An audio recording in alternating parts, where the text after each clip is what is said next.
can see you here. You know that she's near when you sleep. I'll be under your bed and I hear, I hear you feel. Shake it thirsty, I'm a thirsty beat, real thirsty. Like a snitch on me, now wake up. Wanna hear you scream. It's not a dream.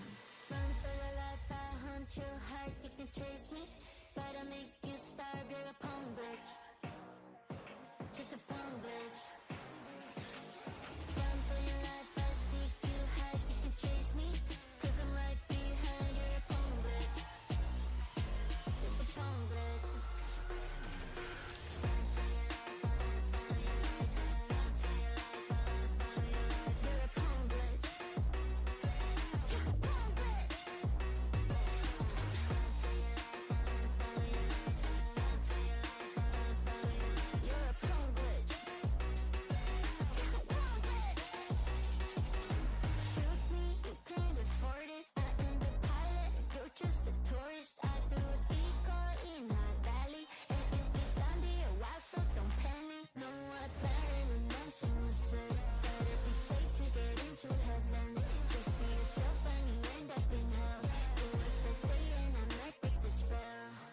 Run for your life, I hunt your heart. You can chase me, but I make you starve. You're a punk bitch, just a punk bitch. Run for your life, I seek you hard. You can chase me, 'cause I'm right behind. You're a punk bitch, just a punk bitch. Run for your life, run for your life, run for your life, run for your life. You're a punk bitch, just a punk bitch. Run for your life, run for your life, run for your life, run for your life. You're a punk bitch, just a punk bitch.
Loaded loading. Strike with the lyrics like I'm bowling. Keep pushing on, keep rolling. They don't wanna listen, but I told him one more time. Your favorite MCs, bronze or silver. These raps here are golden. Cards on the table, there's no folding. Spit bars at the club, zoning. TikTok come to London, get ripped off. Man get pissed off when I start lift off. Sweet like flavors, cookie and biscuit. Found here, yeah, the bars I get rich off. Picked up my song, yo, every time I tripped up. Little petty to the big rock. Me and my G's do everything mix up. Full circle, now everybody linked up. That's irrelevant, memory like an elephant. Keep it hard, but you know that it's elegant. Get mad, but always benevolent. Always moving up, just leveling. Constantly telling them rhyming, riddling. Cycle through these streets, I'm pedaling. Hibernating and boom, she's back again. Oh, cause a little fire on the track again. Turn the music up, vibe like an icon. Yeah, if you want buff, we can go psycho. Head to head, bar to bar, turn a mic on. Turn the music up, vibe like an icon.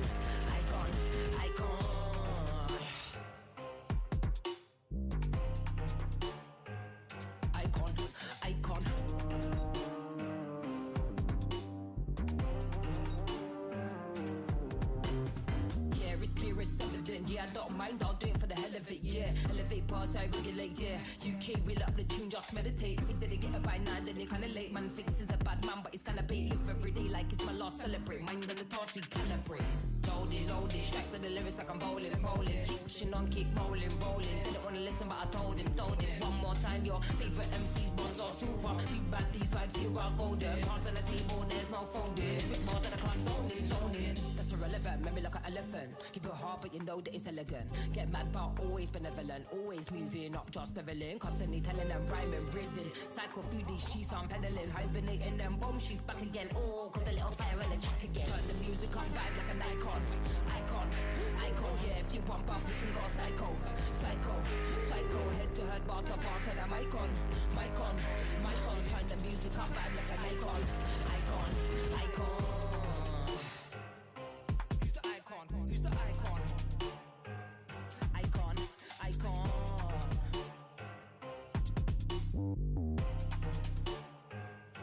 Who's the icon? Icon.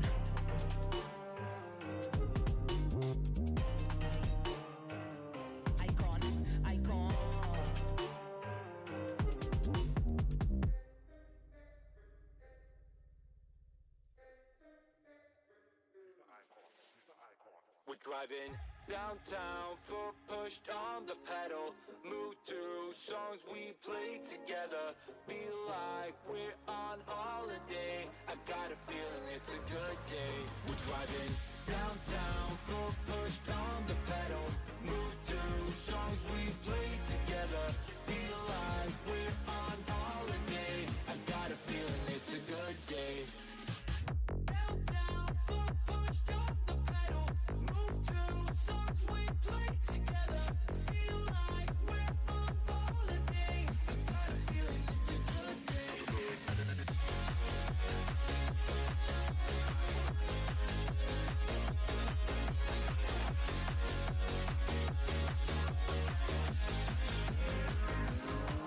Let's go back to the days, down memory lane. Back to the times when our life was a breeze. Feel the freedom again, my mind was at ease. The sky was so blue when we rolled down the street. So, hey, I just wanna touch your vibe. I just wanna touch your vibe. Hey, I just want a good time. Driving downtown, foot pushed on the pedal. Move through songs we play together. Feel like we're on holiday. I got a feeling it's a good day. We're driving downtown, foot pushed on the pedal. Move to songs we play together. Feel like we're on holiday. I got a feeling it's a good day.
sign my deal, I pay my dues. Affiliated to this paper, I need freedom for my family line. Draw my life design up like fine art. I'm jumping off just an unfamiliar coordinates. Hopped off the porch like I could touch the sky. Red is not one trillion. The ism talk the water out your faucet. Look at me flossing, I'm so wavy, I could change the tide. My intuition sense the hatred in your ways. You imitated, forging lines, claim meaning means that's just to justify. Yeah, right. West side, born maritime. Creole baby, my bloodline. My love's clouded, my thoughts crowded. Say all I see is these dollar signs. Finna make a play and that sign delay. On mamas, I testify. Run for it, run for it, run. I'm out here paper chasing, looking for the funds. Run for it, run for it, run. I'm out here paper chasing, looking for the funds. Run for it, run for it, run. I'm out here paper chasing, looking for the funds. Run for it, run for it, run. I'm out here paper chasing, looking for the funds. You ain't recognized game. I'm from the Bay, okay, I'm versatile and my slang was different. I'm lane switching with the same people that I came up in this thing with. My head swivel, I'm homebound, got a target back on my backside. The cat peeling with the cast iron, better run for it, run before I catch you.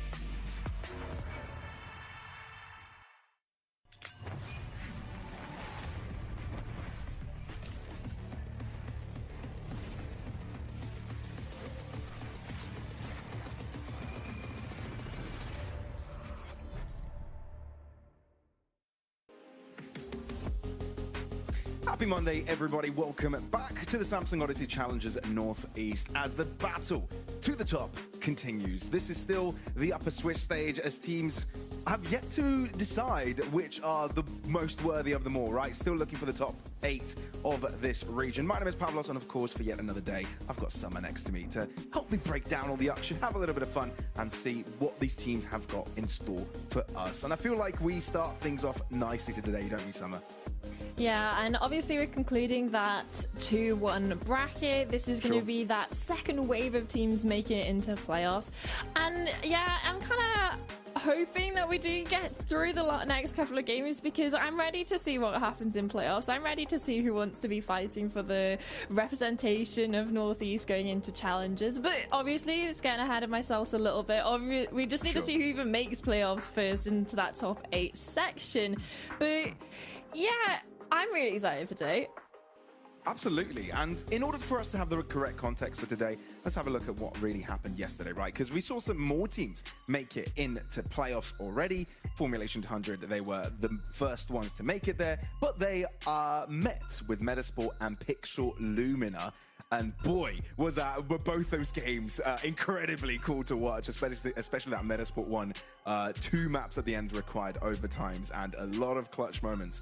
Yeah, but it didn't quite work out the way their opponents planned, so more fight is required from them. And like you said, we are focusing a little bit on that 2-1 bracket, as you can see on our screens, as Enterprise versus Boar is the only team that the only teams that haven't really completed their match from that on out. But we also have some teams, leaving us, Bitfix Gaming notably being amongst them. Yeah, we continue to see teams, drop out as we enter the final stages of this main Swiss stage. But yeah, like we said, the focus of today is Boars and Enterprise. Yeah, and I think when we're talking about Boars and Enterprise, you have this sort of 2 very different ends of the scale in this matchup. And the fact that we're even seeing Enterprise be threatened of going into a possible 2-2 bracket. And it's the difference of, Boars, a Premier team from the very bottom all the way to the top, almost top echelons of making it into playoffs in this split. And then you have Enterprise, the winners of Challengers EMEA, coming back in. They've had a little bit of time to warm back up into this sort of tournament as well, because they've been placed straight into Upper Swiss. They didn't have any sort of Premier games, East qualifiers, Lower Swiss to warm back up into it. So I'm excited to see how these two teams sort of match up in regards to that storyline.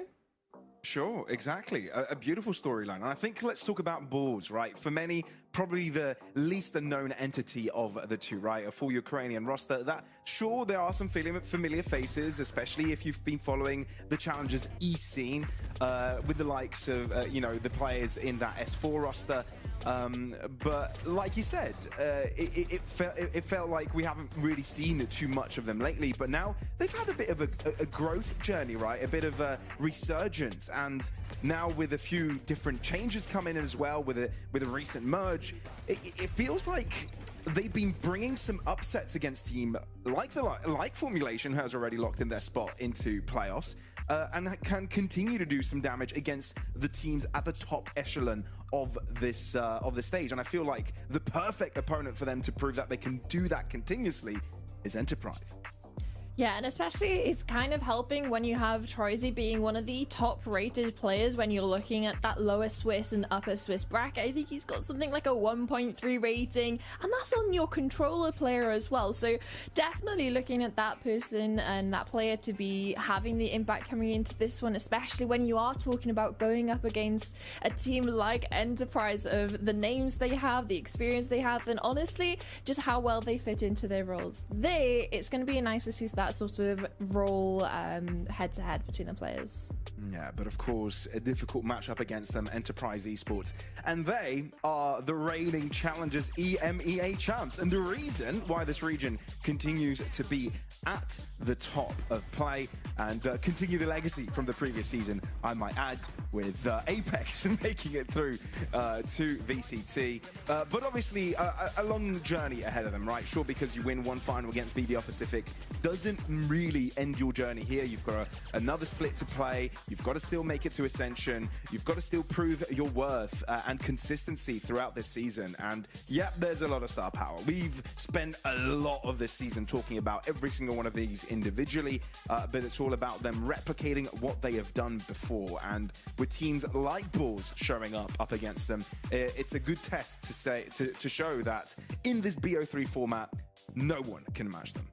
And that's the thing for Bulls. Technically, they're going on this sort of run being undefeated, bar Formulation, which is the only team they've actually fallen to. Yes, in those best of ones, it was in the Lower Swiss they met Formulation, couldn't get across the line there, and then same goes in Upper Swiss. So maybe for the side of Bulls, they're just unstoppable against anyone but Formulation. But especially Enterprise is going to be a little bit of a bigger hurdle to get across. And looking at the last couple of recent matches for them, they haven't necessarily been tested too much in regards to the sort of the teams of playing against Etiulis and Mania. But it was that Metasport game in isolation.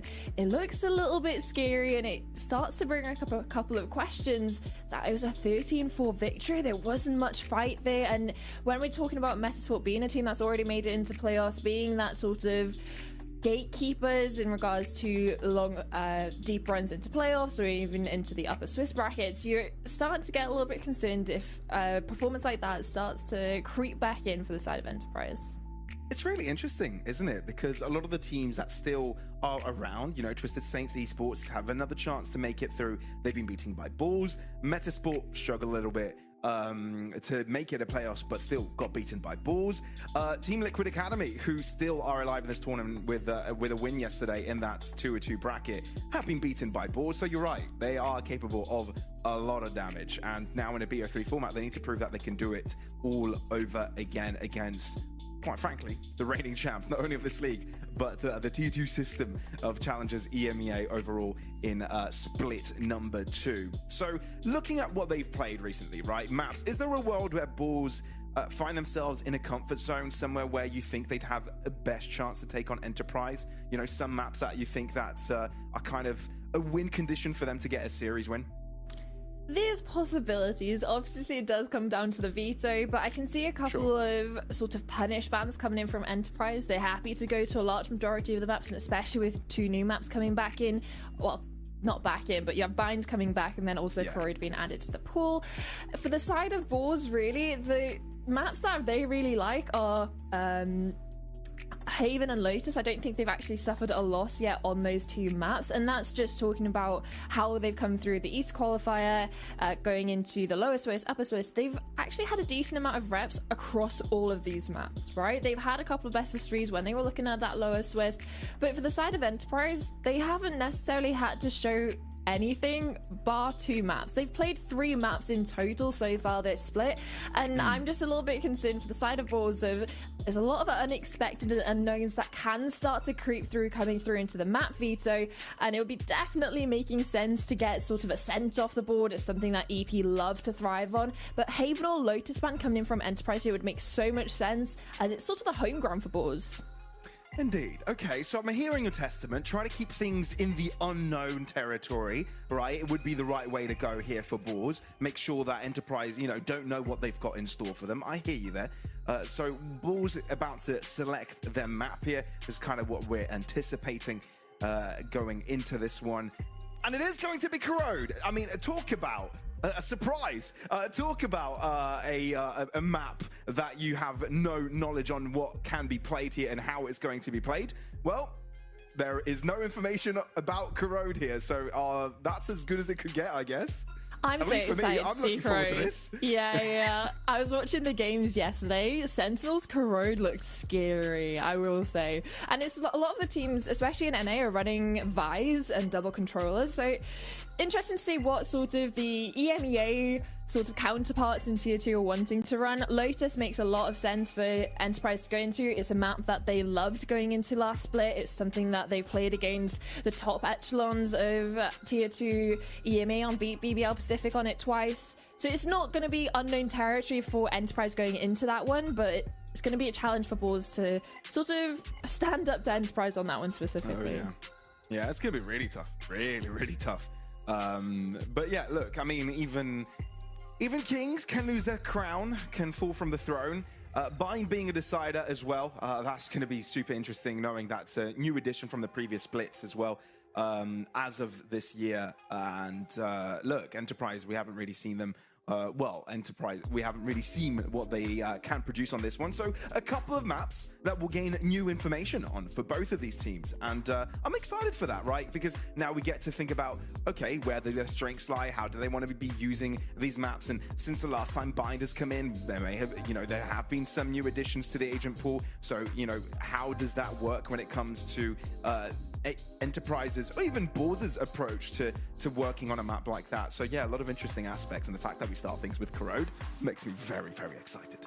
And especially for the side of anyone watching that are expecting to play up against Enterprise, if they're able to make playoffs, whether it's today or in the next couple of days, they're going to have to show their hand, especially on Corrode, what composition, how they like to play, whether anything's changed with their Lotus composition. And if we do make it into that 3rd and final map as well, giving a little bit of their hand away on what they like to do on Bind as well. So obviously they might have been playing up against each other in scrims, but the little fine tweaking when it comes into officials, there'll be a little bit more tape for other teams to work on, whether it's anti-stressing or trying to help a little informed veto when they do eventually play up against each other. But for Corrode, I'm just so excited to get into the agent select. Sure. Yeah, let's see what kind of trend these teams have followed, whether they will pay the path or do something new. Now, Chamber is something exciting. Sure, Yoru, we've seen a couple of times here and there, but both teams selecting to go for that. And with Enterprise going with Neon, Yoru, and Chamber, now that is exciting for me. Yeah, I'm definitely interested to see Balls going for that double controller setup with the Omen and the... I think the names might be wrong. So I think it's Enterprise, at least looking at the player names. Yeah, you're right. I don't know which one's wrong. The names of the teams. Okay, so take this with a grain of salt, folks. We're not quite sure which side is which. But someone has a double controller comp. Yeah, well, we're used to the double, smoke comp, right? First introduced by DRX, Genji, when we saw that in Pacific. I'm sure other teams had that in mind due to the layup of the map. It really helps to have the double controller setup. But that double duelist comp with the chamber, not quite sure who bring it out, but I wouldn't be surprised if it would be a team like Enterprise, right? To do something like that, bring out the mad work, and I guess we'll get it to see. But is there one comp that you kind of favor from the other? Obviously one is a little bit more wild. You know, from what you've seen generally as well from Corrode being played out, is that double smoke kind of approach, double controller, the one that has kind of leached more wins, would you say? I will say that everything I've watched in regards to Corrode and properly watched has been over in NA Tier 1 in regards to like the likes of Sentinels and G2 last night, or whether it was, I believe it was Crew playing it the other day. I love the double controller. I think especially when you're looking over towards mid, it's a massive point of contest for both of the teams, whether it's on attack or defense, because if you play this map, you know on defense, rotating can be a pain in the butt side when you're having to rotate all the way from A to B. It feels like you're playing Haven and rotating A to C.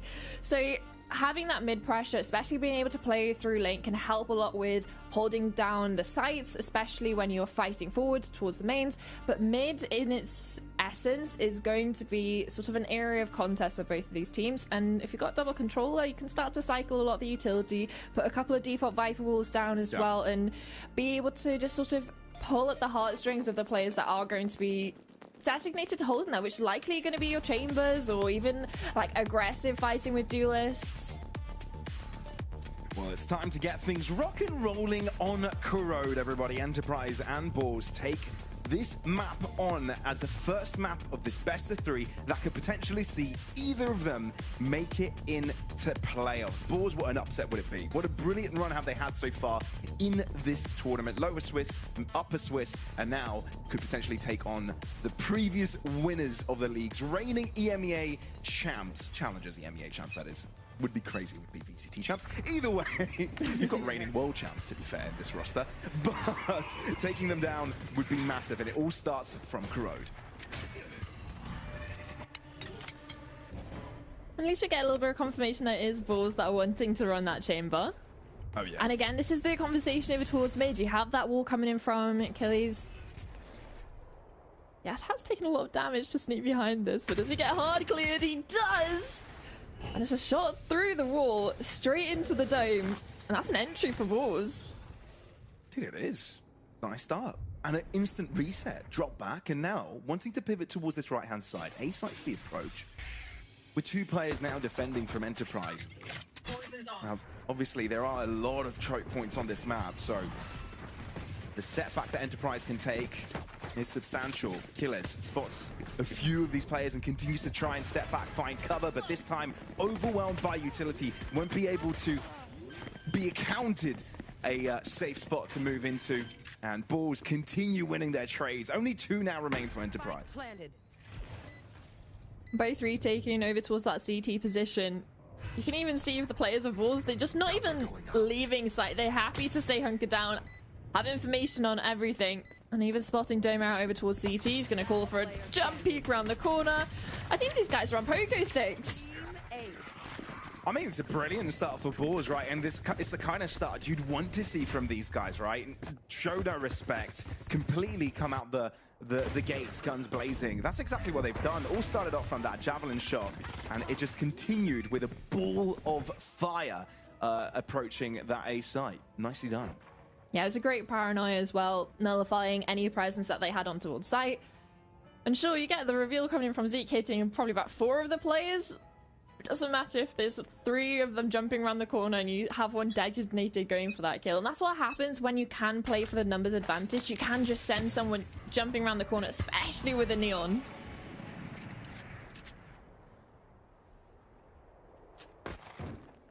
Well, this might be sneaky. It is. He's already top mid. Is Starkey ready for this? Oh, the answer is no. And look where he's going all the way to his opponent's spawn. And just like that, Enterprise have got so many question marks around the map. Don't know how they're going to be rotating without having to pressure his position. And Balls know they don't really need to do all that much. Wait for Javelin to get in information, maybe lure players in his direction. But Enterprise actually aren't moving here. And they still at least have a large majority of their players over towards A. With a weapon disadvantage. And even the stuns coming out from Kolosha are not really going to be able to get active. Javelin even coming in from towards CT, clearing out the site. Going to be another peaceful plant for Boars over towards A. And the funny thing is, Javelin is avoided completely as well. No shenanigans walking to their own spawn. Wanting to go back into A main. 3-player strong. And Killers and Link now walking forwards, but the rifles will have it. Having every single one of these A site entries covered, and a back-to-back flawless by Board. That Viper believes she's in control. Okay, that's the pistol dealt with and the conversions. Now we're getting a little bit of the bigger weapons out for Enterprise. Talk about big weapons. Tracy's managed to get an outlaw in his hands. And a couple of the players on Enterprise only have those half shields. So it can get a little bit dangerous, but otherwise you're looking at Enterprise to see what they can actually do over towards mid. Now you have 3 players starting there, with Yas and Doma holding over towards top mid. Some assistance coming in from Zeke in towards Link. It's Zeke. First blood though. This time around, Kolosha walks right into his crosshair, so a nice collection. Balls, for the first time this game, find themselves off of a player's deficit, and Yas, deep in mid, picking up a corner. He's heard commotion and sees the chance to swing and get a pick. Now he's wondering, probably need to send out a stun to survive here, but no. Wants a second pick, successful off the back of it. Of course has to fall eventually with Javelin peeking his corner, but the damage has already been done. You've gotten the information of where the spike has been, and Enterprise can dedicate 2 players per site. And especially with the spike being down now for the side of Boars, it's just trying to find your way back into the round. And that's exactly why you see Javelin going on another walk over towards CT. At what point do Enterprise always read into this? They're starting to rotate back over. Oh, they Killers, don't remember know. that he was turning around. Oh, this no. could be 2 kills. What? It's spraying down. It misses. It whiffs. Zeke will make sure that will be punished. And the round just falls to pieces. I mean, you knew Boars were on the back foot already, but that was a golden opportunity to get yourself back into this round. That would have been the way back into the round, because that would have been both A defenders down for the count, a free A site yet again for the players to get the spike down, upgrade a little bit of weapons for the player in main. But the thing is, it's not even off the back of Enterprise racing into the position, mainly off the back of a little bit of a windy moment, right, coming in from Javelin. And that's something that Enterprise are going to have to sort of lock down, because that's 3 times now that Javelin has found his way either up mid to get an early kill over on towards B, or all the way into spawn, wrapping around onto A. It's going to start to get dangerous for Enterprise if they can't get a hold of this duelist player.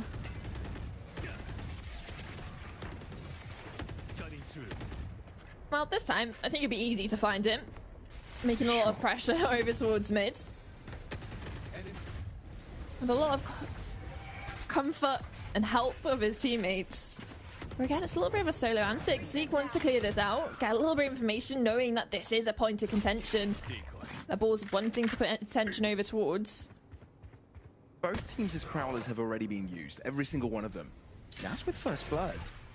That's onto the an solo interesting player. angle to take one, indeed. Maybe it's sold it enough, but Enterprise still have the 2 B-side defenders around.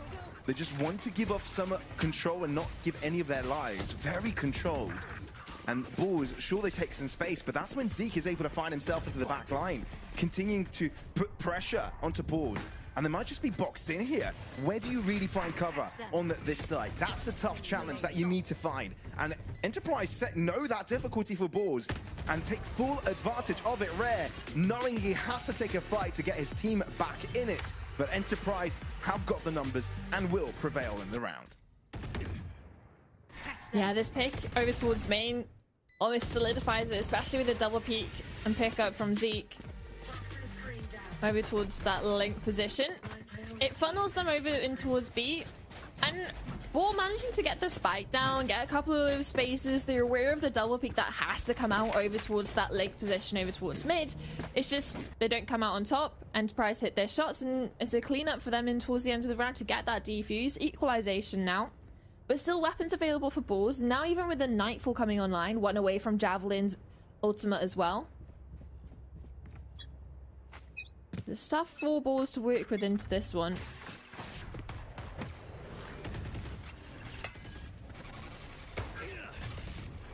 Javelin instantly spotted there by the recon and wants none of it.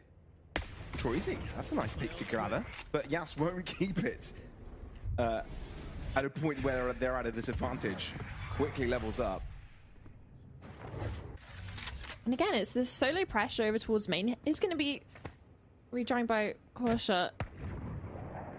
Yeah, but it's just difficult when you have no armor, full armor. Yas can just farm up these kills with the Outlaw. Thankfully, there's a little bit of an answer back, but Zeke's position just goes unnoticed. Drops the spike on the floor. And sure, you're talking about Troisy being such a high-rated player for this team across the lower Swiss and uppers. Might be a little bit too much to ask. Yeah, won't even be able to take Doma down. Got a little bit jump scared, to be fair, as Doma comes out of the shadows. But Yas with the Outlaw, so damn dangerous. 3 kills to his name. It's ridiculous how he was able to be everywhere, continue to take on these fights. He doesn't need a rifle to excel. That Outlaw, these distances, knowing that maybe half shields are in play, makes it so damn easy for him.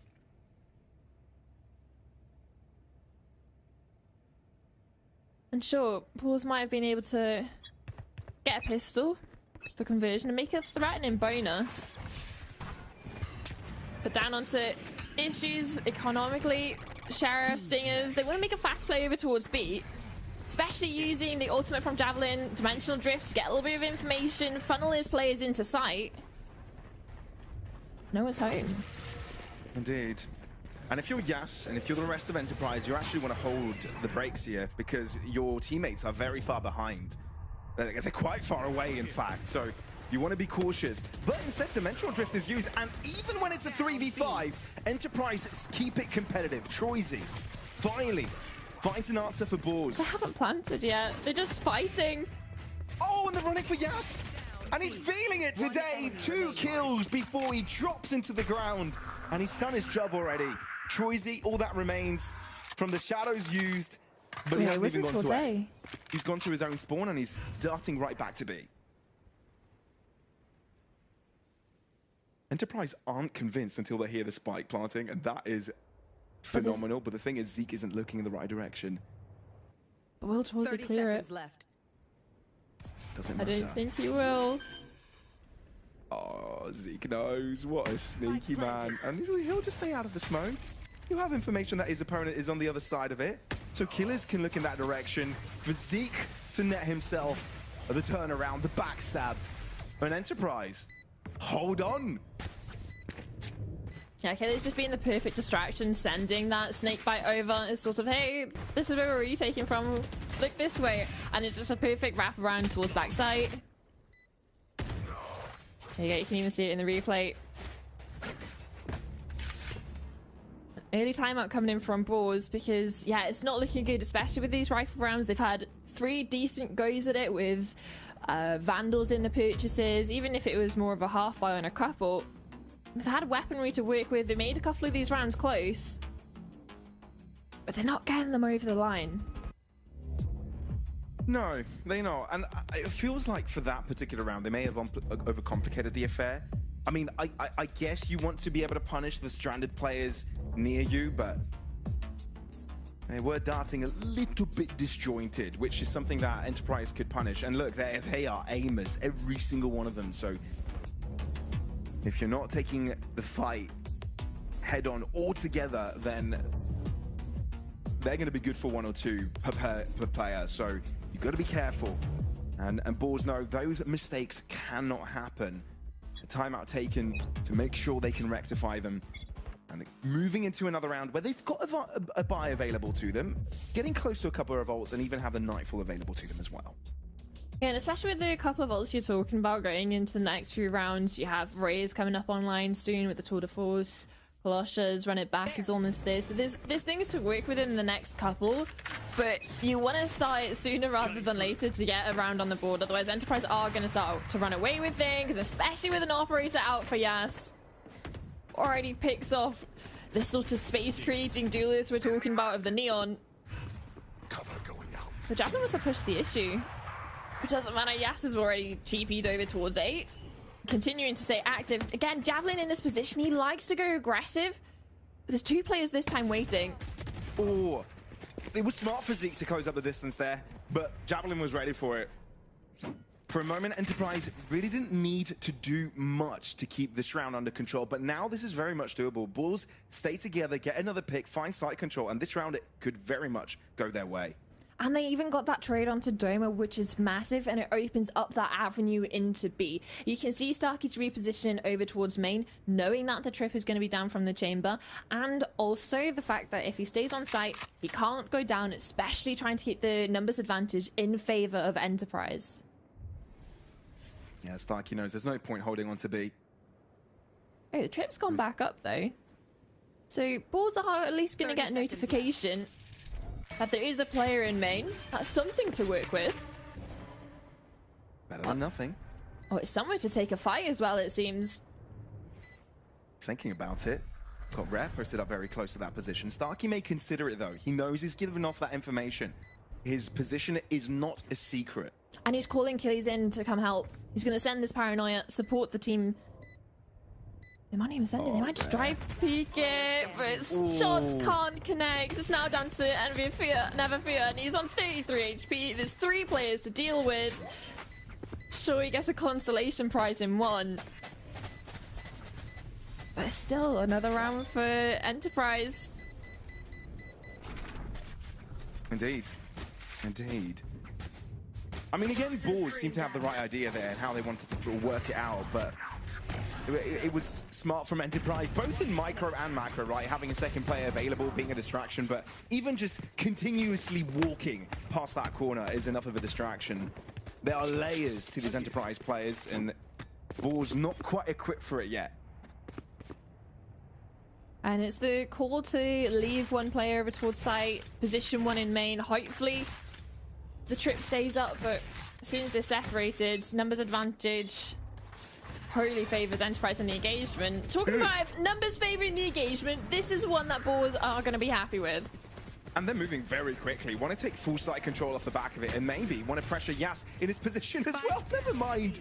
He instead gets the first pickup. Starkey knows he might be able to challenge a second kill, but instead drops back, and Enterprise have the numbers here. Starkey needs to be careful, 15 points of health. But Bulls, on the other hand, don't want to be spread too thin. With Javelin still with a TP, he's happy to stay up towards site until the Nightfall comes in. That's at least going to be space for Enterprise to work with. Indeed. And Enterprise want to group up here. Javelin wanted to stop Starkey in his tracks, but not quite able to take down the player that slow. Killers from the high ground in tandem with the Haunts. It's enough to distract the player on site, and now Troisy, all he can do is wave that white flag. I'm out of here, he says, bolts away. And Enterprise continue this streak. Yeah, no interest in sticking around. Aware of the need to keep that Vandal alive, to keep it in his hands, because there's going to be a severe lack of reinvestment or ability to reinvest from Bulls.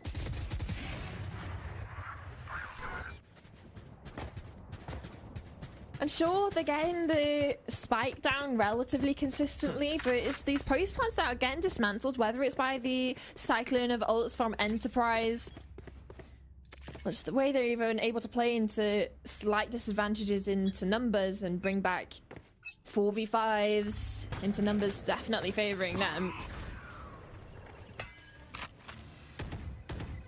Again, concentration over towards mid for Bulls, wanting to fight through it, but Enterprise have their own little switch up, sending 2 players over towards Link.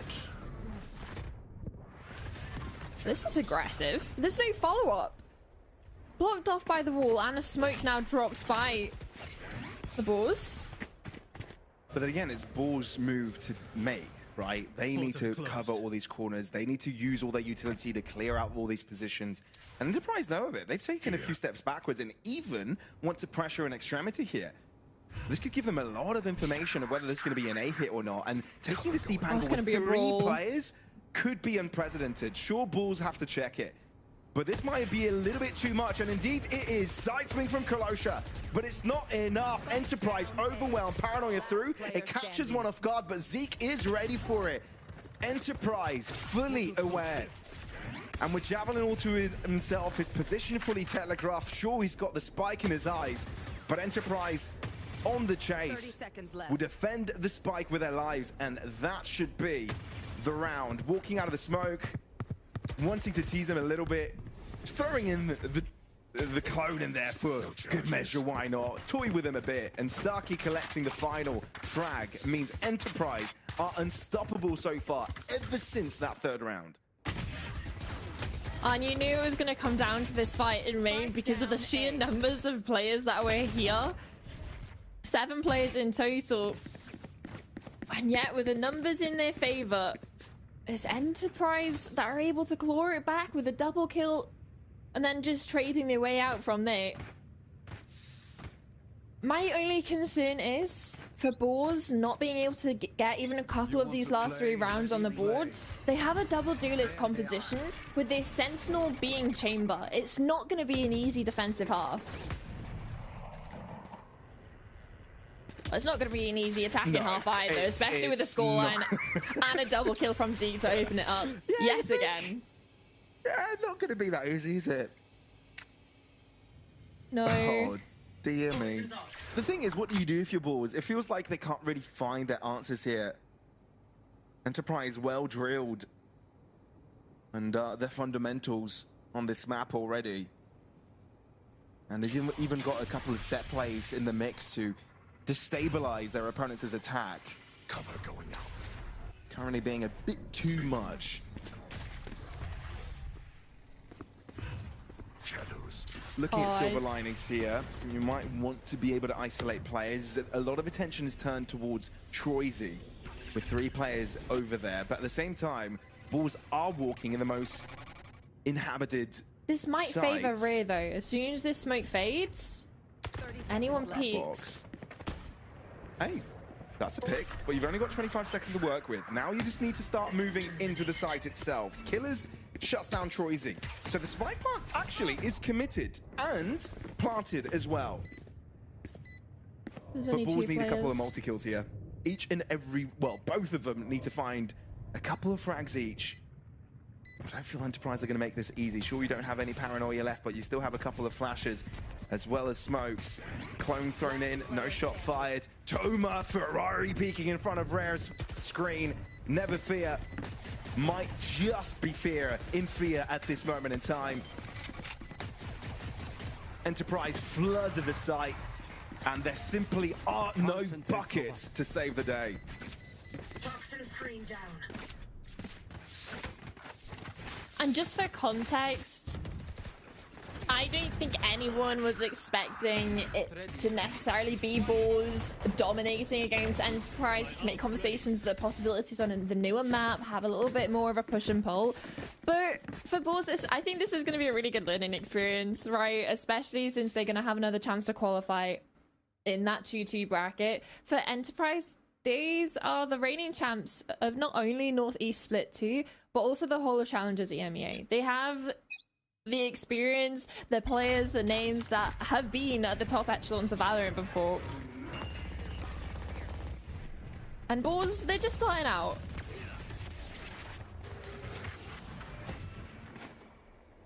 Yeah, you're right.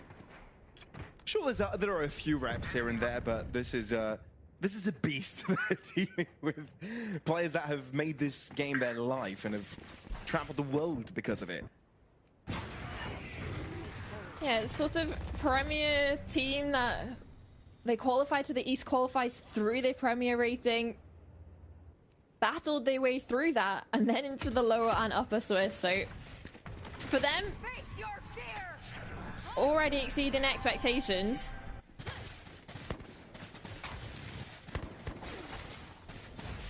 Another opportunity looks like they're going to have for this post plant. Or Javelin again, such a slippery player, but only good for one on towards this flank, towards this Luke. I mean, they still have 4 players available to them. Never fear with a Vandal and Rare with an operator. This is not impossible, never mind, it might just be. Because Enterprise, maybe eat my words, no respect in their opponents' faces. Sure, Rare finds a consolidation frag, but how much more can you get, especially when the due diligence is taken by Enterprise to drop in a Viper's pit. A spray down, a mow down, creating a painting on their opponents' bodies. 9 in the bag already for Enterprise. And make Bulls shake their head and say, maybe Corrode wasn't the best choice. I mean, there's still gaps though for Enterprise that Bulls are exploiting to a certain extent.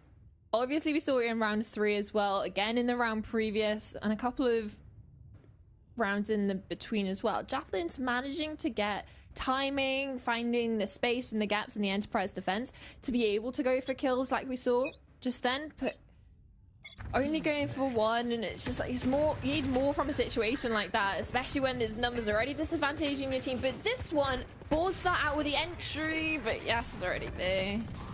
He did take a little bit of damage here, and I think Bulls have a chance to just move in, especially with Javelin threatening that back line. This is as best as a situation Bulls have had since the first 2 rounds of this game.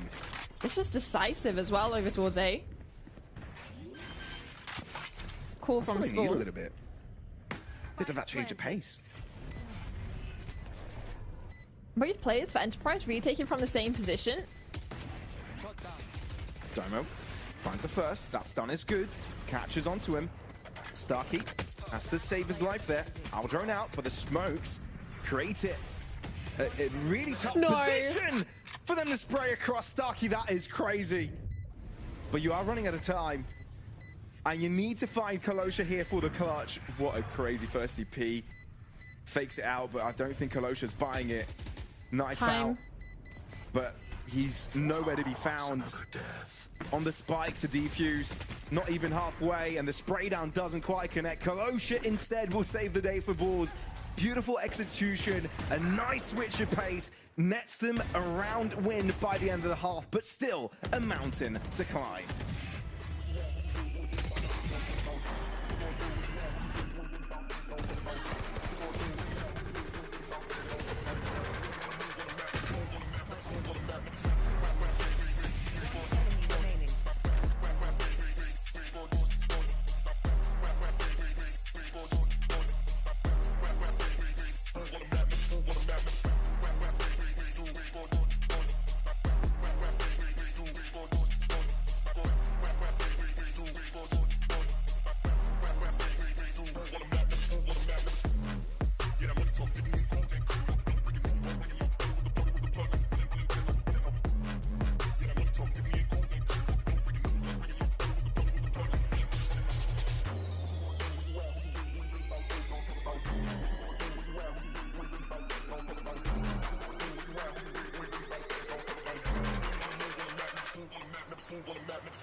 Enterprise make Bulls second guess themselves on their own map pick choice, but they were never going to be an easy opponent. Time to switch sides though, time to switch roles, and it's Enterprise's turn to be the aggressors to try and close this map out. I still think Bulls are going to have to do something aggressive, whether it's over towards mid, because they have this double duelist, and Chamber isn't necessarily the most reliable, hard-stopping Sentinel. You can see their exploration over towards mid starting, but you're looking towards rear to be the entry. Had a kill with his headhunter. He spots the shoulders and the knees. Well, some tags come in early, but Enterprise make their plan known. Ooh. Bulls not shy about their rotates, but Yas isn't shy about saying his hellos to his opponents. Greets them with a bullet to the face. And that's how they do it, where he is from. And Never Fear has actually drawn it right back. A couple of kills to his name, and he stabilized the round. Thing is, Enterprise haven't even crossed into sight just yet, and Troisy is able to make it contestable. Never Fear finds himself the flank, and Balls with the second pistol of the game. I think Killers gave him a little bit of a fright when he went around that corner for Never Fear. But netting up that second kill, being able to then rotate all the way around towards Elbow where the last two players are. Sure, Troisy gets the first. Enough damage and delay, letting Never Fear get hat into the ring for that final kill. And now, this is the second pistol for Balls. Hopefully it'll be an opportunity to get another conversion. Especially with a serious lack of investment coming in for an Enterprise. There's nothing but classics, no shields. They're all but conceding this one. Want to do as much damage as possible because it's full investment from Balls as well.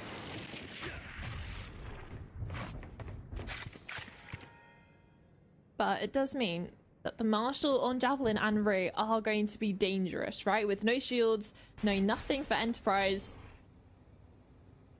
A one body shot kill. We saw the double Marshal pick up in the second round of the first half as well. There was an outlaw in there. Seems like Balls really like these scoped weapons on this map.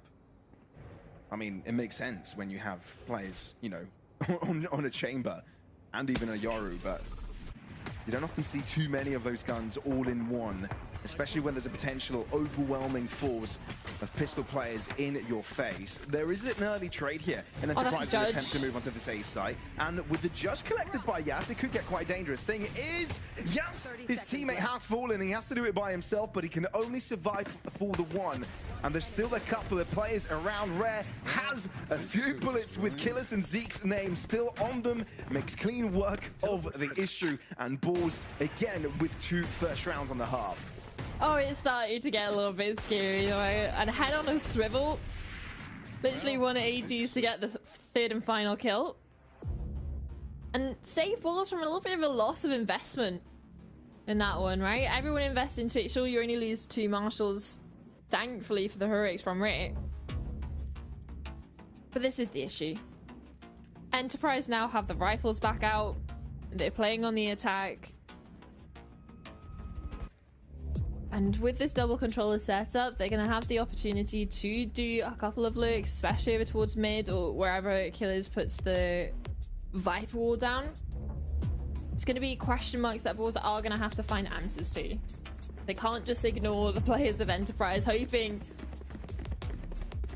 that Killers isn't lurking behind it. And especially with this wall over towards A, the space that they're able to gather up over towards mid and into Link can be dangerous for an A split.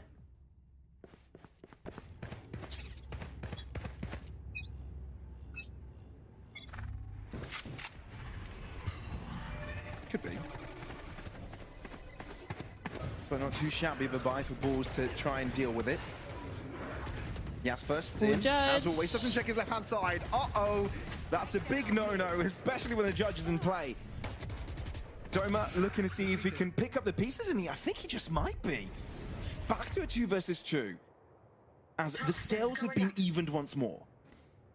And as the mayhem of the initial mid fight comes to a lull, both players of Balls are isolated on each other's site. So as long as Enterprise stick together, they will be favored in numbers.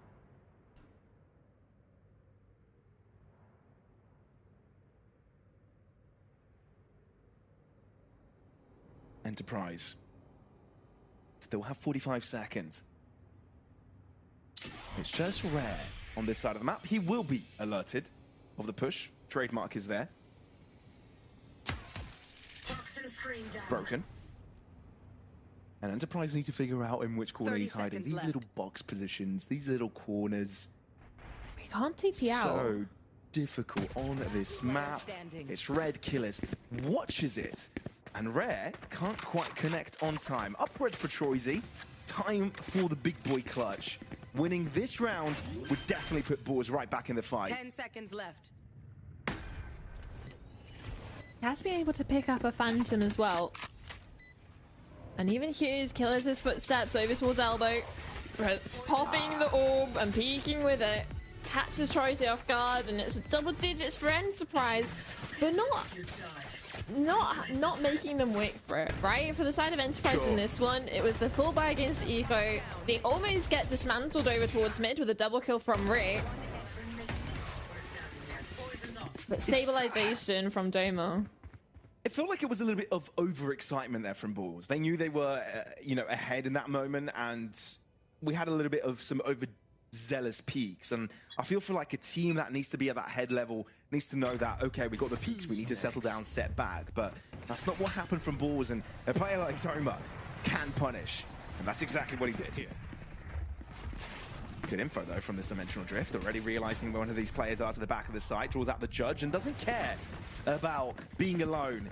Allows his team some time to walk in. Will have to get dropped, but it's drawn enough attention towards him for the rest of his team to do some lifting themselves. Zeke with the first one, but yet to make steps into the center of the site themselves. Starkey, so clean to find Javelin's head there. And back to a 3v3 with Bulls considering when they want to pounce. Spike planted. Yeah, that's a massive clear. Get the site for free. Able to play into the postman, especially with Domo coming over towards elbow. Yeah, that Prowler found one. Another smoke, a little bit deeper this time for Enterprise.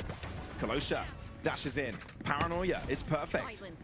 The inability to see does help in moments like these, but you still need to get onto the spike, and there are two different positions that Enterprise are testing. Kolosha gets found, shocked after Troisy. It lands, diffused halfway, looking to see if he can isolate these players, but his shoulder and his butt were showing through the other side of the smoke. Therefore, he is found by the last player on site.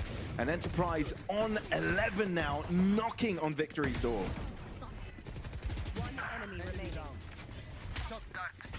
It's the re-wrap around from Doma, staying over towards elbow, knowing how strong that position can be, especially on the Sova. You have a couple of shock darts, an arrow. Even if there is a smoke covering the spike itself, Troisy can't stay in its protection for long, and then Zeke picks up the kill. Now coming into this one, Clutching on Troisy, hero rifles. Same goes for the tour de force on Ray, but it's the outlaw that takes down the chamber. That hurts. You get out-chambered, really. Okay. Spike down. That's not too bad from Kolosha. And Javelin. Javelin? Good flash, self-assisted, but Yas has got the reactions to turn around and then turn right back. Oh, Troisy! Quick to the fight, and quick to clutch! 2 kills, that keeps Bulls very much in the fight. And off the back of it being those 2 hero rifles, Kolosha does his job, gets 2. Then Troisy even clutches it up towards the end. Now it's Enterprise that are having to struggle with money. Go for a little bit of a half by themselves. They have a couple of ultimates to work with. If they're able to get out onto site, Doma has the Hunter's Fury. Postman can get a little bit scary. Especially with a stinger on Yas. You're expecting something fast, and this site's a set on B. Yeah, I think it's the first time we see Enterprise set their eyes on B. Javelin slowing down the pace of their opponents, giving also the opportunity for his teammates to arrive to the site. And 4 players already in its near proximity. Enterprise know that they've alerted the beast, the boar. And now have to make sure that they're no longer around. Boar's wanting to retake the space, and with Enterprise leaving Zeke by himself or the Sheriff, it is unlikely he'll be getting away with something here, especially with the stun at his feet. So an early pickup for Boars. But he has a lot of information, and sure, you have the TP coming in from Troisy to reinforce over towards this A site, but there's still not the numbers there necessarily for Boars right now. But dink through the wall onto Yas. Yeah, and his clone used his cover, but Rare does connect the second time around, and Enterprise getting weakened by the second. Doma with just the Sheriff still. So it's down to Killers really to do a lot. The Bulls slow with their approach. Getting past the corner, Killers with so many bodies in front of him, not knowing who to shoot first. Has to fall with the rest of the fleet. And 7 now on Bulls as they're able to chain a couple together.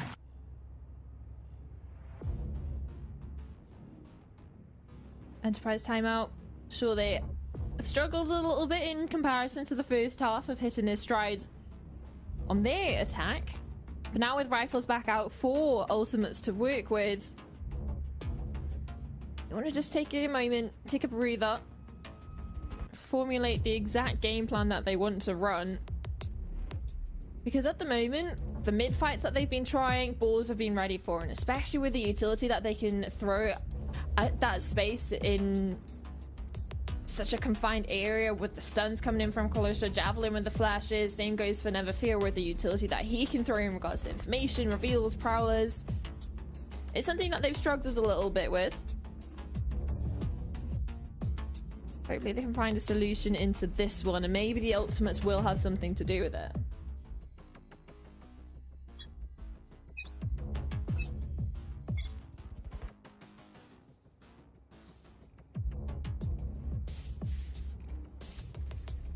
This is starting to get a little bit interesting. And that's what we needed from Balls, to be fair. Get a solid grasp of this defensive side. They didn't really leave too much margin for error. But Enterprise know of this. Timeout taken, Diligence as well, and ultimate plethora of it available. Man, I'm talking about the mid pressure from Balls. This time they've even called Rear into support. It's 4 players, all in this narrow confinement.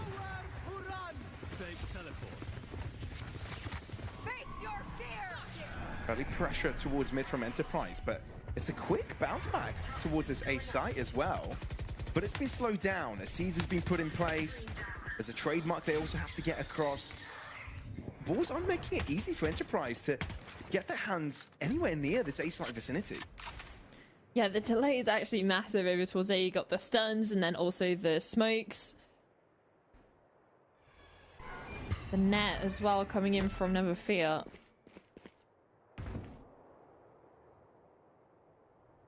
Do they overlook Javelin's position? I think they do. No. That's 2 kills for Javelin. A great start for Balls. And they overlook Never Fear's angle as well. This site, this map is treacherous for its corners, for its cubbies, for its up and down angles that you need to have very accurate crosshair placement for. And Enterprise this time get affected by that exact fact. Balls brilliantly placing the defenders. Yeah, and that's off the back of an Enterprise timeout as well. And even a couple of ults expended, Domas and Zeke's. Not even going to be afforded the liberty to save this weapon. Balls hunt it down. And yeah, it's just... we see twice in the span of like 3 seconds of corners going overlooked by the Enterprise players. First it was Javelin, he picks up 2 in that position. Same goes then for that double down over towards Link. If Balls start to get away with a lot of more stuff like that, whether it's the hiding in cubbies or the flanks that we saw Javelin go for in the first half, Enterprise really need to start to tighten up their approach to this map and the approach to clearing their angles. It seems very default. Like you said, it's a newer map. No officials on this just yet. Just learning experience. Hang on. That was a little bit more costly than they would have hoped. 2 kills for killers with the Sheriff. Sure, the weapons aren't recoverable. 1 enemy remaining. If they can get Truzy off this angle. No. I mean, nice try. But no cigar by the end of that one. I will survive them. Balls starting to create a bit of a green carpet now on the defensive side. They could become scary. And it's scary to think into the context. This was a 9-3 half. And now we're at a scoreline that's only 2 rounds in the differential. It's 11-9. Balls are even bringing out double operator into this one. Javelin posting up over towards B, wants to possibly take that line instead of focusing all of his attention over towards mid. It does... Yeah, I wonder what solution Enterprise they find this time around. And they do put a lot of pressure onto this A site. Rare does get challenged early, not expecting Yas to just swing by just like that, and no assistance either on this A site. Viper's Pit blocking out the connector players as well. Spike will go down, and Enterprise for the first time have every single one of the players alive once they've done that. Spike down A. Doma even pressured. One enemy remaining. Under pressure from a Never Fear, Spike but planted. yeah, there is no putting him in the dirt. Instead, holds his ground and does his own punching. Same can be said about Yas. And Enterprise off the back of a few rounds One enemy. of despair, I guess, but not really, are able to get themselves right back into their winning ways, and now one round away from making Corrode their own. Yeah, and that's the only thing, is you aren't afforded liberties like that. Especially with how dominant the first half was from Enterprise. You don't have the wiggle room to let rounds slip. Bring them down. Like you said, we're not ready for that angle, but Chaplin still has the operator out, but Yas also has it. Picked off the dead body of him in the previous. This fight's going on towards the other extremities. This time Zeke Spike down A. goes But it's lucky in down. Doma. That gets the kills mostly there. The overdrive didn't do too much for Kalosha. I'm just wondering how this works out for Boars. This is one way to get there. Troisy blocking out mid, splitting the map in two, essentially. But with Enterprise already having two players grouped together, it'd be a hard challenge for Troisy to get back on the case. Still, with Doma being isolated, this brings things back to 2 versus 2. And a doable endeavor. Never feared with a Nightfall. If he wins his 1v1 against Starkey, then they might even have the advantage. Starkey's going to pressure him, and Troisy having the perfect crosshair placement for it. Nightfall on site. It doesn't catch Yas, but it does catch his clone. Nicely posted for Troisy. Operator now. The information is there for Never Fear. Flash out, and Never Fear not yet dropping from heaven. He still has a TP over towards main. Masking his drop.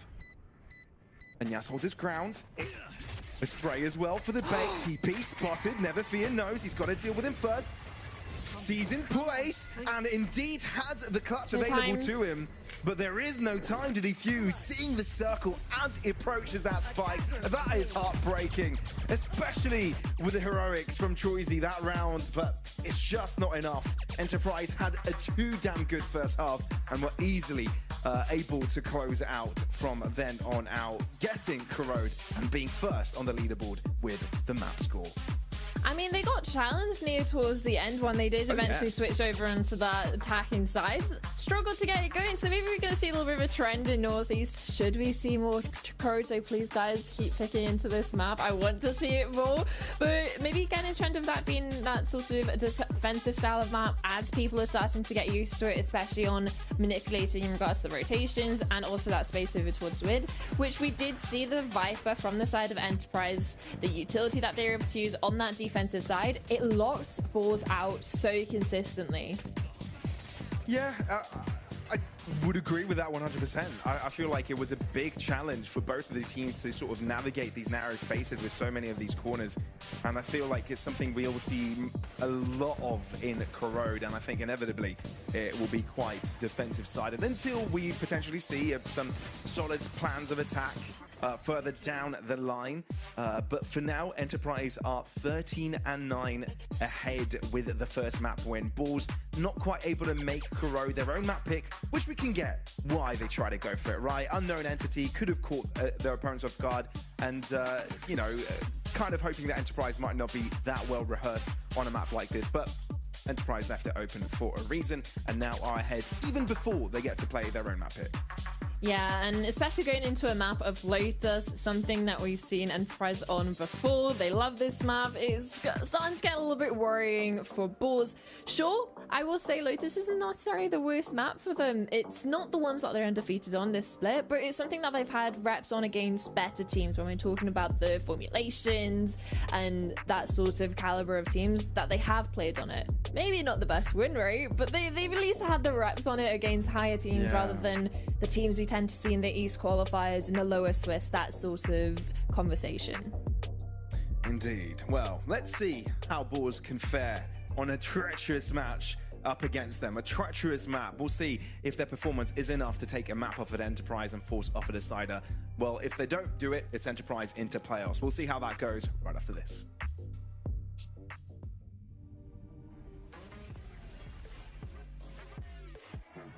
you.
Nah, don't try it. You can't feed me lies, won't buy it. Question everything, told them, nah, don't try it. Yeah, but you're moving like some sidekick. But you're moving like some waste man. Trying to impress me, won't like it. Be yourself, man, please don't try it. Really, why do they always? Nah, don't try it. You can't feed me lies, won't buy it. Question everything, told them, nah, don't try it. Yeah, but you're moving like some sidekick. But you're moving like some waste man. Trying to impress me, won't like it. Be yourself, man, please don't try it. Really, why do they always? Yeah, you know I'm back like black tracksuit with a black top cap. People love to try, people love to lie. People forget, stop, remember that. We done them good, do you remember that? We needed someone, here's the facts. But people love to try, people love to lie. Yeah, this is London, mind the gap.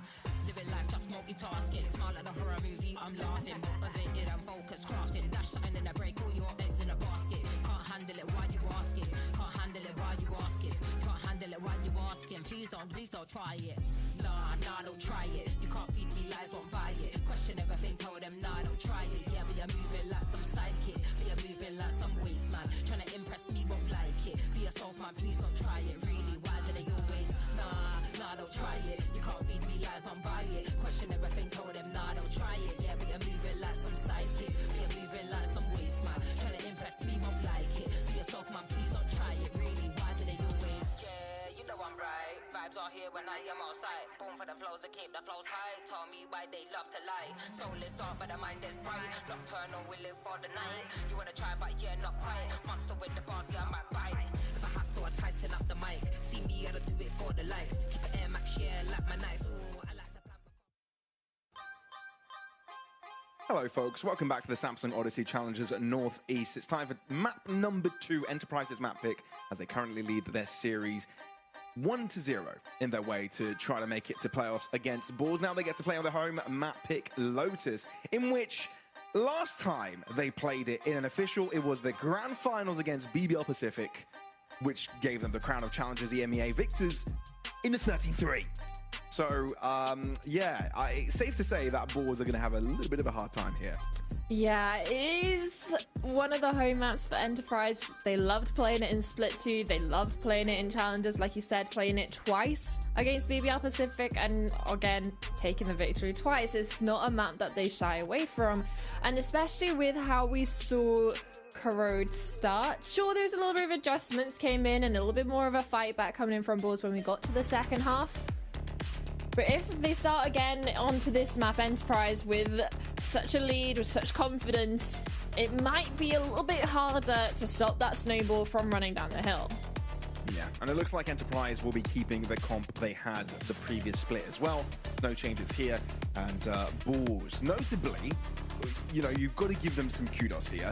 They've had a really good streak recently on this map. It's been 1, 2, 3, 4, 5 map winning streak as well on Lotus. So I don't think they particularly feel uncomfortable on a map like this. I think it's quite the contrary to that actually. But it's the matter of playing against Enterprise, who are a complete beast on it, and have played it against a higher caliber of teams on it and have done really well off of that as well. So we'll see how they fare, really. It is a mirror comp. So it's who does it better as we jump into the second map of this series, Enterprise versus Boars, and it's Enterprise in the lead, one map away from playoffs qualification. I mean, hey, the last time they lost this was in a completely separate tournament for the side of Boars. And they have had a little bit of a winning streak from East qualifiers, Low Swiss, and even Upper Swiss taking down Team Liquid Academy on this map. So they might have something up their sleeves, but Enterprise yet to play it in this split. An opportunity to show them why they are the winners of Split 2. How they were able to take BBL Pacific down on this map, not once, but twice. They're going to be starting on the defense. Spores taking a lot of space over towards B, and it's a little bit of a trap play for Enterprise, but it's not going well. Troyzy's managed to just dismantle it all by his lonesome. Well, the flash does come through, and the push continues. Killers, albeit a smoke, fading, was able to calculate the trajectory of Javelin's throw, but it's just the one pick because all the rest of Enterprise fall to the wayside. Troyzy triples up this round, and you're right, that collapse. And Troyzy's response to it was spectacular. Now, he is low, so it's not like he can have too much confidence in this one, but I'm sure he wouldn't mind a quad piece. But Killers' chance is minimal, especially when they know exactly where he's coming from. All crosshairs pointed in his direction. It's a little bit scary, to be fair. But Rare will be the first one to see him, and will be the one to deal with him as well. Boars keep up the trend of winning the pistols. Just watching this replay, you have the sort of trap setup with Doma's stun. You want people to come there off the contact. You send the stun off, and Troyzy managed to not only dodge the stun, but then get 2 kills and a dink onto the third remaining player. It's a decisive way to win out the pistol. And also stop Enterprise from building any early momentum off the back of the map 1 victory.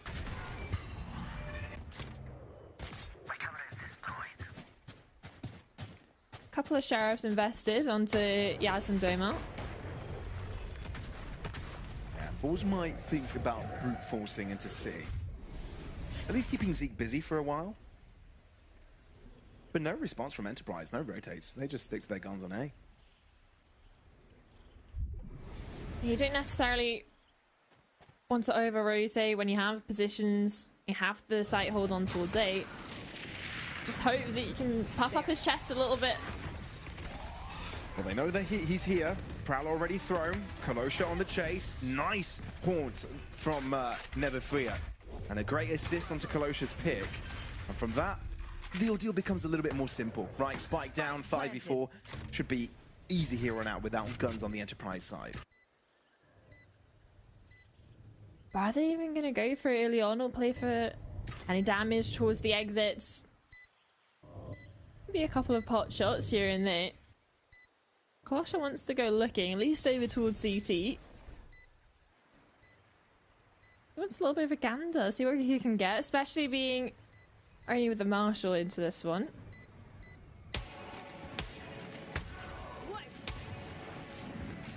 Gotta go. I'm out of here. It's just the one for Kolosha. Yes, takes it personally, wants to be the better Neon, but for this round, it's Balls to find the follow-up. Rare taking a picture of his opponent as the spike explodes. And a quick 2-0 for the Ukrainian side. Okay, and rifles out for both of the sides. It's a heavy investment from Balls into this bonus. For enough money to rebuy up for majority into the 4th, should they lose this one.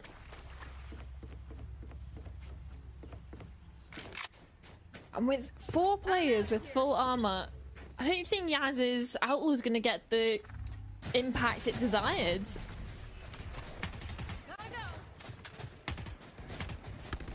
No, perhaps not. But Boars changed up the pace entirely. Want to play aggressive here. And it pays off massively. Troyzy getting to the back of the site instantly catches 2. Of course, it's with the help of Rare, but there was no response around for Enterprise. This was their buy round. This was Ball's bonus, but it definitely didn't seem like it. And now Enterprise on the back foot trying to find their way back in. Short of Prowler's thrown. And they do start to close up the distance. Smoke to drop, and off the back of Doma's flash, they'll start to move. Stun out. You need to find a pick, otherwise this is so impossible. But balls are just hiding away. Kalosha revealed now from the higher angle, and Enterprise, though, they've got to get out of that position. Yeah, and Boars really putting the foot down, not only in the previous round of how decisive it was against the lower buy, against the eco, with the weapons they were able to save over, the lack of investment on a couple of players, they come into this one with 3 rifles. Troyzy managed to get an ankle-breaking TP up onto site, catch the rest of the Enterprise players off guard because they're all concentrating on Kalosha and the initial site hit coming in from the Boars. And instead, they've managed to keep majority of their players alive. Also, sorry, not majority, all of their players alive into the 3rd round of the bonus. Upgrade all the weapons off the bodies of the Enterprise players. And now in a situation to get a 4-0 lead against Enterprise on their very own map pick. I'm out of here. Kalosha really hungry with that for that first blood, but Zeke with a hero rifle gets 2. A dink as well to Never Fear. That is going to be damaging for Ball, and it definitely hinders their confidence. What do you do from here on out? It's off the barrier down. You've instantly found this saved rifle, the only way back in for Enterprise realistically into this round. Picks up a double, and Yas even getting that dink. It has to be shaking their confidence, especially now players are starting to look elsewhere. B-site under microscope, at least for the Bulls for now. Benefit for them is not everyone from Enterprise are going to have weapons coming into this. They're still going to be on those sheriffs. Spike planted. Enterprise provide all the space. Troyzy out looking. Starkey caught. First step in the right direction. But you've also got Never Fear making sure those rifles will never get taken over. Javelin also controlling the cross. Aftershock, important. That disenfranchises Doma from the rest, but it's not like he needs his help. Great shot early, but Troyzy reveals himself. They know exactly where Never Fear is over on Hobbit. On the defuse, tempting it. Wanting to make balls move out of the shadows. Zeke turns towards Never Fear's direction, but Troyzy is enough to save the day. Make sure there is no crisis in this round. A quad piece that puts a 4th round in the bag for balls. Yeah, it's Troyzy that gets it across the line. Last player standing. Gets the initial trades, and especially getting the fights over towards C-Link, disrupting the retake coming in from Enterprise players. But like you said, they were playing protect the guns over towards A, not wanting any of the weapons to be picked up. Still looking for Zeke to be that hero rifle. And sure, by the skin of their teeth, they pull the eco across the line, but it's still 4-0 for Boars. Money to reinvest. And another direct B hit. Indeed, Kalosha first in, of course. Enterprise without no early casualties. Zeke trying to get away, but that Prowler is getting a little bit too much. You can see that Kalosha doesn't overstep there, wondering there could be a second player around and doesn't want to be punished because of it. The spray down onto Zeke is scary. And for good measure, Yas has joined into the fight to make sure no other peaks from Kalosha do come forth. In the meantime, Javelin has gone low in his own little fight. And Doma, so close he can smell him. Here. Obvious position. No more charges left. Oh, Yas stays alive. Is that enough? Shot. Thrown out, but doesn't connect. And crucially, Zeke on the other front, not able to be successful in this fight either. So further and further behind Enterprise go. Doma takes down Javelin. Starkey tearing down the tables. Complete havoc. Pandemonium. Bulls need to hold on here, but Enterprise are just a bunch of aimers, winning their individual fights every single time. Killers, what on earth was that? And now under the safety of the smoke will start to defuse. Rare stopped in his tracks. Starkey keeping his teammate alive. Enterprise by brute force will be winning this round. And it's off the back of the initial peek out from B Heaven. This one here, you can see Doma netting that kill, and then the 2 that Killers is able to put together. Otherwise, there would have been no way back into the round, especially with the deep position coming in from Ray. But it's at that point that the position then becomes a double-edged sword. You're far enough away that it doesn't necessarily affect the initial retake coming in from Enterprise, that they still have to worry about you.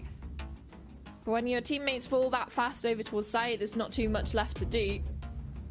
And it's not ideal for Enterprise, right? They lost the B site relatively quickly, or even came into a situation where they would have been considering the save unless those kills that came in from Doma and Killers came in at that very exact moment. So still taking this time out, knowing they're not happy with their performance and how the game, the rounds have been going so far, an opportunity to correct before it gets too out of control.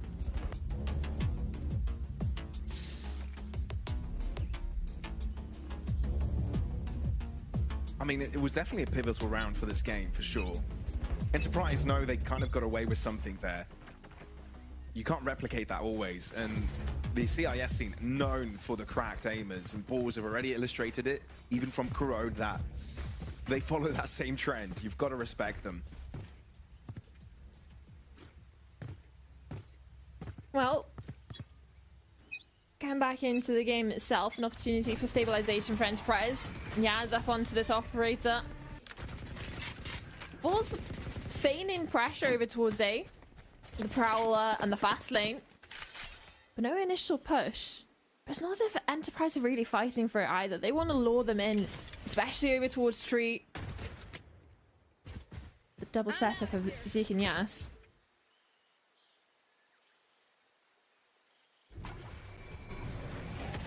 Closure with the power of the kitty in his hands.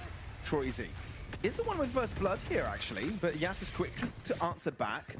Their attentions do pivot towards this B side, where Enterprise on the outside looking in have to permit the spike to go down. Breaking the tripwire, Killers is able to pick out Rare, but now they know where he is, so isolation duties for Javelin, finding his mark, and a 3v3 for this post plant.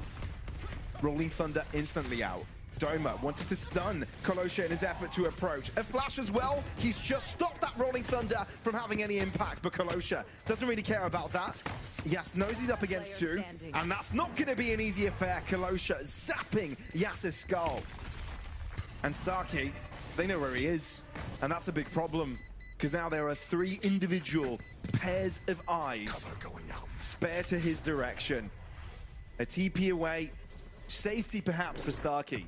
But there is no safety to the round for Enterprise as Balls get right back into their streaks. There's going to be some adaptation from Enterprise, especially over towards the B site itself. Whether that's playing for the trap play that they had over in the pistol again, getting breach done and a peek off of it.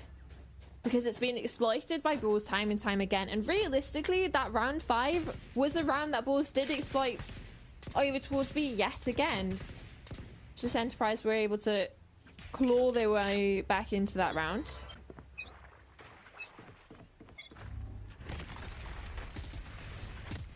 One way for Starkey. He tries to close up the gap in Mound, but ends up thinking better of it with Balls' sheer presence. And they respect the TP as well into the smoke, knowing that that could also be a possibility, but no. It's a safe route that Starkey chose. Yeah, Starkey being the early hero rifle as well, being saved over from the previous. You want to keep her in a good place that can be recovered. But there is a trap play available here for Enterprise. A stun, a paranoia, Starkey nets 1. But there are a few displaced pieces for Ball that account for those that utility, and now Balls want to turn the favor, want to be the aggressors this time around. Nightfall instantly from Zeke. That could make a lot of pressure for his opponents. Reese Troy's TP to his right-hand side, and now it's got assistance nearby him. Yas drops in, and Javelin cannot account for the rapid movement left and right in front of them. Enterprise take Mantis to their own hands and be the aggressors instead.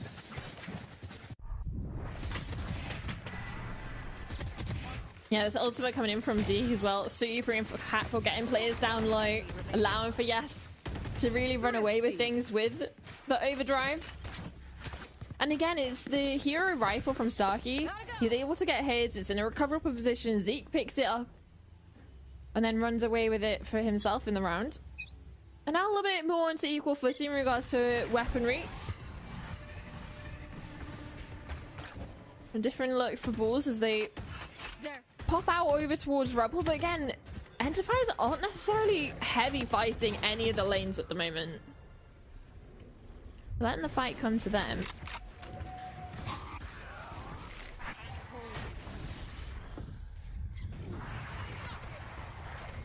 Kalosha first in, but first out. And Enterprise so strong on the defensive lines here. You can see the pair of Starkey and Killers. They get this kill, they wanting to wrap close B. in. It goes. Wondering when the right time to pounce. Doma wary of where balls could potentially come from. And looking directly from where they could pounce out. One found, resetting his position. And Doma, 2 to his name, completely crushing Ball's attempt. I mean, Zeke even wins his 1v1. And there's nothing Neverfear could do. A flawless round from Enterprise. That's the cleanest round we've seen from them this map so far. And it's off the back of inviting them over towards A to take that A rebel pressure, to push up overwards and up and towards site. Yas is waiting with the operator. Same goes for Doma. Aware that they're giving that space as a gap, especially over towards C, especially over towards B, because you can see it from the other two players of Killers and Starkey. They were just sat over towards C link. They have the utility of Killers on C that they can just leave it. And then they have the eyes trained on B. Everything was covered. Even though it was a little bit slightly further back for Enterprise, they were wanting to invite Balls in for those fights. And now even putting pressure back on Balls. The last couple of rounds going in favor of Enterprise. The money situation not ideal. I mean, let's be fair. Balls enjoyed the early streaking. They were able to perform. They'd love that to be the case again, but it feels like Enterprise are given the chance to do some chaining of their own. And like you said, money is always going to be the issue.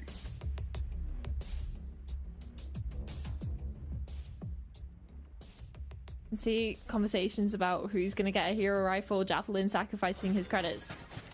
Let's get a rifle out on Trizy. Hoping this controller player can have the impact into this one as they set the sights over towards fast Ace C Sands position. But there's still a lot of utility to get past. Okay, there's the hero rifle working. So far, Rolling Thunder, though, wanting to quickly avert that from continuing to be the case. Killers can't quite close the gap soon enough. Rare has enough time to readjust onto his head. And Kalosha finally put to rest, but there are some Guardians now at play for Neverfear. And Enterprise in trouble. 2 players available to them, and they've got to split them apart. Balls, a perfect move to just get that door to open. Flash trying to stop Javelin from being able to see, but instead, Yas is left to himself now to clutch. And this gun isn't known for being the best in these situations. A thrifty round from Balls off the back of a timeout. That's pretty damn impressive. And you can see exactly why they sent the hero rifle in the hands of Torzi. TP in, offsets the crosshair position. Sure, it's not as if he's gone in and gotten 4K or even taken the round over completely with an ace, but he does enough to get his team through the door. And enough to pressure Enterprise, wanting to force them for the retake as they try to cross. You still have the players over towards Mound.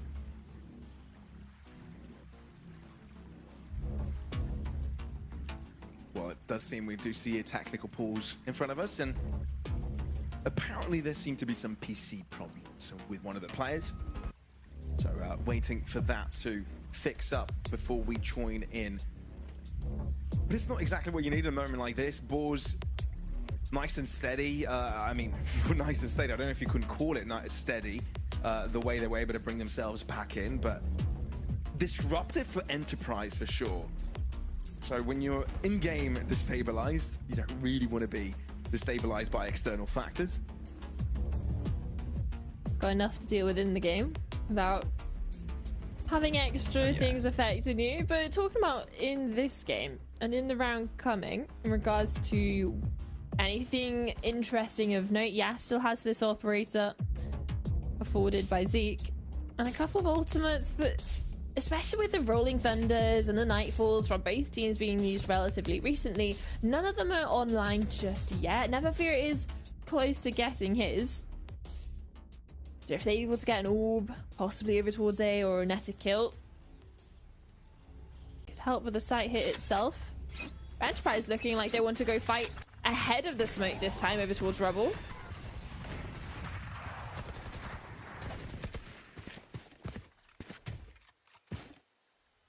But it's not contested by Enterprise, at least from the start.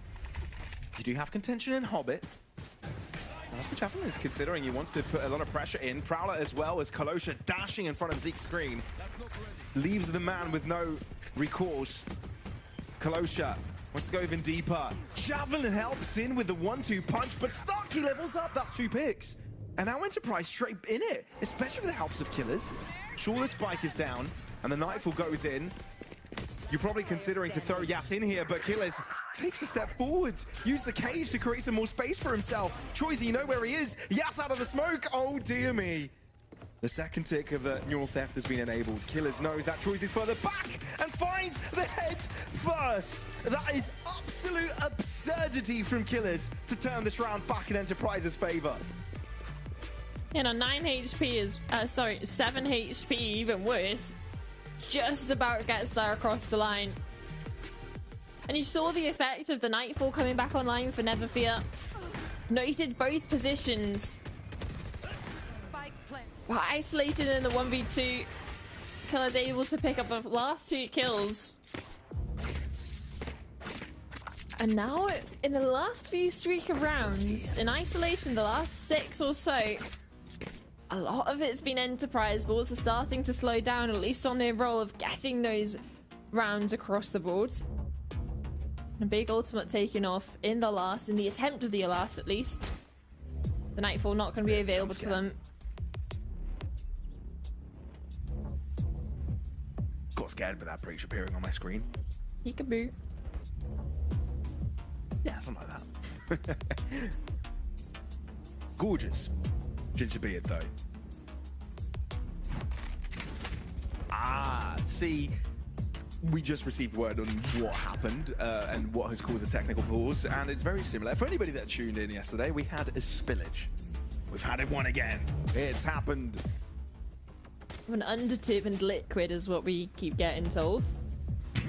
So we were making conversations about tea or energy drink. Oh, but it was just water. That's fine to spill that maybe on your mouse, well, maybe not your mouse pad, but keyboard. You can just put it in rice. It'll be fine. I love the scene of the waterfall there as well. More spillage in map, in game. I mean, if you spilled a whole waterfall across your setup, I think you got a couple more issues. Oh yeah. It's probably not just cleaning up water near you and on you, but it's your whole PC sure going into all rice. Your electronics. Mm-hmm. Uh-huh. All right. I think once again we get reminded that Enterprise have a lot of individuals that can just show up at any moment, and Killers with world champ quality does it again. What was that? 3, 4 kills that round? 3, right? And Starkey got 2. Yeah, and it was sort of those 2 in combination that they're able to, out of nowhere, bring it back into an Enterprise possible round. In regards to Starkey's double kill over towards door and into main, same goes for Killers on that rotation over from C. But he's always been that sort of threat when they're coming back in, especially when they're converging on towards B, is opening the door, connecting C and B main. Something that Bulls might want to reconsider, especially when they're playing over towards B, especially into Hobbit. Maybe pop a player in main as well, dedicated to waiting for Starkey, whether that's waiting outside C. Because a lot of the rounds that we've been seeing from them have been very fast rounds, very decisive off the bat. Even if they're stopped on the initial push, just a little bit of a reset and go for a re-hit. But otherwise, they've been loving the B site, loving the initial A pressure into a B split.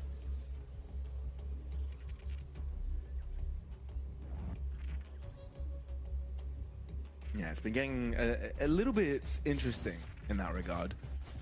But now you kind of want to see Bulls get right back on the horse, right? You don't really want them to be destabilized with what just happened. Because obviously it's annoying, right? You already had a couple of peaks, you had site control, and then someone just decides to push just a couple of smokes, even when blinded, or when prowlers are thrown at him. Oh God, when a nightfall goes upon him, when he's quite literally having nightmares in that moment, daydreaming. But here we go, back into the Abyss, back into Lotus. I was going to say, this isn't Abyss. This is Lotus. Although Abyss is coming back into the map pool. I can't wait. But you kind of... ironically, did you enjoy Abyss? Yes. Yeah? Yes. I don't know if it's a hot take, but I didn't enjoy that much. Maybe that's just me. Skill issue, but... Probably. Definitely, actually. Oh, that is a skill issue, though. The TP in has been read by the trips, but unfortunately they can't connect the shots through the wall bang. Oh, that would have been such an easy entry for Enterprise. Oh, but Bulls actually take over with 2 picks. Javelin and Kalosha do a lot of heavy lifting, but they still haven't really gained too much control onto the sides. Kind of holding around it, tiptoeing inwards.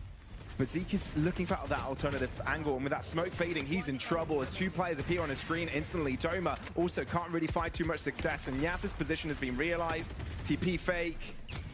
Rescoping there from Yas, but Troyzy so damn fast. That is much more like it for Balls. Complete decisiveness. Oh, but the thing is, Enterprise had the exact read on how that C hit would have been coming through. Killers had the adaptation to move the tripwire up on towards the box, knowing that's the path of entry Balls love to do. But the only issue is, he gets hit by the trip, he drops down, and he's managed to be able to matrix the shots that were coming towards him, survive, and then even get a couple of kills and close out the round. So, for Enterprise, losing that initial entry is going to hurt them, especially when it denies them an opportunity to equate the scoreline.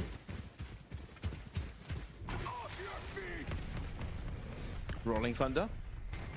Off the rip.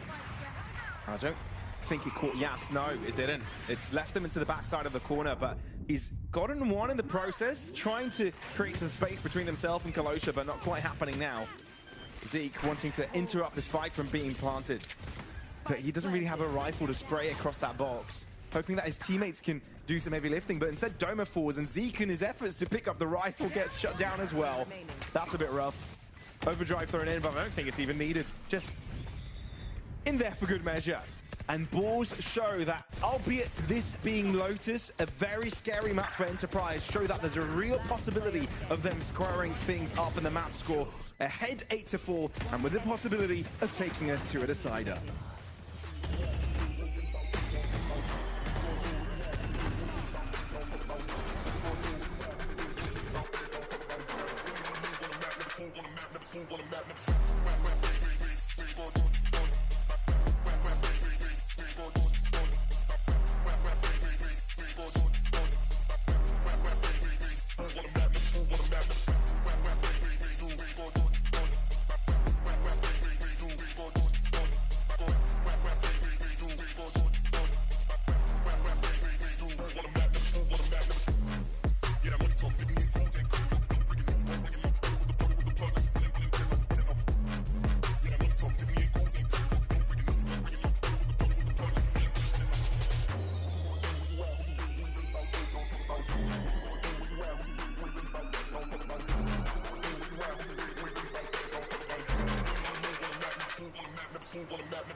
Time for the second half here.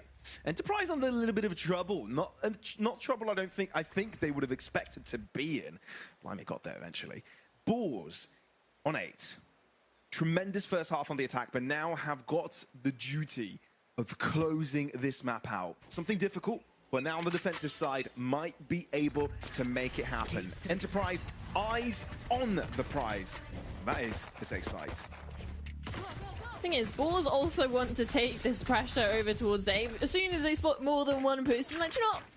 You can have a rubble. We don't want it anymore. We're gonna back off. And it forces Enterprise to use utility to re-clear. It does afford them the opportunity to scale up. All the while, Boars have sent their attentions elsewhere. Triple up onto B now, expecting to push and go for an exploration towards B main.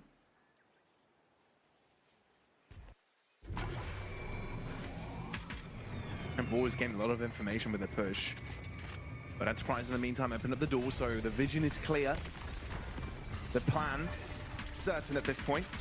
Knowing that there's one player to the back of the site and no one hiding without that smoke, you can start to get that spike planted. 5 versus 5. This could go anywhere. Javelin having all of his util still available. Stun gets thrown in and it catches a couple of players. Damage across onto Yas. Flash does a lot of work. Doma to the far distance. Can't get much done. And it feels it's stalled out to Starkey, but the thing is a couple of players are low. The healthiest of all of them, Toy Z, does get shut down, but Balls overwhelm him from all positions. Starkey can't hold on to his ground, and that means Balls will win the 4th pistol. 4 out of 4 in this series. It's not ideal. It's something similar to Metasport yesterday. Unable to win a single pistol until it really came down to the wire, needing them to get the 3rd map across the line. But right now, Enterprise aren't going to be afforded the opportunity to get a couple of rounds on the boards, and instead it's an opportunity for Balls to hit double digits, while Enterprise trail behind on 4. And similarly, for Enterprise, the lack of a spike plant going down, it's hard to invest too much into this one. It's classics across the board. One goes, but at the moment it's not going to get anything done. Saying that, Trozy's down, so is Never Fear. And Enterprise actually take the smart route and not over-engaging onto Javelin, forcing him to use everything that he's got. Flash no longer there and reload needed, but you can hear the commotion, the splish splash bloshing. Zeke from further around gets still a lot done. Zeke keeping it going, but it's all down to his Stinger fight, which Doma is able to get the better angle of Thrifty. Successful Enterprise. Didn't take long to make their presence known on the attack. And it was with one Ghost. Everything else was classics invested, weapons recycled up off the ground. Overwhelming pressure over towards C. And sure, you send Yasin to poke and prod. How many of the players are here? Force a Javelin. And then Enterprise just jump on the opportunity twice, lays yet another Balls player. And this could be a way back into the game. Oh yeah. Marked 1. After not winning the pistol, this is the next best thing, right? Yeah, especially with the damage it's going to do to Balls. And all the good it does for you in regards to money, in regards to investments required. I'm out of here. But we've seen a couple of spooky things happen on these ecos, so Balls have to go across the lot. And Balls have got 3 defenders around, which could get a little bit scary if you're not able to isolate them correctly. And yes, indeed, is the one to get stunned early. A perfect answer to his dashing into the back of the site. Aftershock not affecting Kolosha, so he'll still be around. And the paranoia thrown into his corner as well to make them think there's no one around, but they've given so much space to them that anything could be possible now. Spike not even to the ground. Enterprise too scared. Yeah, and there's a weapon that could be Balls retrieved. could be behind every other corner. I mean, they are, basically. Yeah. But going for that rifle might be a bit of a bait. They need to hold on to the ground, and a dash from Kolosha tries to be a distraction. Rare gets caught off as well by Zeke. Enterprise being very clinical with how they wanted to take on the rest of that round. Taking no chances, clearing every single corner, and make sure no shenanigans happen from the Spore side of things. I mean, they already got a little bit of the shenanigans happening when you sent Yasin initially. Then there was a couple of smokes, a lot of shooting through smokes, flashes being done, utility being expended. But it's the re-clear that's important from Enterprise. If they were like, okay, hold up, wait a minute, let's take a moment, wait for utility to refresh, see if anyone from Balls tries to go for that Phantom. If not, we're just going to re-clear site with a reveal. They do that, and you can see how clinical the closing out of the round was compared to, well, the initial site hit itself. But weapons back out now for Balls. It's almost as if the first 3 rounds didn't happen. They didn't get echoed after winning the pistol. It's fine.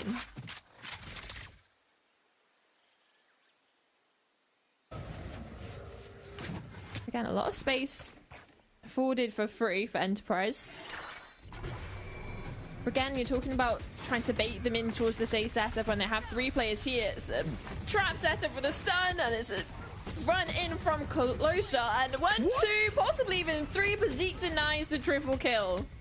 I don't know what it's about Kalosha and Chaos, but he thrives in it. He is born in it.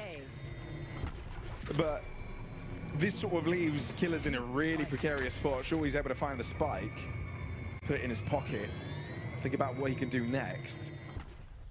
But he's up against 3. And no real ground control, no real access to his site, at least not to his knowledge. And there's no opportunities either being given by Balls. There's sort of 2 tails of the Cypher utility being up, of Balls are happy to stay over towards A with the camera and the 2 trips on C and B. Same goes for Killers is happy to rotate over. No, he's no one is pushed over towards C main. It might prove difficult in regards to saving off this retake unless he can isolate some of these kills. Well, he's going to have to... Oh, I thought he was going to hop, skip, and a jump over there. But then again, you don't really want to have the pressure of that trip being there if you choose to retreat in that position. But he doesn't know that the cam's over in towards main, or at least specifically in main where it is, so that he can take it out early. Cage. Killers closes up the distance. One of those players are low, but he can't quite isolate the first one. It would have been ideal if he could have done that early. Peek out. That's one. But a bit of a high-low, 1 crouch, 1 wide swing. And it's enough to put Killers to sleep. Balls on double digits. Didn't take long to get relevant once again on the defensive side. And I think it all just comes down to Kalosha's extravagance over in Tree. Yeah, it's the trap setup being utilized by Balls in the sense of you send the stun in from Javelin. You also have the stun of the Neon of Kalosha to follow up his initial kills as well. And it's just a complete shutout of any sort of aggression Enterprise want to put over towards Tree. They lose the spike itself. Force heady sort of adaptation for Killers to retrieve it. Tries to go for the 1v3 post plant. They still have weapons, and again, it's this fight over towards A, but a little bit more contested by Balls this time. So through the smoke, 2 people have already dropped. Yeah, not the best start for Balls. But Enterprise, on the other hand, may want to amp up the pace onto the safe side, but that also could not be the best decision, given that Balls are still around. Neural Theft is going to make them confident in where they're going to be heading. Decide that B site probably is the better call and see where the rest of their opponents have repositioned. The flash from Javelin doesn't quite self-assist enough. The slide in from Yas. The supportive play for Zeke to jump in. And Enterprise this time around very decisive with how they take on this round. Couple of pieces of utility just being the answer. Neural Theft also being a big reason for avoiding walking into a Lion's Den, really. And Kalosha, that is one tough cookie to crumble. And indeed, it will remain as a brick. I don't know what cookies you're eating that are as hard as bricks, but... yeah, the cookie doesn't crumble, but for Enterprise, it's at least another round to start closing the gap. And an opportunity into this one as well, but it's a lower buy for Balls, but they're almost full flushed in regards to ultimates available. What we saw in the previous, like you said, Killers' ultimate Neural Theft, paying a world of hurt to the side of Balls, out of position, and out of a life for Kalosha into this one. Outlaw's not fun to be playing up against, especially when you can barely even afford weaponry, let alone shields. Gauge 3. Ooh. The Trip's continuing to put pressure onto Enterprise, kind of splitting the team in two in some way. Never Fear, though, fancies himself some front-facing position, trying to interrupt someone on the cross of the site, but instead the opposite happens. And Ball basically locked on the outside, just looking in. Maybe not even for Troisy. The decision is kind of being handed to him to begin with. So Enterprise looking on an 8th round here, Summer. So this game is actually becoming quite close. Sure, this was an eco from Boars. Sure, they've got a bye coming up, but say they lose that one as well, then this game is up in the air. Let's see what Troisy can do on the exits. Nothing. But for Enterprise, a flawless round, keeping reinvestments minimum. And also the gap between themselves and Boars. Still an opportunity to bring this back into a conversation of closing out into regulation. But Boars not happy with how the last few rounds have transpired. Sure, a couple of ecos in the mix. But it was their game to lose after a dominant first half. Still have the ultimates. Didn't expend any on the eco. We're baited into over investments, but now this is the one that's going to be the real investment for them. Full rifles. Again, one away for Rear on the ultimate now for the neural theft, and then you'll have a full house. Whereas the early fights haven't necessarily been going their way over towards A, especially on that rebel hit. You can see the pings going out over towards the mini-map now as well. Possibly wanting to invest a little heavier, fight a little further forward. Enterprise have been relatively good at cutting that cross, denying any space over towards back rebel, which can be very difficult to re-clear. I hope it's a little bit of a switch up. Rhea's now setting up over towards A. There. Looks like C's the place that they want to take. Gotta go. There. Moving across two different sites right now, making sure that Balls have their hands full. Most importantly towards this A site where Balls have got a ton waiting for Enterprise with. The traps, Cam, and 2 players. The thing is, Troisy did have a look out on C and has spotted no one there, so still Ball was very confident to keep the majority of their players on this side of the map. Especially at least one player being noted down over towards A long.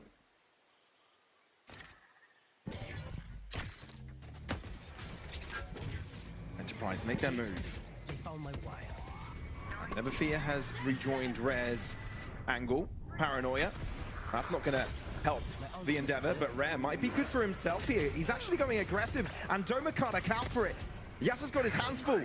He's dealing with way too many people, and Rare is just walking around the A site like it's a roundabout and taking enemies down one after the other.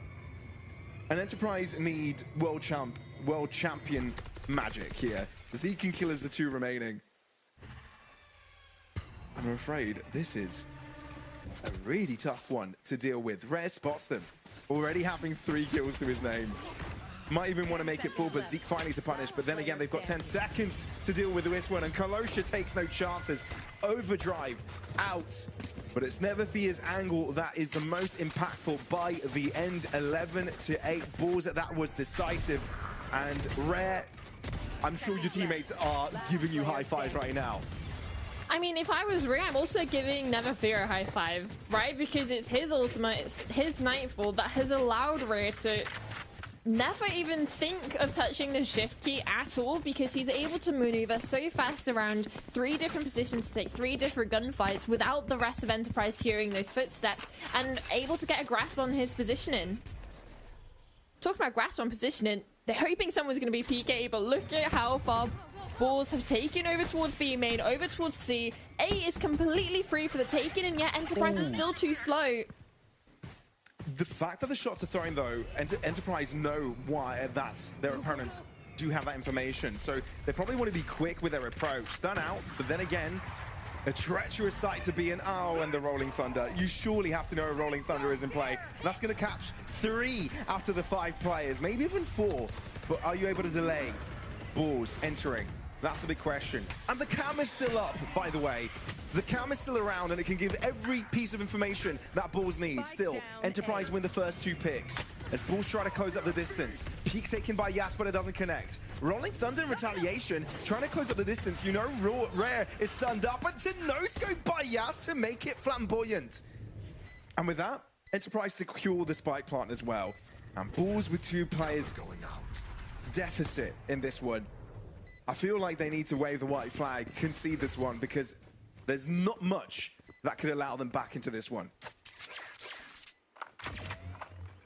And I'm so glad we got the point down view of that site hit itself, because some of those players, especially Yas up close on the deepest player forward for Enterprise, going through everything. Come hell or high water, he has gone through so much utility in the sense of everything from Javelin has been dumped on him. The Rolling Thunder, flashes, a stun even when the Rolling Thunder finally wore off and Yas wanted to go for the final kill and to get him out to that position over towards drop. And then you also had the Nightfalls coming in. You had Doma's ultimate coming out. And there was just so much being invested into that round that for the fact of Bulls unable to get across the line, sure, they get a couple of rifles to be saved, that they can make a conversation about a buy into this one, but you're definitely not going to be impressed with yourselves with how costly it was and to not get it across the line. Yeah, and especially the implications of them losing this round as well, being economical recession. It's a tough spot to be in. Pivot around. Lose this and Enterprise potentially could find themselves neck and neck with you at 11. That's scary. You don't want to give these reigning Challengers EMEA champs the chance. Oh, Killer's close to this. Oh, but of course, Kalosha can do something like that. He's so confident to make those maneuvers. But then again, A site in Enterprise's eyes. Cam spots their movement. And it seems like all of these positions are held strongly. Kalosha off the angle now. But that stun will make Enterprise a little bit frantic. Towards the site they go. Cage down. Again, the inability to see is scary. Rare. Posting up closely. Catches Yas off guard, but there is a trade available. Enterprise, though, need a little bit more than that. And they know it. They need the space. They need the comfort to try and get that spike down. Doma has to go down in his efforts. And Zeke needs to be careful of Troy's getting up behind him, but he still gets one. Starkey reveals where Neverfear is. 25 seconds on the clock, and it feels like they want to isolate that fight. And they do indeed. The question is, where is the last player? And he just comes down for the retake for Trozy. One player sure is low. Zeke with a reveal over towards Heaven. Now they're definitely going to have their eyes trained, or at least one of them over towards this stairs position. They know this is his way back into the round. Smoked off for now. Smoke reset. The fake of the TP. No one's buying it, and both players locked and ready for that one. And just as we alluded to moments ago, ramifications of that round is economical collapse for Bulls. Enterprise with a big chance to equalize here. I think that was the most one-sided gunfight in regards to percentage-wise that we've seen so far of Killers up close and personal with an operator over towards main, and you just have Kalosha just sliding across your screen.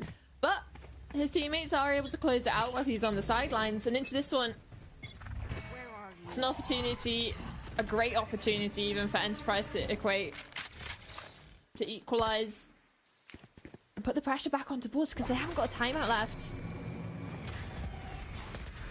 Bulls might enjoy a potential tree collapse, but instead Enterprise think better of it, at least for the start. I mean, they still have the option to move into B. That's not too bad of a deal for them. And they baited a lot of utility out over towards A initially. Bulls have got the difficulty of trying to figure out whether it's best to try and interrupt them now or having to go for the retake. It looks like they're going for the latter decision. It's heavy pressure that's going to be coming in over towards Hobbit, but there is a stun ready from Doma. Paired up with an aftershock as well. Yas into a deep corner, and even though his opponents are flooding in, he's got the assistance of Doma nearby. It can get troubling, especially if you are able to find a rifle here and upgrade, but Killers won't let Rare be a menace from a different angle. Troisy, though, is problematic. Finally, Killers puts him to rest. No, that was his teammate. It's Troisy is the one causing most of the trouble. Oh, it nearly happens for Bulls. Troisy nearly clutches that up, but Zeke is able to wipe his brow as Enterprise square things up. I think a lot of teams watching and a lot of players in this league have to be giving Bulls the credit where it's due, right? And especially in the sense of, even if they're not able to force a map 3, they have given such a fight over towards Enterprise. The challengers EMEA champions, and even a conversation going into those 2-2 matches, neither of these teams would be nice to face up against. Yeah, very true.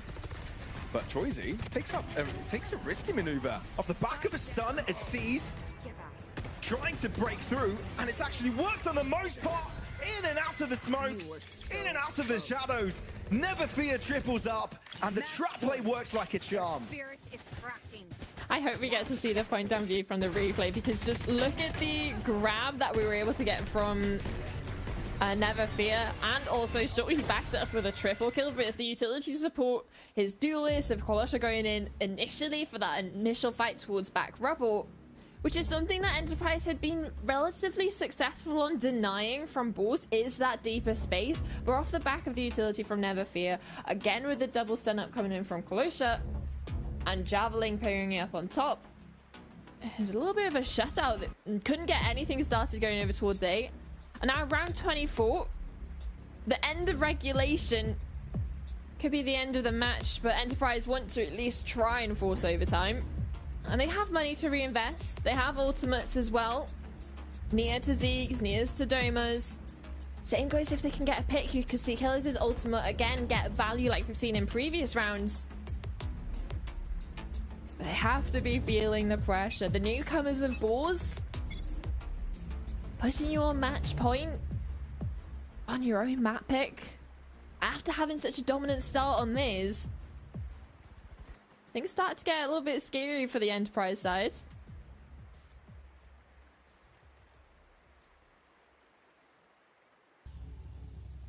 Gotta go. You're right. It is a little bit scary. And Bulls wanting to make impact here. Nightfall. Oh, it's a similar collapse just like the one before, but this time Starkey brings an extra corner to this equation. Paranoia giving him some more space to work with, but this is so damn similar to the round before, and it works very damn similar for Never Fear, finding 3 kills in the process. You can't recover the spike now. You've got an entire team of Bulls looking at it. And with a neural theft going in his direction, that is going to be that. This is likely, not likely, this is definitely a 13th round for Bulls, and Lotus, Enterprise's map pick, and Star map taken down. Yeah, given the context, Enterprise a couple of months ago were beating BBL Pacific on it 13-3. And now facing troubles in the regional league. From the newcomers of Bulls. Spotted out now, Killers. I don't think he reads into the reposition of Vert. 2 tunnel focus on the spike and the players defending it. 30 seconds left. Tougher than diamonds. 13-11, Bulls have done it. I'm sure there must be smiles all over their face, grins this wide. Yeah, they must be really happy with what they were able to do here. Not only did they overcome going down on their own map pick, but take down a very dangerous Enterprise on a map that many would have considered very, very difficult. But they did it, and now they've given themselves an opportunity in a decider to still go to playoffs, which is crazy. Sure, they lose this and they go to the 2-2 bracket, but what a way would it be to go to playoffs by taking down the reigning champs, not only of this league, but the Challengers EMEA circuit as it is. That is simply incredible. And that's also with the context of the teams that are in the 2-2 bracket. Twisted States, ESC, Team Liquid Academy. You put Enterprise in that mix as well. And I don't think if you showed me this a month or two ago that I would have believed you. That's what our 2-2 teams are. Getting to see some of these fantastic replays, but it's the ones at the end that I feel like made the biggest impact. A couple of set plays, a couple of disrespect moments, right? Just make sure that you just run over your opponents. I feel like Kalosha has been running all over his opponents all game long, to be fair. So much dashing and crossing, and he's been very annoying to deal with, and quite frankly, it felt like Boars had more answers against Yas than Enterprise had against Kalosha, and eventually it netted Boars that victory. So really impressive stuff. I don't know if you've got any other players to highlight here, Summer, because I felt like there were a few moments out there that could be put into a highlight package and something worthy of watching. I think just for the side of Boars, honestly, everyone just stepping up and doing their role, in the sense of, especially when you're talking about those A-Rebel fights, that sure, in the penultimate round, we saw Enterprise get absolutely shut out by just a couple of pieces of utility and just the sheer number and force of presence. And they decided, you know what, that's fine. That just happened one time. We can adjust it a little bit, do it in round 24. No. Boars had your number that entire time. When they wanted to contest A-Rebel, they contested it, and they were able to walk away with the round win, or at least a large sort of entry as to tip the round in their favor, at least. Yeah, sure thing. And just like the matches, the qualification matches of yesterday, the other 2-1 matches that could decide the playoffs teams, this one is also going to 3 maps. We'll be finding out soon how Bind will go and which team will greet the other teams in the top 8.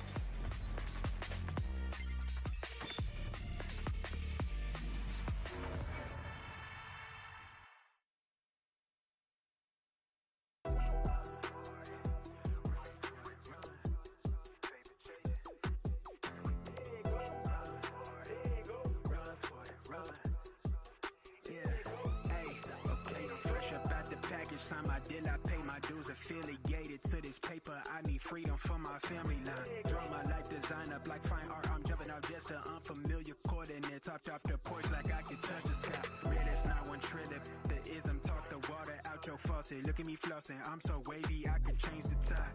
My intuition sense the hatred in your ways. You imitated, forging lines, claim meaning means that's just to justify.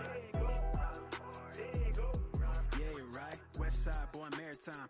Creole baby, my bloodline. My lungs clouded, my thoughts crowded. Say all I see is these dollar signs. Finna make a play and that sound delay. On mamas, I testify. Run for it, run. I'm out here paper chasing, looking for the funds.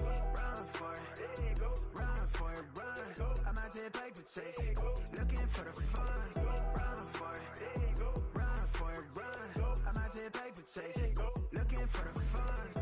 Run for it, run. I'm out here paper chasing, looking for the funds. Game recognized game. I'm from the Bay, okay, I'm versatile and my slang was different. I'm lane switching with the same people that I came up in this thing with. My head swivel, I'm homebound. Got a target back on my backside. The cat peeling with the cast iron. Better run for it, run before I catch you. Pick it out, ball it, block it. Trying to stop my blessing. Gamble with your life. Don't bet it. They can't stop my blessing. You do best not to test it. Yeah, you right. Real all in my blood supply. To get ball up top, finna make a play. I cast a lob like I'm Jalen, baby. No cosigner, no co-pilot. They pen pals, my flow designer. My brain signal out of range with it. My palm mission is a dollar sign. If I say it twice, then I meant it right. My brain signal out of range with it. My palm mission is a dollar sign. You know cosigner, no co-pilot. They pen pals, my flow designer. My brain signal out of range with it. My palm mission is a dollar sign. Run for it, run.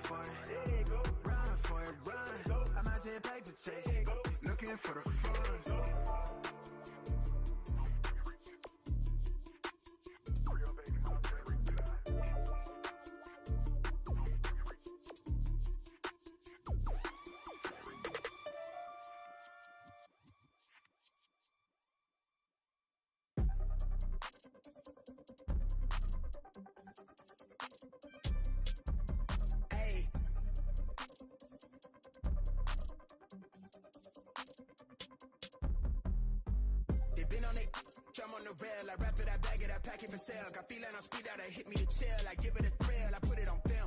Decide get applaud, that ain't real. Come to my section and flex, we can tell. I got a show and she dipping them nails. I'm flipping my L's, I know they can tell. I did it too major, they hit me for favors. Been him since the cable was cut in the cradle. What's up, only right that I do it. Colossal until I'm a boss, so they want me to fail. Look, we prevail. Jump on your tail. Know that they talking, they telling them tales. Just know how to tell, that for the sale. Hey, they talk like they got it, but they need to stop it. I'm leading with logic, my heartbeat is frosted. I seen it, got optics, I need it from Shawty. She mean with the top and it's obvious. They need him a target, I'm dodging in darts, make him reach for the stars. I'm dumping, I'm forcing the pun off the runs. I'm moving with caution, I'm saucing, my nigga is nothing. From nothing to something they'll never be. Tycooning, I'm Dre with the thizzle face. I'm nothing my section has ever seen. Run the ice so I'm clutch, I don't need a screen. I'm Curry, I push it from 30 deep. Do the pin in the pad like a surgery. She be curving you just to flirt with me. Toolie tucked off, but the jewels out. I just in a home with a full mouth. I'm a rare breed when the moon out. I'ma stop playing by the rules now.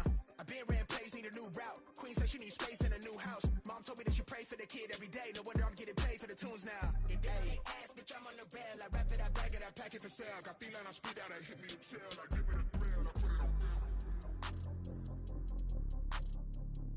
This facade get applaud, that ain't real. Come to my section and flex, we can tell.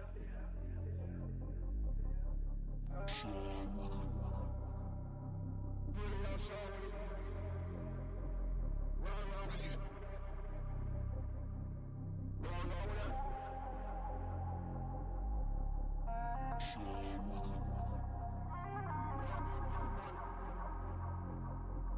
Run with it.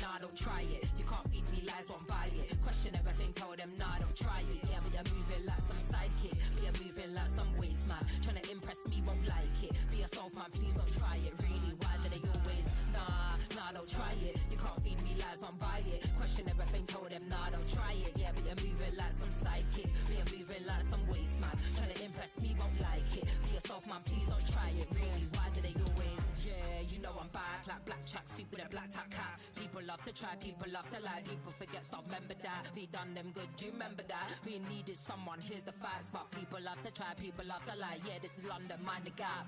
Living life just multitasking. Smile like a horror movie, I'm laughing. Motivated and focused, crafting. Dash something in a break, all your eggs in a basket. Can't handle it, why you asking? Can't handle it, why you asking? Can't handle it, why you asking? Please don't try it.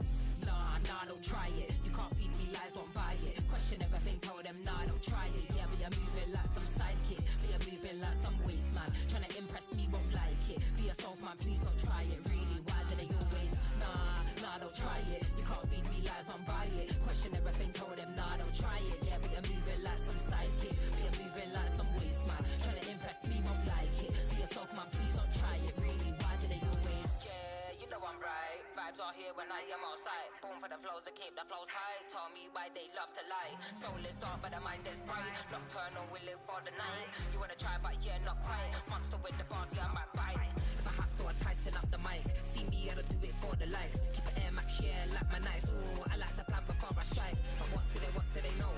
Frequency's high, it never gets low. But yeah, what do they know? You're dripping in warm from head to toe. Nah, don't try it. You can't feed me lies, won't buy it. Question everything, tell them nah, don't try it. Yeah, but you're moving like some sidekick. But you're moving like some waste man. Trying to impress me, won't like it. Be yourself, man, please don't try it. Really, why do they always? Nah, don't try it. You can't feed me lies, won't buy it. Question everything, tell them nah, don't try it. Yeah, but you're moving like some sidekick. But you're moving like some waste man. Trying to impress me, won't like it. Be yourself, man, please don't try it. Really, why do they always?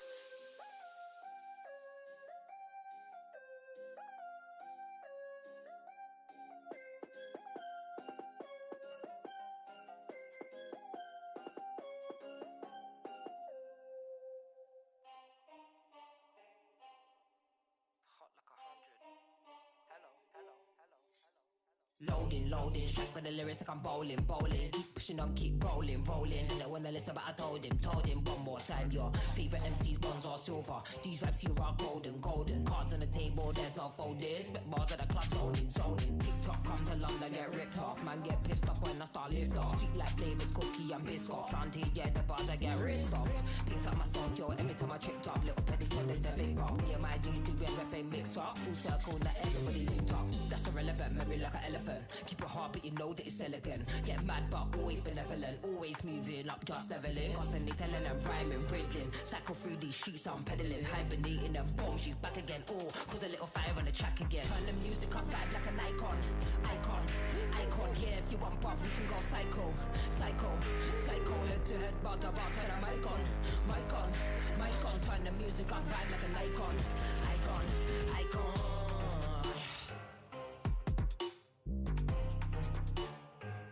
Icon, icon.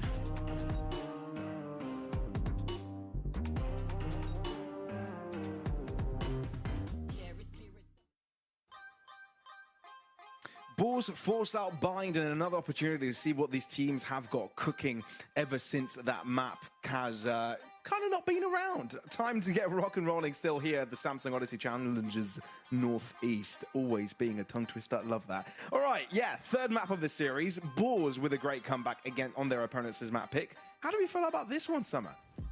I'm just excited to see Bind. Obviously, Bulls haven't played against into this one, but for the side of Enterprise, they have.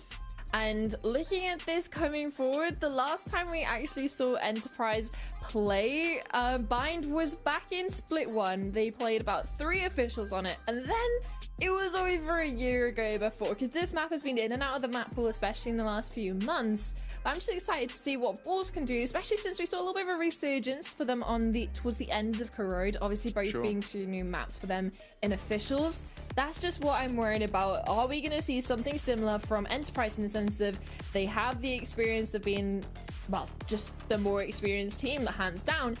But for Bulls, they have a little bit of an opportunity to shake things up. And looking at this comp, this is a little bit of a shake. Got the Vise, an Astra, a Gecko, and then a Deadlock. The only one that you see is that sort of default that you tend to expect coming on towards Bind is Clutch on the Raise. So I'm interested to see how this comp works. Interesting as well. You're right. Ball's definitely looking to get interesting with the set of agents. I mean, we've obviously seen a couple of them here and there, different iterations and different rosters and different adaptations, but all of them together, that is an interesting composition.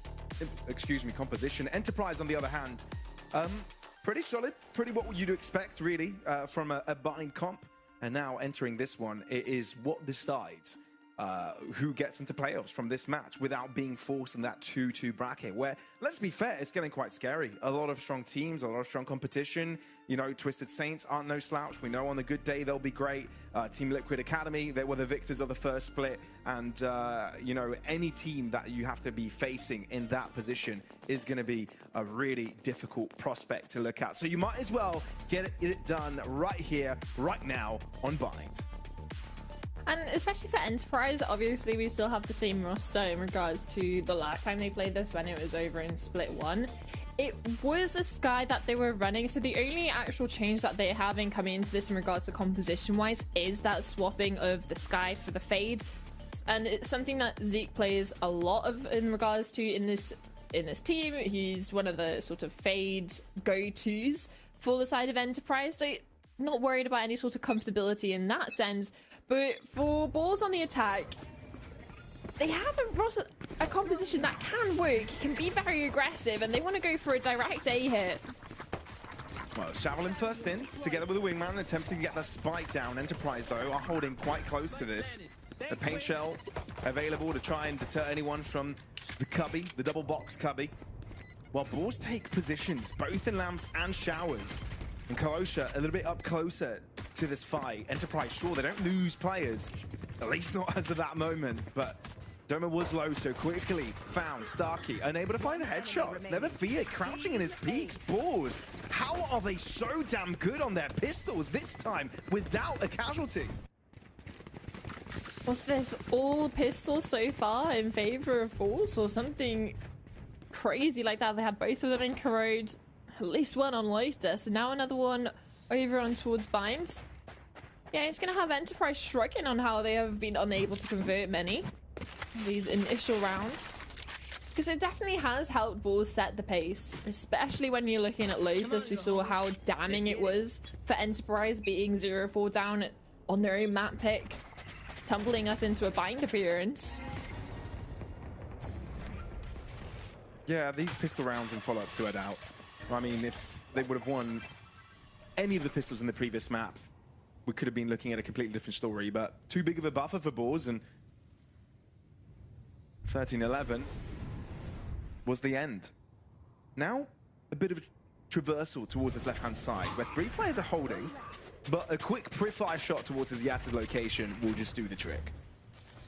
I didn't even think Javelin was trying to kill Yas, more of the Prowler that was on the way. Yas just caught in the crossfire. But with that pick, and the presence shown from a couple of the other Enterprise players, Bulls turn their sights over towards A.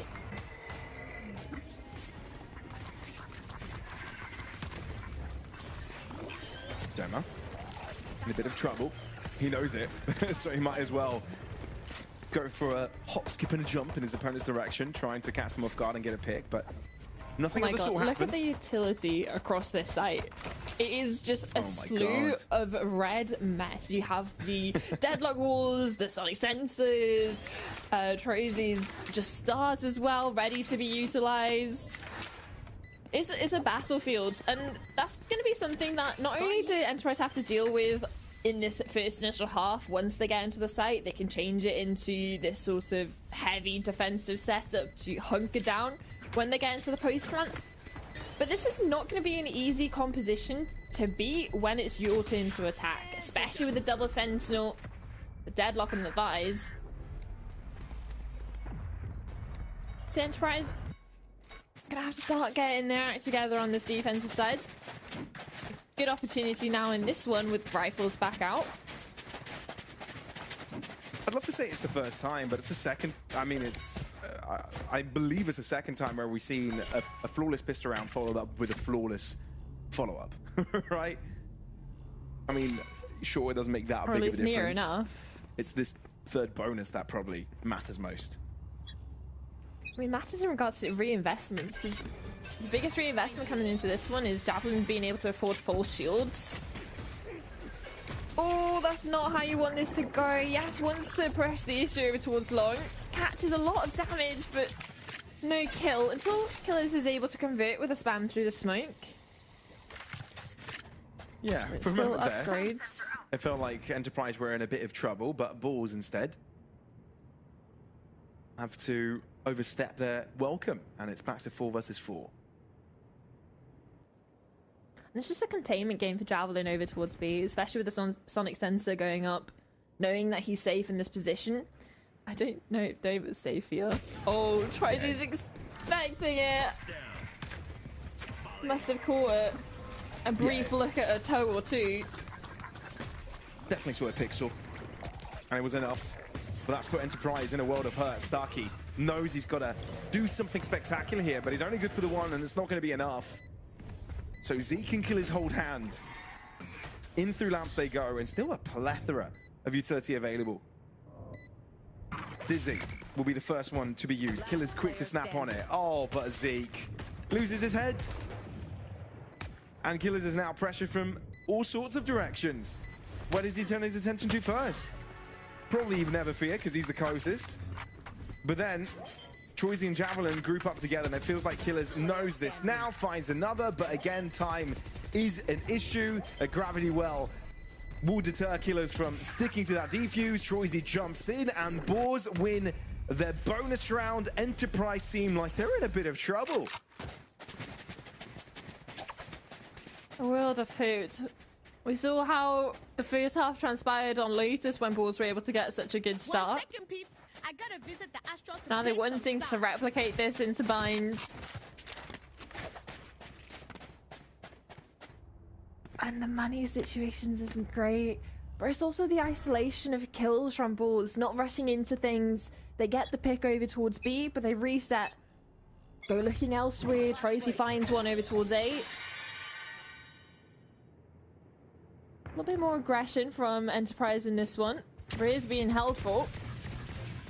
So it's no surprises. At least a 1-for-1 trade happening on the other side of the map. But no weapon recovered. It's still sheriffs across the board for Enterprise. Sectioned off over towards long as well.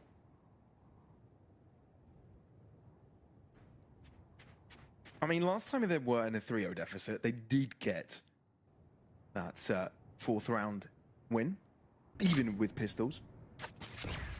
Maybe that first half? No, second half? I'm pretty sure I remember something like this. Something similar of the sort. Or was it a second round comeback? Yeah, that's what I'm thinking of. Right. An ultimate in. And sure, it's on in the eco, but at least you're going to secure the round. You get information on 2, but hang on, Yas is here. He might just be walking into his clutches. Please clear your angles. They will clear him, surely. Yeah, Javelin jumps in front of his face. And they're even already aware of short. The wraparound coming in from Troisy. Javelin holding at least a pressure onto Starkey, not wanting to peek it. Cleanly done by the players of Boars. Sure, maybe a little bit of damage, a little bit of a dink coming through. Well, actually, that's a little bit more than a dink. I mean, one more, and this could actually be doable. Oh, and yes, indeed, now it becomes very doable, especially with Javelin down to 5 points of health. Poison Cloud, meaning that Javelin has to cross-pass it. Oh, dear me. Oh, Doma finds a shot, but needs to reload and doesn't have the space to find cover, and Never Fear sees the chance to swing out. A nice attempt for Enterprise, but this still doesn't stop Boars' streak. You just send the Thrash out onto the spot. A couple of players decide against it. And similar to the first few rounds of Lotus, Enterprise taking that early timeout. They were able to convert it to stop this streak of Boars rounds. But again, it's the conversation of we're getting to the point of, yeah, it was against the lower buy, made it a little bit dangerous, but there's money for Boars to reinvest. There's also the ultimates now starting to come back online for some of the other players. In regards to Javelin's got the Annihilation ready. That could be nasty for a site hit, especially when you're looking over towards B or Hooker space that they wanting to contest. And we've seen Starkey wanting to play over towards Hooker a couple of times, same goes for Zeke. But it's just questions of adaptations Enterprise are going to make, how Boars are going to feel it out, or they're just going to stick to their own game, because at the moment, nothing Enterprise are doing is really disrupting them in the early round or for those coming into those site hits. It's more getting those exit frags as you're trying to go for the retakes. By then, it's a little bit too little too late. Too many players to deal with, too much utility to deal with as well, because just look at the composition of Boars. How many players on that side do you have for post-plant utility? Need that back.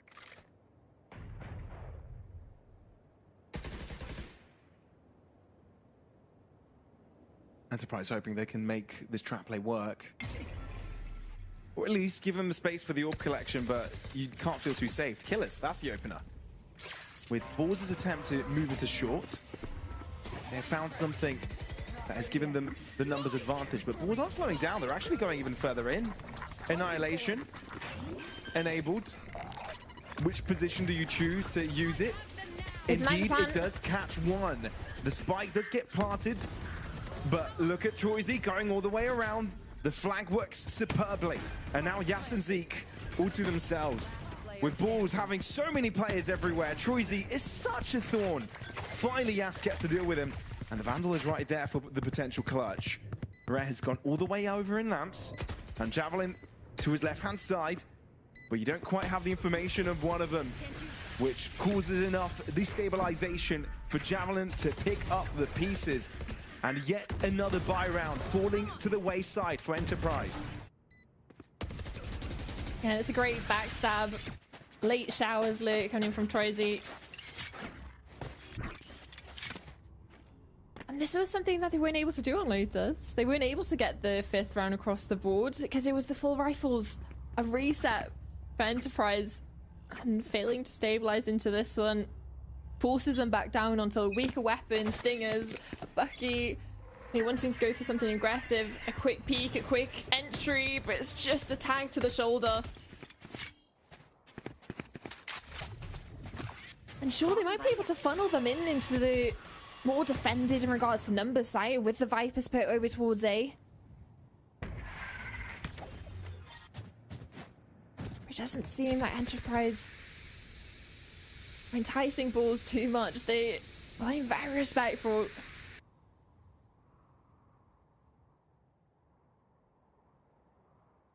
Looking for an overstep. It's quiet across the map for them. The balls slowly make their way to B. Snarky could possibly alert his team of this. The stars as well start to drop. And so does the entry commence. Kolosha stunned up. Or even in a bit of trouble, but Hyatt finds cover in the smoke. Zeke interrupts this cross. Outlaw in hand, and he finds 3. Completely disregards the wingman. Knows that he needs to deal with the players first, but the fact that Kolosha has already escaped enemy lines towards the back line, he's put a big dent into Enterprise, albeit Zeke's heroics, and I don't think it will be enough, given now it's a 2v1. Killers needs to get this clutch to put Enterprise on the board. And this is it, coming into for that retake. Sure, there's the one way over towards Showers and makes it a little bit less comfortable for players to play there, but there's still numbers, and Trice is going to give an opportunity for a 1v1, and Barrel spotted, and even the nades now. Killers has everything, all the information needs to work with, but the showstopper's on its way. Killers. He doesn't move to the other side of Lamps, therefore the showstopper doesn't connect. Snake bite by the feet of Kolosha, nicely read by Killers. The confidence, the calmness, and the bravado of a world champ brought to the stage here, and nets Enterprise their first round of this map. Oh, please can we see this buggy replay, because what in the world was that?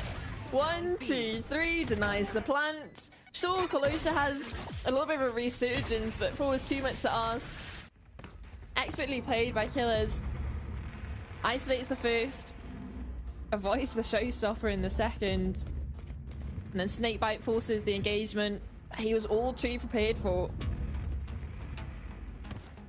And again, it always like this for Enterprise. They always have to break it with some sort of eco, with some sort of wild heroic round.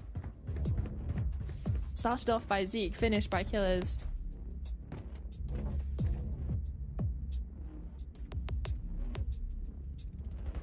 But Boars, they're still gonna have money.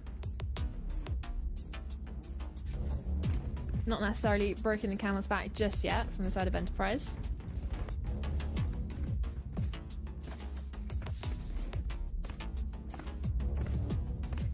Sure, it's a tech pulse, but at the same time, it's a bit of quiet time, right? Sure, 5 rounds in a row for Balls, but Enterprise just got their way in, and already they have to pause. They have to sit back, not really allow momentum to be created off the back of it. Not that comfortable of a situation to be in, and for Balls, that's a nice little reset. Just stay chill, stay quiet for a little bit. Rethink on how they were able to convert the first rounds of this map, and I feel it's just carrying a lot of the basics from Lotus as well. The confidence to go for some certain plays, and really basically treat Enterprise like any other opponent. They don't care if your challengers EME winners. They don't care if you're world champ winners, which quite frankly a couple of them are, but treat this as just every other game they've had so far in their lower and main Swiss runs. Yeah, but it is sort of that David meets Goliath sort of storyline, that we're looking at Boars being a team that literally got to this stage and got to this point from Premier. They were invited to the East qualifiers off their in-game performance, breezed through that, breezed through lowers, now into uppers. Out of all the teams you meet in the 2-1 bracket is Enterprise. And out of all the teams that you might be able to just about do against, Challengers EMEA champs. It'd be a terrible upset, wouldn't it? For Enterprise. There's still another chance for both of these teams to qualify. It is the 2-1 match. Conclusion, caught out in the open in transition. At least equates the numbers. Poison's off. It's been a bit of a theme for Enterprise this entire season, right? Starting games on the slow. Starting tournaments slowly as well. Doma's Paintshawls find their mark, and albeit Wingman's efforts to getting the spike down, there's still a lot of damage created here from Enterprise, but Rare stops Starkey from being a nuisance in the back line. So therefore these Bulls players can now align their focus towards stopping this diffuse from happening. Zeke with the wide angle, that's so smart! Never fear! No way he was able to read that! And Rare was his fight against Doma, and Bob's your uncle rounds over. Bulls win! And that's on 10 HP as well for Never Fear. An instant headshot. And sure, Doma being able to slip the net on the wall, catch a couple of players off guard, but it's that shot really seals the deal. Of course, Rare winning his over towards short. No streak of rounds allowed for Enterprise, and now that's again money situation, minimal loss bonus. Hero rifle for Killers. An opportunity for Yaz to catch some of these players off guard if they don't clear the corners. 3-1 and out. Scot-free. He's away. But we still have one hero rifle here. So the odds, I don't think, are still in your favor. Not yet, at least. If Killers gets a pick, perhaps, but he still needs to go untraded. Otherwise, Bulls will be able to take a lot of space here on A. Forced to drop back, over the strike will delay, but the wingman gets past. And, oh, it was without the spike. So, yeah, no plant here. Bulls 180 towards B. And with Troycy staying by, he can still use his utility, obviously, to help over towards B. Yas popping the Dimensional Drift is going to have a lot of information that B is the play, but Doma's waiting, knows that there should be alert coming through. And now the numbers are starting to cascade into effect. Enterprise, they might just do it on the Sheriffs. They might. But then again, you need to account for Never Fear's position over in elbow. Rare looking to see if he can take his opponents down by basically taking the rifles away from them, but still Doma walks in and destroys Rare. Never Fear left in a really tough clutch, but there are so many players up against him. That task is difficult as hell. Enterprise, it's a pistol round that gets them in.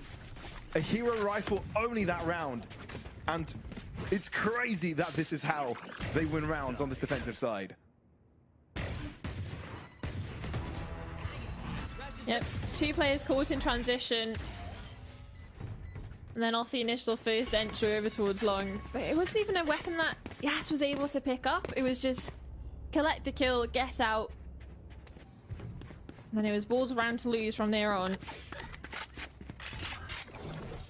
But not being able to keep that many players alive when they've been winning their last couple on top of the 2 rounds that they've lost towards retakes. Now they're the ones starting to feel the issues of money. You have Bucky, Stingers, and that calls for a fast round over towards A. Sure. Kolosha first out. Bucky in hand. Hoping that someone could be nearby. But that, in fact, was not the case. Instead, some spray opportunities are here. Doma finally ahead of Troyzy. And Bulls this time around. Spike planted. Letting Javelin do the spike planting. Killer's thinking he could seize a chance to maybe trade his life, but can't even find that one pick. So this is actually a little bit more treacherous than what they would have hoped. Thrash out. Kolosha does end up getting hit by the Prowler. A lot more pressure is exerted onto Enterprise with the util thrown at them. So Javelin wants to seize a chance to clean up the lowered players. And Kolosha helps out in that effort. Bulls, don't hold back. Don't want to let Enterprise get close to the site. Instead, walk in front of their faces. Show no respect. And demand this round for themselves. Yeah, this is a decisive round over towards A with the satchels out, Bucky in hand. No one from Enterprise really wants to face it. And at that point, you have Javelin's utility to section a couple of the players coming in for the retakes, or those already committed over towards site. You have a lot of chip damage coming from the utility, from the nades, also from the Bucky shots and Stinger peaks that we see the players going for. Another technical pause. A chance for a breather, like you said in the last few. It's always after a little bit of a silly round. 3 upgrades for some of the Bulls players. Now guaranteed at least the leading half. With Enterprise trailing behind, Money not the best. Yas and Saki likely to be worse for wear. Maybe a Guardian. Maybe a Judge even. You could play in the close angles. It is bind after all. With the side of boards, you have to be thoroughly impressed with yourself so far.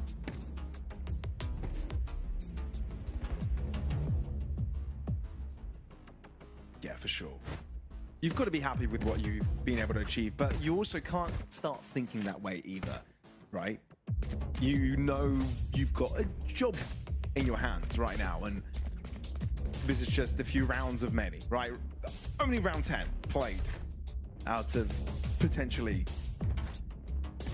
25, 24. I mean, if you're boards, you're already over 50% in regards to round numbers that you need to close out this map. On paper, you've got to start believing like you can do it, especially with the state of economy for balls at the moment in regards to ults. Close is almost closed with a showstopper. Troyes is available with the cosmic device. We can see another decisive hit over towards a site like 8.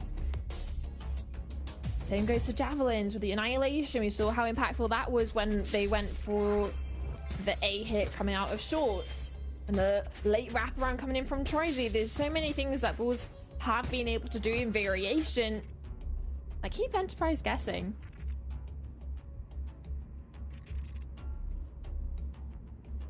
Yeah, it's unfortunate we've already had 2 or 3 tech pauses. This map doesn't really let the players continue in a groove, right? And we'll have to wait a little longer. Didn't quite catch what the issue was there. But then again, mouse issue. Thank you very much for repeating that. Yeah, okay. Well, mouse issues usually seem to get fixed quite easily. More often than not, it's like you know, a wireless mouse that needs charging a little bit, and it only just needs a minute or so to be ready to go. So that doesn't sound too bad. Hopefully we get onto the server quickly.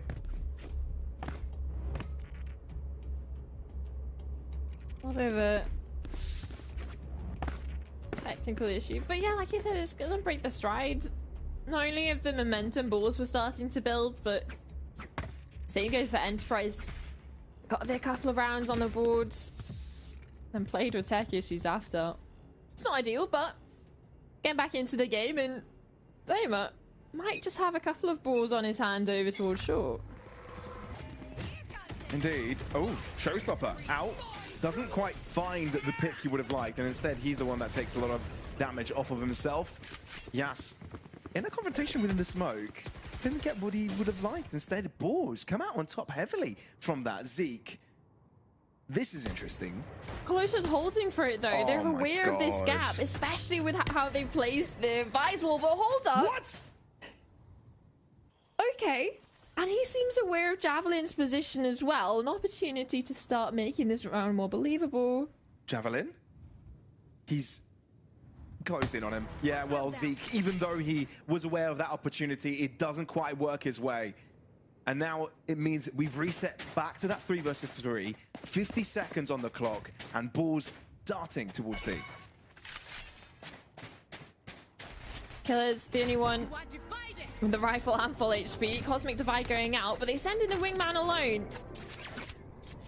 At least it's not to plant. There's no committal. They TP out. Oh, Doma, no! Oh my word. So smart that could have potentially been the situation. And he's still around. Troyes knows he's only got 20 seconds, so that's why he's being so rapid with his maneuvering. W key press as he's trying to enter site. He's realized where Killers is and probably expects Doma to be down short, but he's also wasted a couple seconds trying to figure this one out. Spray, he's visible towards Doma's location. That's a triple for Doma to save the day, but this whole round was so chaotic. Very off the start, Doma sending for that showstopper over towards short. Doesn't get anything with a showstopper, instead gets netted down towards the ground and down to 30 HP at the start. And it's a missed clear from the balls players as they redirect over into showers, because that would have been Enterprise locked out of the round if they were just able to net the kill onto the lowest HP player on the server. Yeah, plays the off angle perfectly, connects to, and Evil able to collect the third towards the end. It's crazy that these rounds happen after all of this, but they do. Starkey just takes the corner, spots out Kalosha, says, nah, you can't stick around here. Nah, not on my watch. And now Javelin making sure that his positioning is limited, but can't really stop his bullets. Not that it matters as Neverfear is able to take him down, but the fact that Enterprise have had all the time in the world to keep their players to the back of the safe site, it's just enough defenders to take on Boar's attempt. And all that remains for Boars is Troisy with the Sheriff. And it doesn't seem like he'll be able to do much. Sure, Git takes down Yas. Makes it a little bit more expensive. Find one more, and I'd say that's a decent round for a pistol. But still, that is Enterprise definitely now having a firm grasp over the defensive side, because let's be fair, it was quite silent from them early on, but now they're back in it. 30 seconds left. Yeah, and even just the call from Enterprise to start 4 players onto A, knowing how weak that site has been for this Lesserby and for the fast pace of the Stingers and the shotguns. Reinforcing it early on, allowing them to get into a situation where they don't fall to those pistols, to the Stingers, to the half-by antics of the Boars. And instead, starting to recover, redeem themselves in towards this half.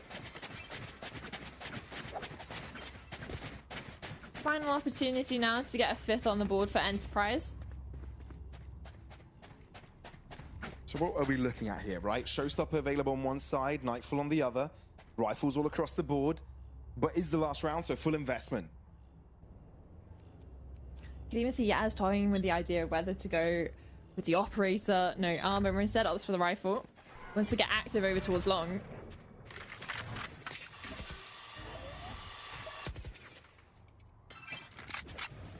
Wars. Spread out, default setup.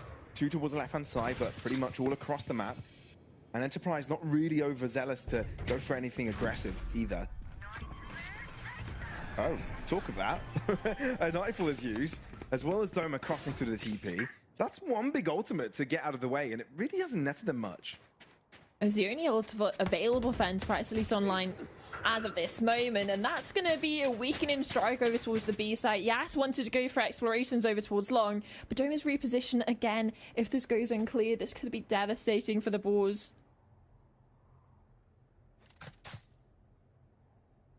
Doma, higher angle. What a position, Javelin will check. Potentially 2 before he goes down, but no, just the damage on Kalosha. And instead of committing to the B site, TP taken, and off to A they go. Killers is around though. You can hear everybody moving around. Sure, the Dizzy affects him, but he takes down Troisy in the process anyway. Wingman assists with a spike, as the rest of Rare are trying to deal with Killers, but they're not quite able to do it, and therefore time found for both Starkey and Zeke to start closing in the distance. Oh, there's Rare. Starkey realizes no need for the incendiary, therefore you can just simply go for the spike defusal. Neverfear in the ground, just like his teammates as well, and Enterprise know how tough they made life for themselves up until this point, but now they've redeemed themselves slightly. At least this is a controllable score going into the second half.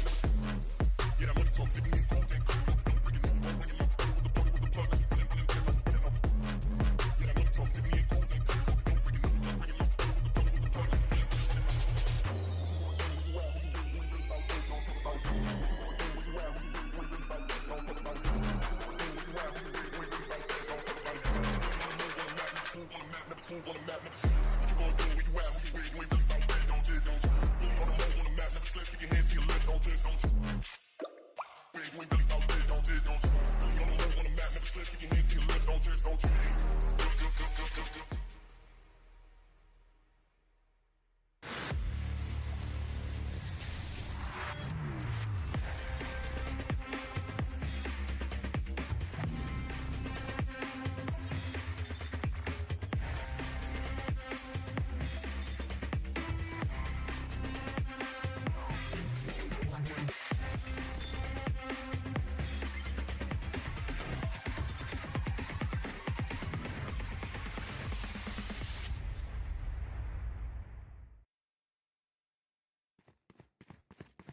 A bit of redemption for Enterprise towards the end of the previous half, but Bulls still lead 7-5. Up until this point, Bulls have won every single pistol round. If they do it again, this could put them in a great trajectory. Not only winning Bind and taking down Enterprise, but putting them into playoffs. That's the question. Does the pattern continue? Sure, new map, new sides. But same pistols, and it's something they've excelled on so far today. Enterprise already towards this right-hand side. Moving towards this A site where two players are already in showers, but not a quick committal. Just a push and the pull. Just sort of puffing their chest up over towards A, seeing what they can do, what kind of utility they can bait out from the side of Boars. They start to maneuver themselves in position as this back with the spike over towards Hooker. But the only issue is, as soon as Javelin gets any sort of contact, this water's going to go down, and it's going to delay them even further. Yeah, Prowler alerts them of their potential presence, and this wall does delay quite a bit. But it's also made Enterprise change their mind entirely. Maybe pivot to A. Thing is, not many of the players are moving. They still have the Vise and the Rays, and even Never Fear rotating back over. And they're even trying to find the Vise flash, and they can't even get that. So this could be a good tool for Balls moving into it. 30 seconds left. Oh, they've changed their mind again. Off to B Ziggy's they go. pulling them back. Troisy misses the timing, but Javelin is there in the cubby to find Zeke on his way to cross. Oh dear, Balls have got the read. And now they've got 3 defenders nearby. 14 seconds, running out. They're able to find Troisy, but how many more can they get? Never Fear, causing more commotion. Javelin as well pressured, but with 7 seconds, you've got to think about planting the spike, but Killers knows that's not going to happen. He's going to run after his opponent. 1 second, he can hear him running away, but it's not happening. Balls, every single pistol round of this series goes to them. Empathy for them. What is that? Yeah, that's just an incredible stat line to think of, right? In the sense of, sure, maybe on a certain map, there's a little bit of a domination of it's leaning in favor of one team, but this entire series, Enterprise has yet to pick up a pistol. Sure, they were able to convert 1 second round, but otherwise it's been given Balls such a buffer when it comes to certain rifle rounds and getting this sort of stabilization when it comes to towards the middle of the halves. Enterprise especially hate going for any sort of investments, especially in the second round. It's normally classics, maybe one ghost or a frenzy. Well, that's a lot thrown in towards the defenders, and there's blast damage done from Util, but Enterprise throw the blast right over onto Balls, and that this time is with lead. 2 now left for Balls. Same for Enterprise, and they are the most hurt in this situation. But a Bulldog fired by Doma is the dangerous entity here. And the fact that there is no committal to the spike plant makes Balls wonder what the play is.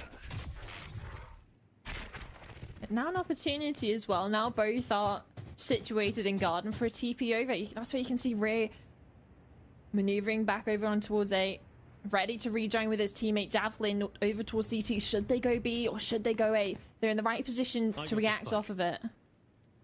They could do anything. They could do either, but Balls would also be ready for anything that comes their way. I'm interested why Doma's going all the way out in Hookah. Because, I mean, could provide an extra angle. Sure, Yas plants and then Doma. could play the post plant, even if Yas gets sacrificed.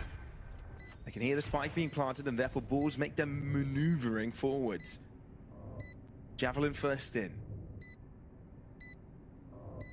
Checking every single corner with Yas left on site.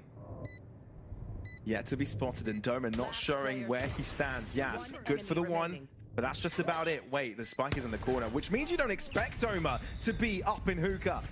A triple found for him overall this round. None of my stuff has malfunctioned yet. One enemy remaining. And it comes down to sure low HP, but if you can connect a double headshot, an unexpected position of Doma, it's not planted for him. Rhea was to tuck in, would have forced out the paint shells from Doma to reveal his position. But sure, all the pistols in the series for Boars, but this is the second time now that they've lost the follow-up and given Enterprise a way back into the game and to control the momentum of the half so early on.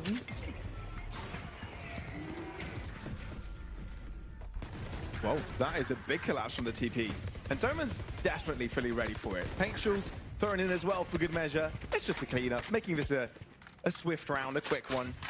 Well, I guess it would have been if Neverfear would have exited alongside his teammates there, but he's being a man of mystery, if you will, at this moment. Not really showing where he is or when he'll decide to walk out of the box. So unnecessarily taking this round to its final vestiges, but no, Enterprise are able to clean up. Flawless round for them as well, and that puts them neck and neck with their opponents. Enemy remaining. Flawless. It's not an ideal situation, but if Enterprise are flawless going into that one, Boars now with weapons back out, needing to shake off what's just happened in the last few rounds.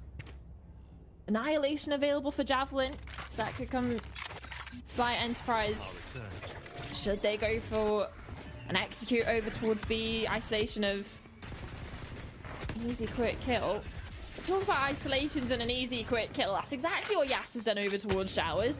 Gotten his, gotten out, and Killers has found one of the very few players on the side of Balls that had the half armor and collected up with the Outlaw. So that's put Boars in a really tough spot. So Javelin wanting to do some heavy lifting. Spots that one and realizes with his position telegraph that that's no longer going to happen. So falls back together with his teammates. And Enterprise, even though walking into this one with a bit of a weak buy, yeah, still maybe have two players ahead. Maybe the utility of Javelin, though, of having explored out on his own, popped the wall down, and even sent the grav net early towards long. It might make Enterprise feel like he's the only one defending this site, that it's Neverfear and Rhea over towards A to lock it down, and they're actually enticing him in. This might still left. be a situation where Balls can make it hurt. Well, Balls seem quite equipped for this. Neverfear definitely does. Deadlock ult for Javelin, hoping it connects with someone, and indeed it does. And that was one of the most dangerous of them all, Zeke. 10 seconds left. He But he did has the find spike, two, he but has he's the going to have to spike. drop. And because of that spike being over on B, there is no chance for Starkey to go and collect it and plant. The Shroud's going to Balls, albeit losing two players early. Definitely there and ready for that B site execute. Honestly, Javelin was just like exploring out towards B, seeing if he can get a kill. Instead, drops the wall, drops the grav net. Guys, don't come B, I'm on my own, I'm getting scared, I'm dropping all my utility. Baits Enterprise in. A lovely double kill from backside, utilization of the Annihilation. And of course, he grabs the player with the spike. As Starkey wants to start to rotate over towards A, he wants to get out of the mayhem Balls were causing.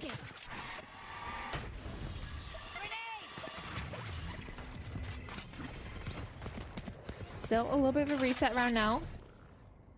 Money's still available for Enterprise, so still a little bit scary for Balls coming into this one. Bring them down.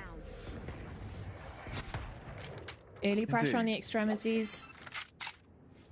Similar situation of putting the Outlaw over towards Long, but this time Yas hasn't come away scot-free. Down to 4 HP. It's going to be a little bit weary for the rest of the round, but they're regrouping over towards 8. Bomb buddy out. But you don't really want to be walking too short with everything that's there for balls. I miss Noma. They didn't spot anyone. Glosha definitely is going to be wary of this position with the steps that are coming. I don't know if he knows how many are here. Prowler thrown together with the showstopper. They're starting to exit, but there's no pace with Doma's push, just jumping up and down, but really not going anywhere. And that allows for the first collection here for balls. And with Lamp still under their control, this is really treacherous for Enterprise. You can't really feel too comfortable to take this over. But at least they've got the space for the spike plant. Rare, if he finds a headshot here, would be great, but instead Killers is quick to find him. Albeit him being low, Enterprise continue to overwhelm as they have a pack mentality. Troisy also telegraphed, knowing very much that he's stranded in the center of the site. Enterprise overwhelmed from all angles, and they're back into winning on their attack. And by the skin of their teeth as well. You're looking at two of the lower HP players. Bulls were able to net those kills. Going way back into the round instead. It's just a couple of dinks. And sure, it starts off with a lovely shutdown of Doma with a showstopper in hand, closer. Actually, he's not allowed to have fun with that ultimate, but still, there's no follow-up from the rest of his teammates. 4 players survive for Enterprise. And they're looking to equalize. Weapons not there. Bucky, the most investment Bulls were able to muster.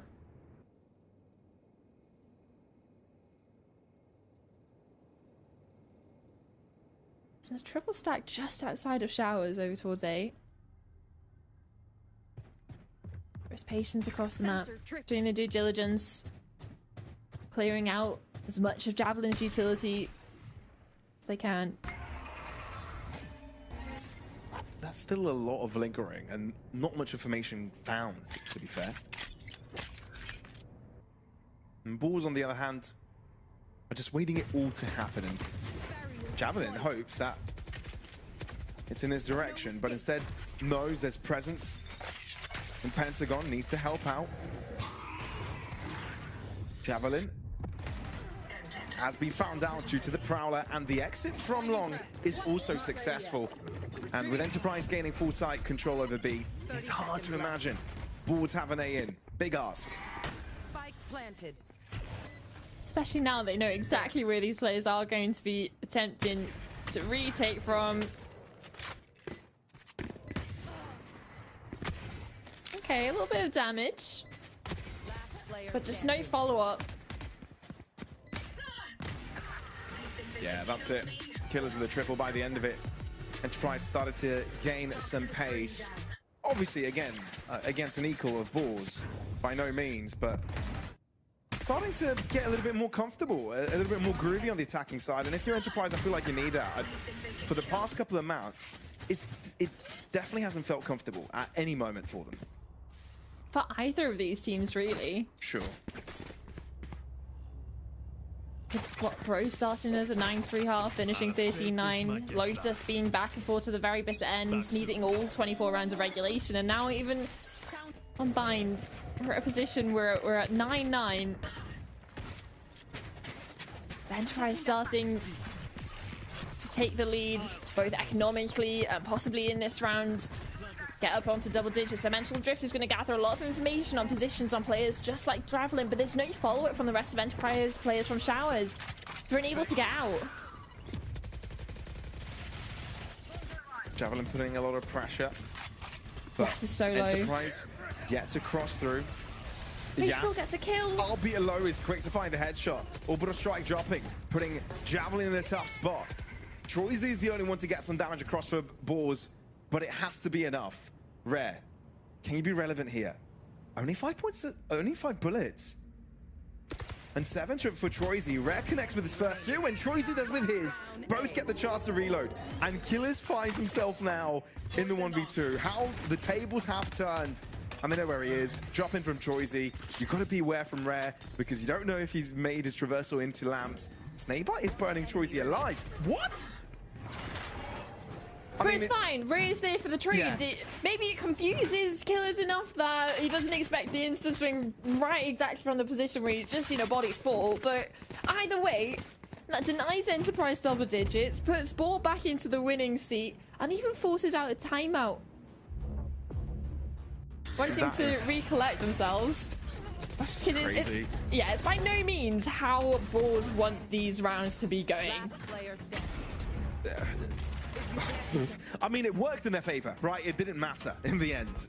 And I mean, it you're matters right. money-wise. Look at the reinvestment. It was a bit of a, you know, caught you off guard moment, surprise you moment, but it's not how they intended it to go. And you're right, money is an issue, timeout taken, and albeit a win, they don't necessarily have everything that they need to fully invest into this round. Because that's the thing, you've just won the previous round. You want to reinvest into this one of, great guys, like, we got this, let's go, let's push this forward, push this for an 11.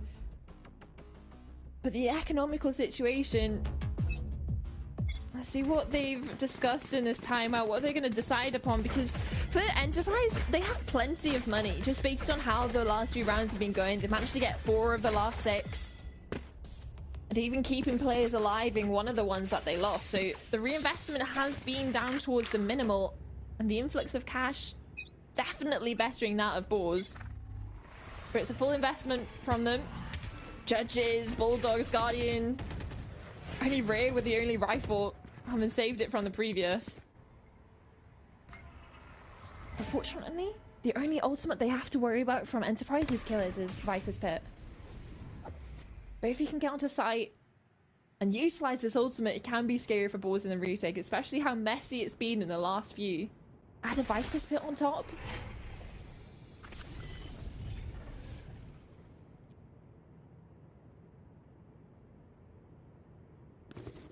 Kalosha. Oh, Doma. I was about to say he has an unorthodox position and one that you don't usually have your crosshair ready for, but not the case for Doma. Definitely ready for it, and an early pick for Enterprise. It's not really much that Boars can do off the back of it. They can't go exploring other areas. They need to rely on the site here itself and the ability of Javelin over towards Lamps to withstand it with a Judge. Support from Never Fear towards the backside. Dizzy available. 30 seconds left. Same goes with a couple of Thorns as the site hit comes through. 25 seconds, it has to be a commit over towards A. Yeah, it's got to be quick. Enterprise have left this to the final seconds, the final moments. Never Fear with control of the Lamps. Making Starkey shake a little bit, but Zeke is there to help out. 12 seconds. Again, it seems like Zeke is heading towards this spike plant duty. And indeed, they're able to get it down on time. So Enterprise with all 5 available to hold down the fort. Balls are closing the distance, but you've got to keep your eyes on Troisy closing in the gap from behind. The fact that Javelin can't really hold on to his life there is troubling. Sure, he gets one pick, but Rare needs to be a distraction. Needs to allow Troisy to get into the right angle to do some heavy damage. But even if he does get into a good position, the main fight is from Showers. Rare gets onto Starkey, and now both Balls players join hands. Wait, Cosmic Divides? Could they be able to two utilize different this? players moving from each side from Enterprise get the picks necessary, and Enterprise get themselves the round win. And it's just the conversation that Balls went through to invest into that one. Sure, you try and an off angle of closure up on towards the box towards Shaw, but the Guardian's not fun to be on that, especially when you're facing Doma with a Vandal. Then you go in towards the swapping positions of Javelin and Never Fear with putting the Bulldog in towards Lamps, not the Judge. And now the ramifications of that round of full investing into Judges and Bulldogs is now you've given Enterprise the prime opportunity to hit 11. But the fact that you have to go down to pistols, classics, one Sheriff. Oh dear. Even throwing down the Gravnet on yourself. Getting spooked by the clone. Enterprise, okay. It's time to move. No shift keys. Running, sprinting into this A site, and that's actually a decent call. Balls only have 2 out of the 5 players here. The rest busy on B. But again, you want to make sure you've got all the space control you need to get safe into that spike plant angle. Viper Spit from Killers is actually quite deep. Rhett, are you considering going for it straight away? No, you don't. Which means you're going to have to be low and need to get out of the Viper Spit to replenish all your health. Spike's still not going down, and this Viper Spit doesn't give them the space to get it down. It only holds down over towards Lamp, and instead they just want to go towards B. But Never Fear is still here. Do they clear this? Are they aware of it? Now they are. Oh, they weren't, but Starkey spots it on the jump. And now Enterprise, highway to success really on this round. The only curveball Bulls had to throw at this goes up in flames. Sure, it's an eco, but this is a perfect opportunity for Enterprise to gain the lead. And if they're able to keep all their rifles there, even better, without giving a chance to Bulls to get more orbs and get closer to their ultimates, even though Troisi and Javelin already have theirs. But that's it. We're likely to see the remaining Bulls players to go up in flames also due to the Spike's explosion.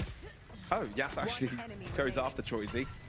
Doesn't do much when it comes to this to the ultimate status for him, but nevertheless, 3 remain for Enterprise as the lead finally is found.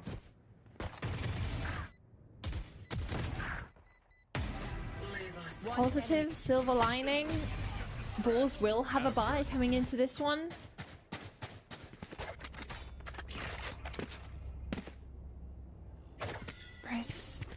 Even in the last few rounds on the timeline, you can see it's coming in drips and drabs for Bulls on this defensive side. Able to string any together. It's been a difficult time for them. And times just get tougher. Indeed. Yas very much ready for that position. Great opener. And Yas usually has been that player that provides these first bloods very often. Didn't see too much of that this series. But now looking to get back into his usual ways. And A site being taken over. It looks like Killers is on rotate duty. 3 approaching him. Deeper angle. Good for the 1. Good for 2. Killers makes it look so damn easy. Quickly nets Enterprise this round win. Yeah, and that's it. That's 12. I'm sure it'll be a little bit more of a loss bonus for Bulls, but it's not going to be that much. A flawless round for Enterprise off the back of Yas searching, and then a satchel up from Doma to get the elevated position. Troisi being hunted. And executed towards the end. Not a single gun save for Bulls, and 12 hit for Enterprise. And this isn't just about match point, map point. This is playoffs point to get them into the qualifier, get them into playoffs. And for the fact that Bulls have made it such a fight for the reigning Northeast and the reigning EMEA champions, it feels like it's just gone so dull towards the end that they've lost the fight. And Enterprise are just starting to wake up. For sure. Enterprise is definitely not making it easy for Bulls, especially with these early entries we've seen from them a few times already. Not that Bulls haven't been able to come back from those, but you can't really replicate that too often. You have 2 players with Outlaws, 1 with an Operator. They're just searching. And this is on the attack side, bear in mind. They're ready to play so slow, knowing this is a prime opportunity for them to close it out. It's crazy that they're playing with 2 Outlaws here. It's right, 2 Outlaws and an Operator. Yeah, well, an Operator you kind of expect maybe in a moment like this, but the Outlaws is such a clever addition, knowing that their opponents are struggling economically and that half shield is the only way they'll be in this. So next? I mean, they have the money to even have the spear weapons to refresh for the site hit itself, and Killer's already getting an entry over towards the other side of this map. Okay. A little bit of an answer back. A good job. And what's the call? Annihilation used, a bit out of fear, out of panic, but no one towards the A site. Never Fear knows there's a lot incoming. Wow, the trap works superbly. On the drop, catches Zeke off guard, So there is a chance for Balls here, 2 versus 2. And albeit this going awry from the get-go, Balls might just recover this and keep them in the game here. Potentially continue to contest for playoffs. Starkey denies that opportunity. Quick turnaround, tries to readjust onto Rare. Not able to do so, but the upgrade is there. Guardian now in his hands with no information to boot. Doma circulates around and taking elbow position. Rare will be out into the open, looking the wrong way. Rare, did he check it? I'm not sure, but either way, he's patient. Not looking to peek, not looking to push. And now, even if he walks out of the corner, Rare will not be ready for it. And even if he is, knows he has to get back onto the spike. Deep angle push from Doma, and the job is done. Albeit labeled Enterprise are the 3rd time running playoffs contender and get a chance to get their title in again. But Balls need to fight yet another chance, falling to that 2-2 bracket. But blimey, what a close game. Yeah, and you have to feel for Balls in the sense of, sure, they had a little bit of a shaky time coming into the first map on Corrode, something we've never seen from Enterprise. Same goes on Bind, and it just felt like it was just the drop-off over towards the end of the series, because we had the same sort of back and forth when we were looking at Lotus itself, the one that they were able to pick up. And for a Premier team to really push Enterprise to the point that we were starting to believe the possibility of Balls booking their ticket to playoffs today, it's definitely not something to shy away from, and they're still going to have further opportunities in the next coming days in that 2-2 bracket. So we could see both Enterprise and Balls qualified to playoffs, but Enterprise have put their foot down. Today is the day that they will make it. Indeed it is. And I think for Balls, you're right? It's not the end of the road. And at the same time, I think they're going into that lower bracket with an attitude of them being the favorites, right? They took down Twisted Saints in a best of one. They took down Team Liquid Academy, and both of those teams are currently waiting at that 2-2 score in that upper Swiss stage. But looking at the scores, there was some heroics required overall, I feel, for this one. Enterprise needed killers to step up so many damn moments. Doma had a few moments to shine, I think, but I think it was his consistency all across the board that nets him fantastic 287 ACS by the end.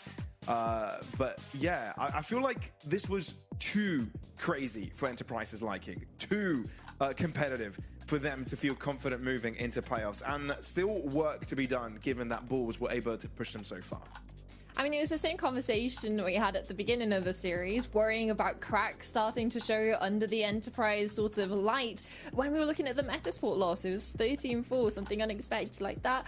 And coming into this one, Balls, the Premier team that's made it all the way up, showing that grassroots in esports in Valorant actually works. And the fact that they're able to make it to this stage in sort of one fell swoop of Premier, East qualifier, lower Swiss, upper Swiss, and I do hope that we do get to see them into playoffs, just to have that sort of redemption arc that we've seen such positives and such highlights from them here, but at the same time, the lowlights of not being able to close out the maps, not being able to hold on to the momentum. So they are things to work on for both of these teams, but I'm just excited to see more of both of them going forward. Sure. No, Balls definitely came in here with a lot of decisiveness, right? They were like, we don't care who Enterprise are. We don't care that they have a lot of quality in them in regards to, you know, being champs and all that. But they came in and gave it the best run. But inevitably, it wasn't quite good enough. Now we get to hear it from the man himself, Zeke, joining us for an interview on the broadcast. Hello, man. Welcome to the broadcast. Guys. Congrats on the win. Yo. It was quite scrappy from our POV, but I'd like to hear it from your perspective, that series. I mean, I'm not gonna comment it. This is not us, and this is not how we play, and like this is not how it should look. This is not how the results should look. We should be winning against these teams pretty easily. Definitely not losing them up. And like I wrote on Twitter, you know, we are in a slump. We are panicking a lot, we are stressing. It feels like we are playing grand finals against teams when in reality we are in Swiss stage against, like, you know, teams that were just in tier 3 or like ranked players. It's just incredibly, you know, disappointing right now, and we need to step up. Obviously, it does come down to playing your own game to a certain extent, but for Balls being a team that has come up relatively new with new names, new faces, all the way from that premiere. Was that something that you guys found hard to sort of prep for and adapt in the middle of the game, that it's not necessarily someone you're used to playing against? I mean, we are used to play against, because this is the stage 3 already, and we played against these teams previous splits, you know. I think it's like, I can respect an opponent, you know. I know when opponent is playing better and we are playing worse, and like it's, they are good players, you know. Individually they were shooting us, they were just playing the game and having fun probably, and we are not having fun at all, you know.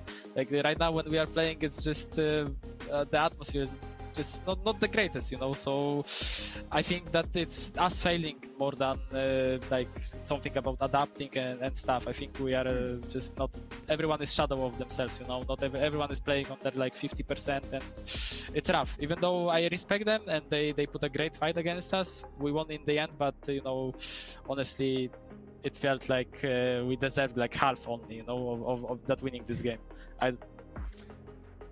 Yeah. Understandable. And I kind of want to ask a little bit more about this, right? Because you've obviously been around the block, a lot of projects, high-level projects as well. And I'm sure this is not the first time you're probably sensing something like this, right? It happens, right? That you kind of go into this slump. So what steps can you take to refresh yourself, snap out of it in a way? I mean, listen, it's not that bad. I know every single team in the history of this game is gonna ever always go through a slump, and it's usually happening after, you know, winning some tournaments, because, you know, you had honeymoon, you had a probably long break after winning, and things like that happen. I understand it. Our whole team understands. I don't think it's like drives us crazy or something. We are not on the like breakpoint of maybe I was like very pessimistic when I started this interview, guys, but it's not as bad. I think we're gonna bounce back, you know. Like now we are in playoffs, we will have like a short break, we probably will snap back out of it. I think it's most about like just individual decisions, you know, for us, not like the whole team. I think we are on good terms anyway, and it's just for us.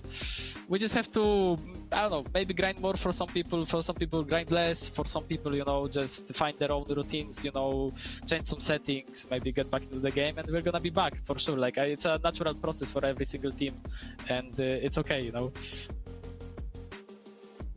Okay, one final question before you go. Obviously, you've talked about the sort of mental side of it when it comes to too much playing, too little playing, finding that own personal balance. What does that actually look like for you? Obviously, like Pavlos has said, like you've been around the block, you're a name that's been in the scene for a while. How are you able to sort of, yes, it's a team slump, but more of your individual, getting yourself back onto track, that maybe other people who are wanting to be like a little bit of an aspiring pro, to help them get in the right mindset as well?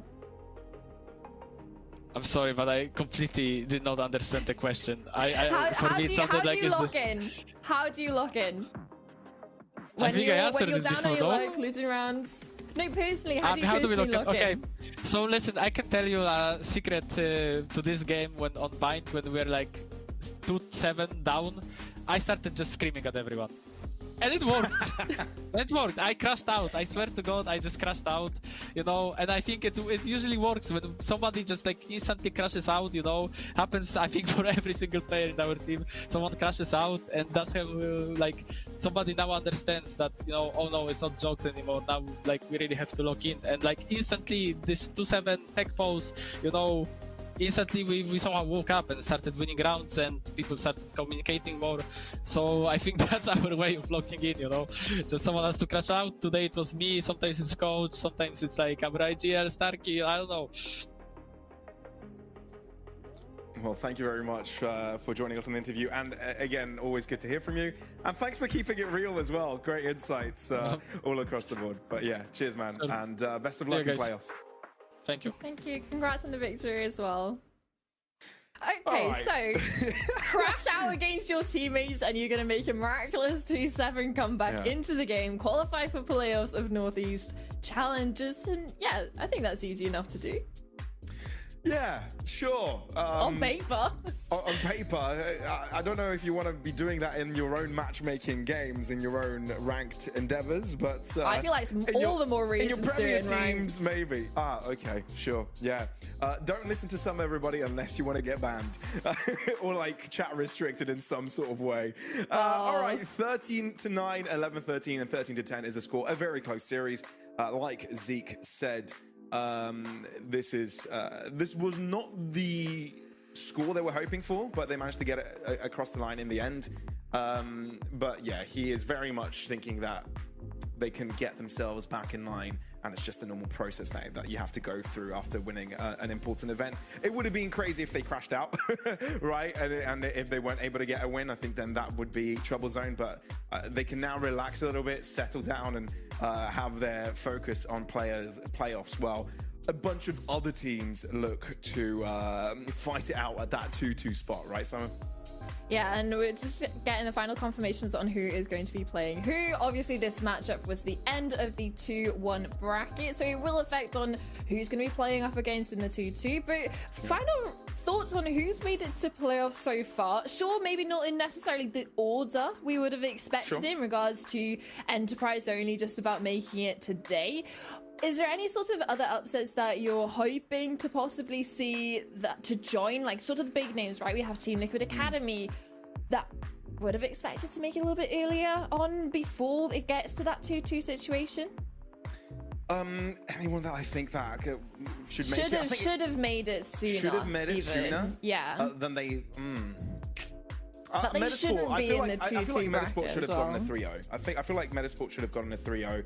And made it up there. Formulation makes sense. I actually would have expected them to be 3-1, but they got it done in that 3-0 fashion. I think the biggest surprise of them all is how good full box 200 looked right from the gate. Sure, there is a lot of talent in there, and it was evident that, you know, if you're a bunch of aimers, you can get something incredible done. But I feel like being challengers Northeast, you always need to have that like one dark horse, really, to make this to make a season run, make it into playoffs. We've always had that. Split one, it was Shakmat. Previous seasons, we had Requiem and Sweet and Sour do it. Before that, I'm sure there were a lot more. And yeah, it's a testament to how close-knit these teams can be, right? How much competition there is. And after the merge, especially between East and North, this talent comes into one in a very brutal Swiss stage format, right? That you've got to be very critical with your win. Sure, you've got, you know, backup options, but you need those three wins, and if you don't get them, you're out. And we see so many teams that end up faltering because of that. Is there a team? I'm going to take this question to you as well, right? Because we've also had a lower Swiss, right? Which we didn't quite get to see on broadcast, but teams like Wild got eliminated from the lower Swiss to begin with, right? Teams like, so that, you know, Mir didn't even make it. Ace Gear Tempest, we might have thought could have made it to the main Swiss. So what are your thoughts on that? In regards to a couple of those teams, right, in regards to the lower Swiss phase, yeah, sure, you had Wild, but they came off the back of a pretty disappointing LAN event. They were trying to adapt to a couple of changes and even having mid-season changes while they were playing in that lower Swiss, so it wasn't necessarily too much of a surprise that they didn't actually get to make it with the instability in that roster. But for Ace Gear, some of the teams, and same goes for me, that we were seeing make probably relatively deep runs in the upper Swiss, unable to get more than one victory in the lower Swiss. I think that was a little bit of a disappointment. But for me specifically, I was kind of excited to see Bitfix coming back into this split, especially after how well they performed both in split, in the previous split and over in the Glitch off-season event with 2 subs. And yet, in this one, they have a tragic exit, 0-3. Well, we thank you for your patience, everybody. We are still waiting on the confirmation of who will be playing up next, as there are still some games to be played for that 2-2 bracket. It seems like we do have our matchups. It will be... let's have a look here. One sec. Want to get this right for you guys. So just a moment. We will have Twisted Saints Esports playing up against Detti Elise in one of the matchups. Then we have Input Lag Enjoyers versus Balls Gaming. then as the last matchup that could decide whether who goes home or who goes to playoffs, Team Liquid Academy versus ESC Gaming. Not quite sure which one of those will be shown on broadcast, but we seem to have the pairing. So the teams that are watching this broadcast, the players, the coaches, now know who they need to be preparing for, but we'll quickly be alerting you which match is lined up to be shown on broadcast. And once that happens, we will let you know as soon as possible. But for you, Summer, again, let's bring it back to the conversation about the playoffs team. Which team are you most excited to see out of the ones that have already made it there? In what way? Of like who I'm happy to have already seen into playoffs? Or I'm impressed by the performance and want to see a little bit more of, or you're not too happy with and want to see how they evolve. What narrative do you want to follow? Oh, this is such an open mic for anything that I can bring to the table here. I'll just start flaming every team. No, I'm actually really impressed with Fullbox 200. I think it's so easy to be impressed by that team. Maybe they've not necessarily had the worst road into playoffs. They avoided teams like Enterprise, Team Liquid Academy, but they did take down Metasport and Pixelumina, so two of the big hitting teams that are in playoffs, right? In the sense of we're looking at those to be heavy hitters going forwards, and they're established names. So yeah, Fullbox 200 as an unsigned team, you were talking about before, of the likes of Requiem, Sweet and Sour. We always have some sort of dark horse in the tournament. I think Fullbox 200, same goes for Bulls. If they are able to make it past input lag enjoyers in that 2-2 match, it could be sort of shaping up to be an unexpected playoffs and have a little bit of a spice thrown in as well, because when you're looking at the teams that have already qualified and the ones that are in this 2-2 bracket, you would be surprised in the sense of, okay, Team Liquid Academy, sure, they didn't necessarily make it in Split 2, but they were expected to. Then we're having a look at ESC with the potential of bringing older names back in the sense that they've been around the block, they're ready, they got a little bit of a new formation. Bulls, out of nowhere. Same goes for input lag enjoyers, players that we've seen on teams, especially in playoffs of Northeast already. And then same goes for TSC and Datulis. Like these aren't names that we haven't heard of, and it feels like a lot of these teams were expected to make it into the playoffs earlier on. Well, it seems that we do have the 3 matches ready. Information will be available soon, folks, as to which teams will be playing today. But you will be informed quite quickly. But yeah, that's an interesting discussion you started there, Summer, quite frankly. And for me, I think now the eyes are all on the teams that just are just one match away. I feel like for Twisted Saints, it hurts a little bit more because they're the only team that went 2-0 out of all of them and have lost 2 back-to-back BO3s, and both of them being 3 mappers, right? One against Formulation, one against Pixelumina. I mean, Formulation looking as good as they are, and with Twisted Saints doing such a good job against them, I feel that hurts a little bit.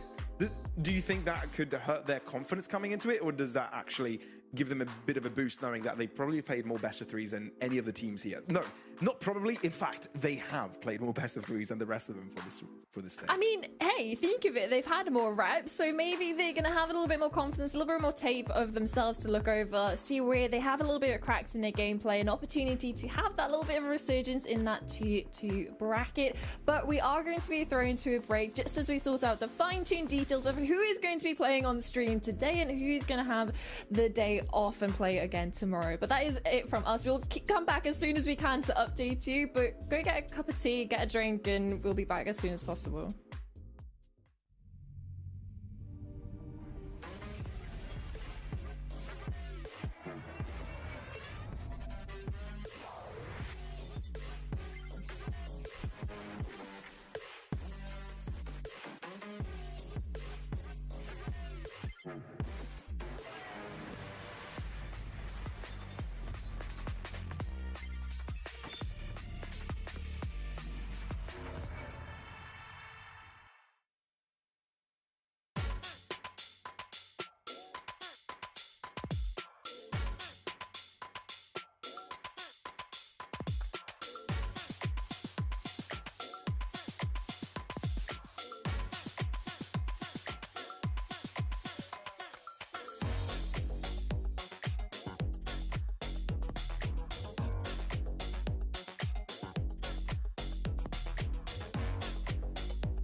make a life for myself.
Nah, don't try it. You can't feed me lies, won't buy it. Question everything, told them, nah, don't try it. Yeah, but you're moving like some sidekick. But you're moving like some waste man. Tryna impress me, won't like it. Be yourself, man, please don't try it. Really, why do they always? Nah, don't try it. You can't feed me lies, won't buy it. Question everything, told them, nah, don't try it. Yeah, but you're moving like some sidekick. But you're moving like some waste man. Tryna impress me, won't like it. Be yourself, man, please don't try it. Really, why do they always? Yeah, you know I'm back like black tracksuit with a black top cap. People love to try, people love to lie. People forget stuff, remember that. We done them good, you remember that. We needed someone, here's the facts. But people love to try, people love to lie. Yeah, this is London, mind the gap.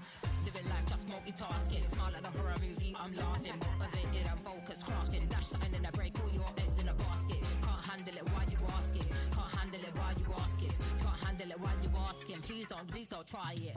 Nah, don't try it. You can't feed me lies, won't buy it. Question everything, told them, nah, don't try it. Yeah, but you're moving like some sidekick. But you're moving like some waste man. Tryna impress me, won't like it. Be yourself, man, please don't try it. Really, why do they always? Nah, don't try it. You can't feed me lies, won't buy it. Question everything, told them, nah, don't try it. Yeah, but you're moving like some sidekick. But you're moving like some waste man. Tryna impress me, won't like it. Be yourself, man, please don't try it. Really, why do they always? Yeah, you know I'm right. Vibes are here when I am outside. Born for the flows to keep the flows tight. Tell me why they love to lie. Soul is dark but the mind is bright. Nocturnal, we live for the night. You wanna try but yeah, not quite. Monster with the bars, yeah, I might bite. If I have to, I tighten up the mic. See me, I don't do it for the likes. Keep it Air Max, yeah, like my nights. Ooh, I like to plan before I strike. But what do they know? Frequency's high, it never gets low. But yeah, what do they know? You're dripping in drama from head to toe.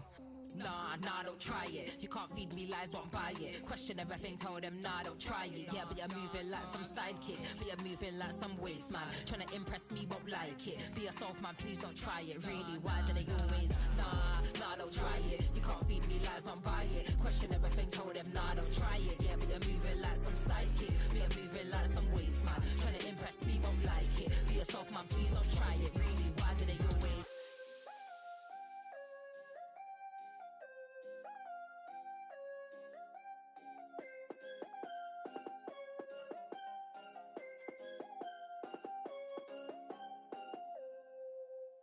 We're driving downtown, foot pushed on the pedal. Move through songs we play together.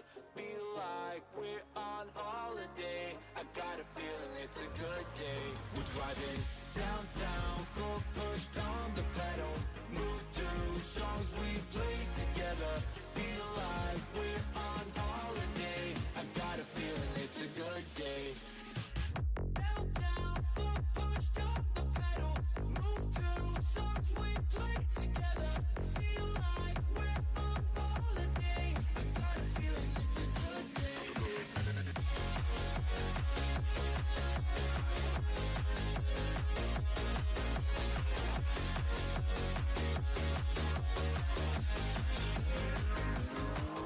Let's go back to the days, down memory lane.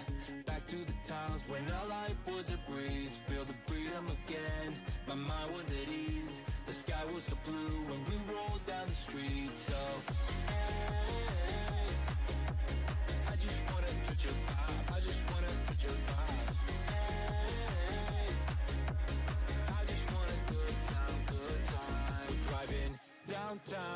foot pushed on the pedal. Move through songs we play together. Feel like we're on holiday. I got a feeling it's a good day. We're driving downtown, foot pushed on the pedal. Move to songs we play together. Feel like we're on holiday. I got a feeling it's a good day.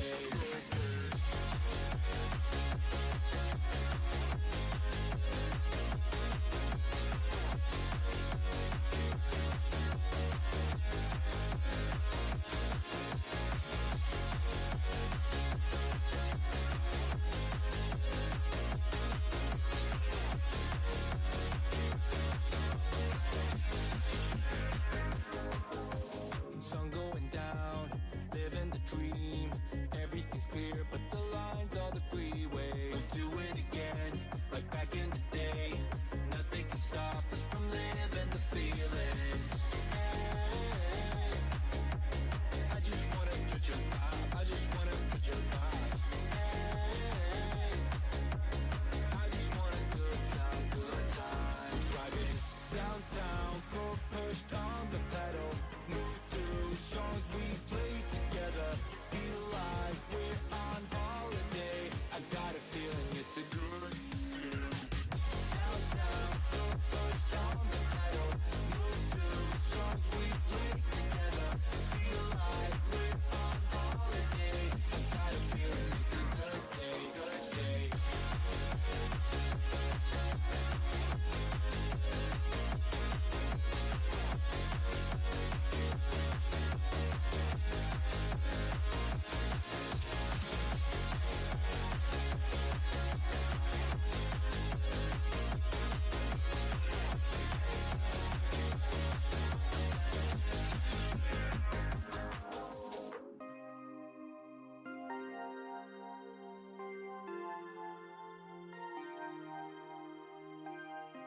Out here on the street, I'm losing my way.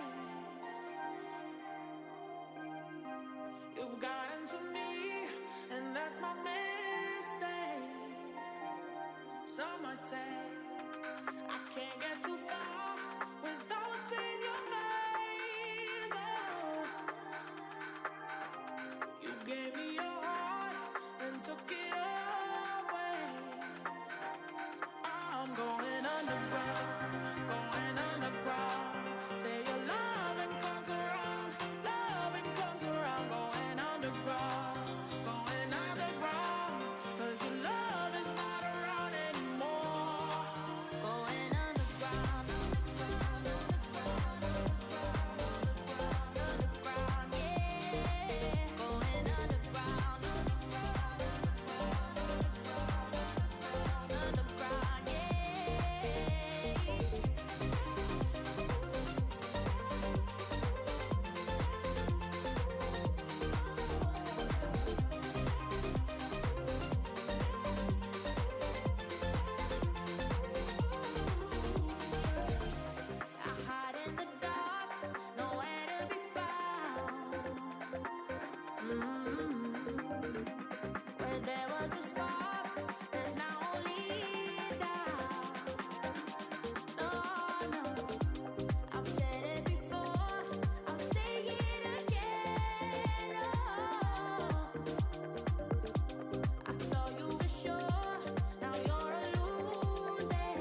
Hello, beautiful people. Welcome back to the Samsung Odyssey Challengers Northeast. It's time for the matches that mean everything to all the teams competing. You either qualify or you get knocked out. No second chances. It's time for the teams with 2 wins, 2 losses to take stage. And we do start things off with Team Liquid Academy and ESC Gaming. Summer, we've seen a lot of teams try to make it into playoffs so far, but for both of these, it's been try not to be eliminated this entire time. Yeah, and it's not necessarily the names that you were expecting to be there, right? Of Team Liquid Academy. Sure, they had that little down period in Split 2, but they were still the Split 1 champs. One of the teams that you were looking towards to be challengers of BBL Pacific at the very beginning of the year, to represent the region going forward. But it's not been smooth sailings for them since that victory. Obviously, in Split 2, not ideal for them. Same goes for the start of this one, right? Had to come through in that lower Swiss bracket, came up into the upper Swiss, and immediately sort of starting to struggle. But now they have managed to survive to this point, in the sense of they've gotten to the 2 bracket. Now an opportunity to qualify, but unlike some of the other teams that we've got in this stage, they're going to only have one opportunity. It's make it or sit out until the next year, basically. Yeah, that's true. I mean, it's all about them harnessing the talent, right? This could be very much a future iteration of Team Liquid, for example. Maybe not iteration, but various bits and pieces to be collected and taken there, or maybe even sold to other orgs later on, right? Obviously, you've got a bunch of players that are too young to make it in there anyway to begin with. So it's just a perfect situation for Team Liquid as an organization anyway, right? A perfect scrim partner, which also is a big positive for Team Liquid Academy, right? Because having such close contact with VCT level teams is exactly what you need to level up your performance. But they do have a contestant here, a contender, a worthy one at that as well. ESC Gaming. And look, we were quite impressed with them at various different moments throughout the year. Some varied results overall as well. But there are some pieces of the puzzle, especially when you look at Dima as well, an aim god from Turkey. You've got to always keep them in the conversation of potentially making a playoffs run. Yeah, and like you said, it's just the names on this team itself. It's not as if they're unknowns. We know the quantity that they can deliver. It's just in this iteration, this lineup of 5, what can they actually do? Because you even have players like Rex that's come back after a little bit of a break when he was on some of the teams in the year previous of the couple of splits that we've seen. But now this is a little bit of a different look under, again, a different name of ESC. But it's the same sort of expectations that they have the opportunity to challenge teams like Team Liquid Academy, and especially in the BO3 territory, they have a real opportunity to be able to showcase what they can do in a little bit more of a wide variety of what we've seen so far from them. Because yeah, it is 2-2 bracket. Neither of these teams have had a great showing yet in this upper Swiss stage, and nobody wants to go home just yet, have an opportunity for that redemption arc in playoffs. Indeed, indeed. And when you look at their games yesterday, ESC taking their, I mean, we obviously didn't get to see them, but the fact that you get a strong 2-0 against Easties, knocking them out of the tournament, I'm talking about ESC right now, and then Team Liquid Academy having, you know, the situation in which they had to take down Bonk in a 2-0 as well. Some confidence confidence builders moving into this BO3 territory. And, you know, when it comes to this BO3 territory, now they also get to explore that deeper map pool as well, right? That previously they couldn't really do much, right? We always know they are these favorite maps when you play best of ones that you more often allow to be floated. It's not necessarily the best pick for some teams, and it's not necessarily the worst either. But now you get to get the pick of the litter as you have another couple of maps that you could potentially playing on. Already seeing a couple of binds through. Corrode out, bind out. ESC going for that Lotus pick. And when you look at Lotus overall, it's a type of map that you've had a really good success recently against Easties, so that's probably why they are hoping to make that one work for them. On the other hand, Team Liquid Academy going to Ascent.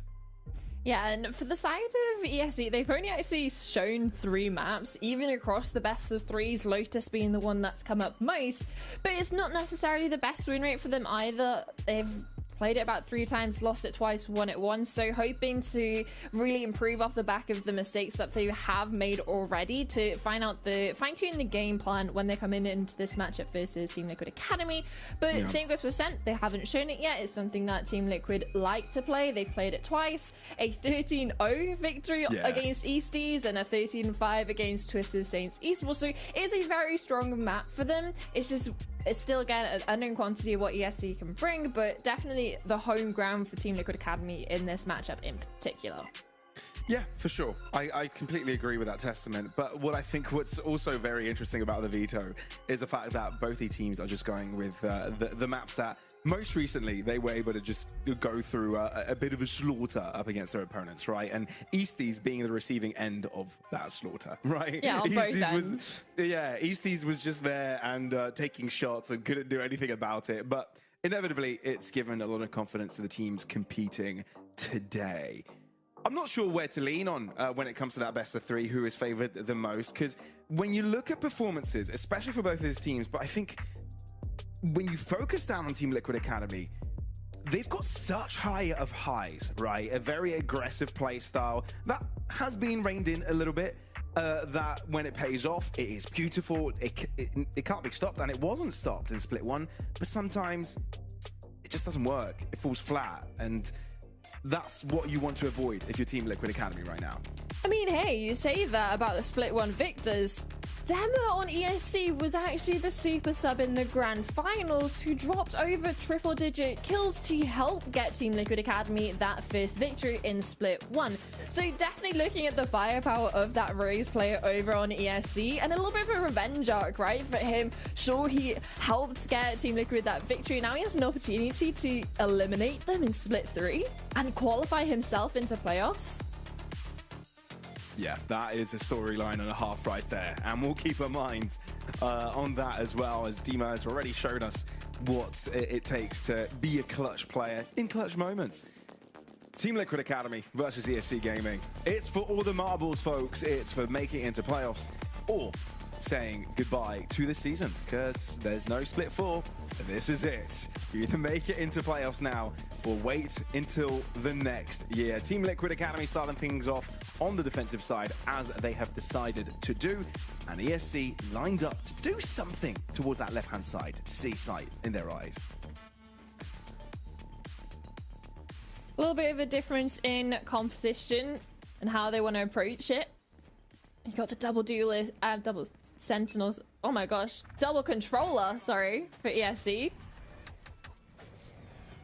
Just double initiator for Team Liquid Academy, utilizing a little bit of Ninja's utility to get control over towards Rebel.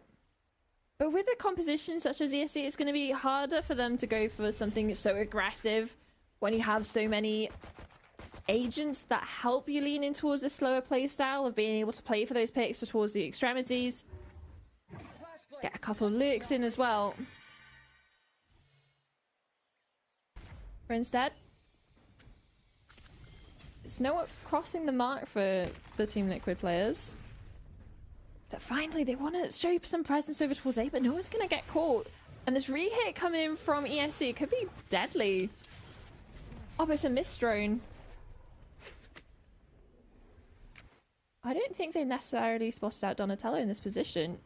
No. But I don't think it will matter, given that ESC are walking like directly into C, and Team Liquid Academy are very equipped for this. GSR, the first player to take contact, and the fact there are just 2 players to the back of the site makes it easy for them to just walk together, holding hands, and take on fight after fight. So Bally, the only one remaining on the wrong side of the map, really. Cupid had a chance to be the one to shut him down, but actually he'd still be in the position. So the IGL notified the rest of the team to join in, at least a casualty. But GSR finds 3 to his name, getting that much closer to the Rolling Thunder, and Team Liquid Academy get pistol number 1. One thing I am worried about is The trend that we've seen, at least on the matches we've casted over the last couple of days, is one team just dominating the pistols across the whole best of 3. Hopefully it's not the case into this one, at least for anyone supporting ESC, because it is such a boost to whoever is able to collect it, convert it. It gives you a little bit of a buffer when it comes to figuring out those rifle rounds. Slight investment from ESC coming in. Yeah, Sunflower and Bali on those sheriffs. Again, this wall from the Viper is going to be commonplace over towards A. Something you saw, gosh, back in 2023. Very nice to see that sort of lurking coming out from the Viper, but ESC, Team Liquid Academy are ready to play ahead of it, so they're not necessarily going to have to worry too much about those lurk possibilities, at least for now. Sure. So breaking a trip notifies Team Liquid Academy of ESC's presence. But upon opening the rotating door, ESC looking to barge in to the westernmost site. But they're leaving. They are. Made a little bit of commotion opening and closing the doors. Can we flashbacks to the matches we saw of Metasport? 30 seconds left. But Donatello's going to be the first line of defense. And with 25 seconds, you've kind of cut it close. Toxicity drops. Sunflower in a great position to catch him off. A potential Bulldog upgrade available for one of the ESC players. Ninja needing to hold the line. 15 seconds. Now you've got to move in quick. No spike. You've left the spike behind. 12 seconds. You got to run. Has to go through the run door. Fast. Has good. This is going to be close because the rotating door takes some time to open up. Cupid delivering, and there is no time to plant. Cupid knows of this, but still goes for the chase. I mean, given that Rexstone was still alive on the other side of the map, it wouldn't have mattered anyway, but ESC find 3 players in their attempt to win the second round, but Team Liquid Academy will not let that happen.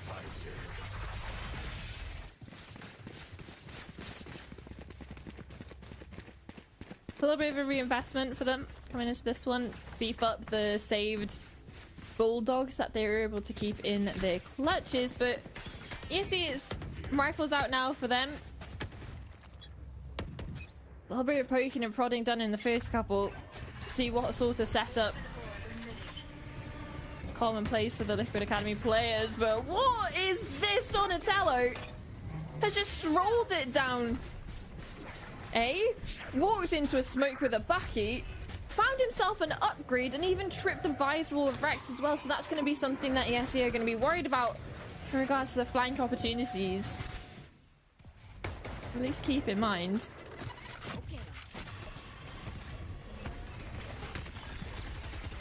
Glove pack out, but Dima does find himself connecting to a trip. Nevertheless, he's the one that's actually survived it. Spoke too soon as Rexstone finds the better angle. ESC, this was a chance with guns to break into this round, but Team Liquid Academy very solid with their hold and are not overextending now to chase. Something you suffer with a composition like this is you're playing for those picks, you're playing for plays towards the extremities or any sort of loot kills that you can get. With one instantly being shut down over towards A with a bucky to the face, the second challenging towards B, you're funneled in towards the player over towards C, and then you have Rexstone just playing perfectly around his utility, jumping up and over, getting the kill from high onto Demo. And then the rest of it falls flat because you haven't necessarily got too much of that punch power to get into the site that you see with Team Liquid Academy's composition of the neon with the breach. It can be very explosive, and it's something that you sort of lack on the side of ESC in comparison. Sure. But this also nets a result for Team Liquid Academy that any player that had a Bulldog or a Guardian throughout that one that survived was able to upgrade with ESC's guns. So minimal expenditures walking into this one. You're going to see how that comes back to benefit them in the future, being able to get operators out relatively easy with the cash that they're building up. A couple of players around that 5k mark. Sure, Ninja's a little bit worse for wear.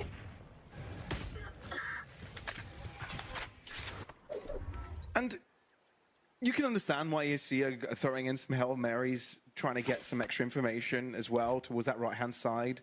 Maybe a bit of a distraction, an obfuscation of the real push, but no, that was clearly a lurk. And Team Liquid Academy confident to hold 2 players here, especially with the setup that they've got, right? A couple of trips, Cam, Paranoia is good. Oh, Cooper TP's into it, it looked like.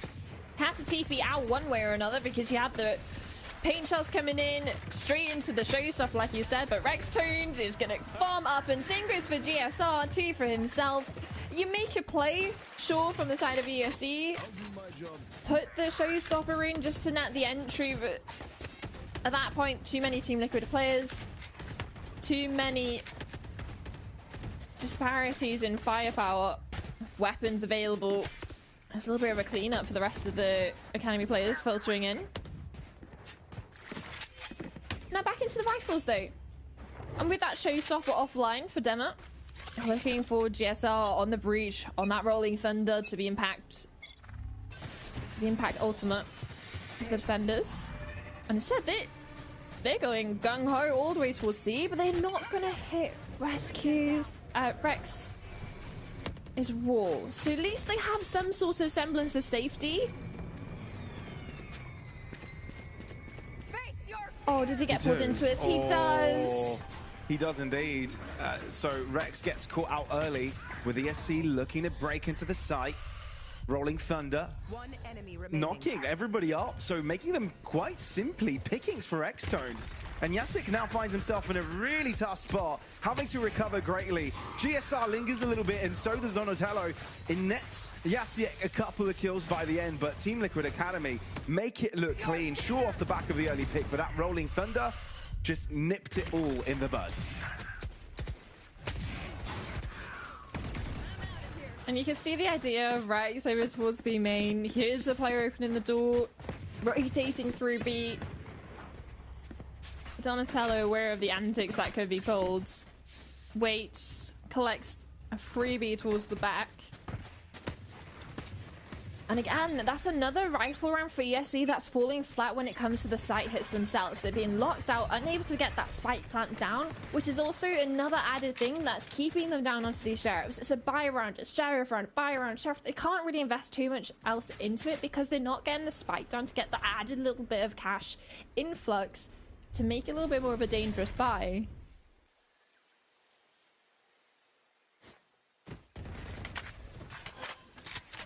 Again, Donatello wanting to move up a little bit closer into Rabble. ESC, on the other hand, bunched up as one, and Donatello sees a chance to just walk in, catch one, go to the side, dash in. It may have handed Dima a Vandal, but how much it will allow him to carry on with it is a different question, especially with Ninja on his case. Cleanly dismantled by the end as Team Liquid 6-0. Yeah, this is not ideal. ESC's map pick, 6-0 down, unable to even get the spike planted so far.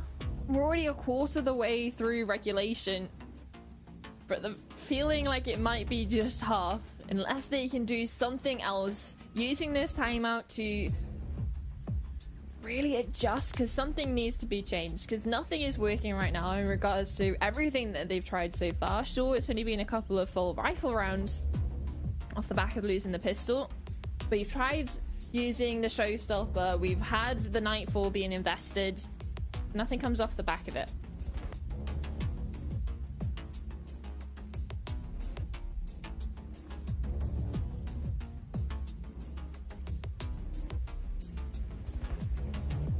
I wonder if this changes anything for ESC. If any words of wisdom can be spoken amongst those comms. It's needed. And look, we know that Team Liquid Academy have got some young players, but so does ESC, right? Sunflower being 16 years old. It's I mean, he's not new to the VCL level. Playing in Northeast, he's not new to the VCL level. Playing in Northeast before and in Spain Rising. He's had just the young. experience. Yeah, but it's about managing emotions, and that's life experience. Donatello, 2 picks with the overdrive, taking matters quite early, forcing ESC here, knowing that the buy round isn't coming. Off the back of a timeout, that's a brilliant move to make. Yeah, hyper aggression out towards C, and realistically, only spotting Donatello on that excursion doesn't give them much confidence to full rotate towards the other side of the map, even though they are heading over towards the safe site. Rex sticking around front B a little bit longer, trying to hold any sort of rotations. Even forces an ultimate out from Ninja. Indeed, and Sunflower, speak of the youngster already, creating an opening towards this A site. So even though Team Liquid Academy is starting things off strongly, it's back to square one. Spike now down. Viper's Pit available as well if things get a little bit too risky, and with Rex only picking up 1 on that excursion, wants to invest it, wants to secure this round, but Demo's going looking, but instead it's Cupid that finds him. Indeed. And now in the Viper's Pit, you need to figure out where Sunflower is hiding. There's a gap just behind Tree. He still has a GSR snake bite. closes in first. Sure, the snake bite could be an issue, but trying to capture his attention by opening up the door, and it's just in time as GCR swings. GSR, rather, and Team Liquid Academy getting 7, reverting the crisis that could have possibly happened there. I feel it shows the whole encapsulation that I think not just some of the staff working on this, but also some of the viewers of Team Liquid Academy can be absolutely amazing. When they're at this 100%, when they're shutting down everything perfectly, they can't seem to do a step wrong. But in the same breath, in the sense of this, they were able to lose a couple of games to in the lowest, in a couple of maps in the lower Swiss phase, and then same goes in the upper Swiss. That cracks can be shown. But God, is it a pleasure to watch when they're playing like this. Visol, still garden. Clearing out the site. Team Liquid Academy actually respect it, but there could be a potential flush out as Team Liquid Academy are lined up and ready. GSR first in. Ninja won't miss that shot. Sunflower hoping that he can be the difference maker. He's still alive, but not for long. Team Liquid Academy, don't let ESC breathe. I mean, there's silver lining improvements. ESC have managed to get the spike down now, back to back. But that's about it, right? It was a closer round in the one before. Sunflower had the opportunity in the 1v2. But as soon as Team Liquid Academy set their sights on the retake over towards C, losing 1 casualty, and that is that. It's a dire situation. It's already a minimum of an 8-4 half for Team Liquid Academy. And that's already amazing on this defensive side, especially with the composition. Yep. For sure. A lot of pings now towards this B side, though. ESC lined up to move in the direction. Team Liquid Academy, though, considering of pressuring that themselves. GSR pre-fires it. That is just pain. And they're even able to get out of it without taking any damage either. Blocked from entering into B. And if you're ESC, you're scratching your head. What do you do here? Nothing you've done has worked. And every moment they've tried to open a door into sight onto a look, it has been slammed in their face, and it might just happen again with a upper lower. Ninja and GSR over towards Cubby, although they managed to get 1 and the trade on top of it off the back of the paranoia. Donatello can't rush into support. But still, the numbers aren't there for ESC, but they might get them into a post plant. Moving into C. Rexode, he's left the site, but he still has his setup. But even if they go back into B, no, they might be overcooking this. They're nervous. It makes sense for them to try and reposition in a place where Team Liquid Academy don't have the advantage in setup, but 25 seconds expended. They have neither gone to C. They're no longer on P. Now they're walking right back into the B site. Surely you must realize this must be the case. Using the smoke as cover. Cupid can hear him. Is right nearby. Peek out. Both players walk in. Donatello's a distraction. ESC fall victims to their own minds. Bally's getting ready for the next half. He's in defender spawn. Spike's not down. 3 players left of Team Liquid Academy that can contest it. And yet it's down to Yasuo to, smoke, try and get the plant in, play the long game? But when has that ever worked in regards to this Team Liquid Academy roster? That they are ready to fight. They've shown that already in the previous 9 rounds of this match. And on the verge of connecting double digits within the first half. Hero Rifle and Demo, you really want this duelist to have a say in what's going on right now, because at the moment, ESC have nothing. Oh, well, even with nothing, actually, they might find a little bit more success. 2 picks. Sure, it's not over. Sure, they're being blocked off by a smoke, but walking through tree, they will find no one around. GSR and Rexon are already postured to the back of the site.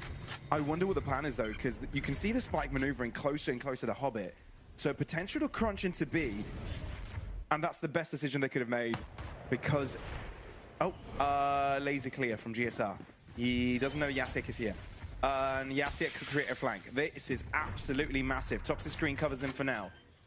Yasik turns around. No one has a clue. Yeah, this is going to be the freest kills Yasik has ever had. GSR realizes now as Rexstone falls beside him. Cooper is all by himself. ESC, who would have thought? They just needed a shaky buy to get themselves in this game. Yes, the Hero Rifle from Demo, the satchel out over towards A, and finally connecting the entry, backed up by a Sheriff kill. And able to just snowball it from there.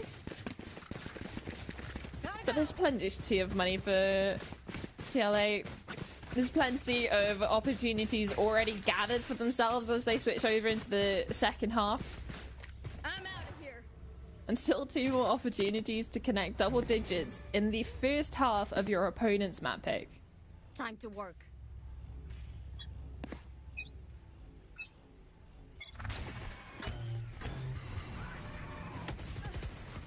Aggressive from both sides. Double blast back from Demo, but it only nets him 1 pick. Rolling Thunder was already used. But look at ESC quickly traversing towards B. GSR seemingly wary of it. Prowler, broken. Rex surviving by 10 points of health, and ESC rejuvenated, it feels like. Now they're in the game. They're here to stay. Poison's on. Not ready yet. As they set up for the post plan, you have Brightstone poking towards C through the door. Same goes for Cupid, but he's only on 8 HP, so that's going to be an easy pickup for Sunflower. And Ninja won't be able to do too much on his own. The 3 different positions Team Liquid Academy were trying to tackle seem to be all finding the same fate. All without a trade, without a kill. And ESC building some confidence, at least before the end of this half. Sure, Team Liquid Academy have money for days and not going to struggle in that regard. But if ESC net 3 together by the end of this one, I wouldn't consider them out of this game at all. I mean, you can't necessarily ever count anyone out, but 9-3 is... we did start to think about that. I mean, 9-3 is still a hard scoreline to bring it back, especially on the defense. At least their composition is a little bit more suited towards it. Donatello very aggressively inwards. And uses a Toxic Screen as cover, lets Demo walk right past him, but he is caught by Sunflower. That is so awkward. And GSR wanting to be a bit of the gatekeeper, knowing that his team is already behind. I wonder what the call is from ESC though. Walking directly into this A side with Cupid using from the shadows to get there a little bit quicker. Closes up the gap. This is cheeky. This actually is massive. Now catches two. All of a sudden, it's a 2v2. Spike needs to go down and GSI is nearby. Sure, Rexone gets dealt with, but ESC converge together onto his angle. That is beautifully done by them. Very quick to their feet and win 3 consecutive rounds to build that confidence to see if they can get anything done by the second half.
Solid start for Team Liquid Academy all across the board here. When you look at this being ESC's map pick, it was lined up to be a bit of a disaster.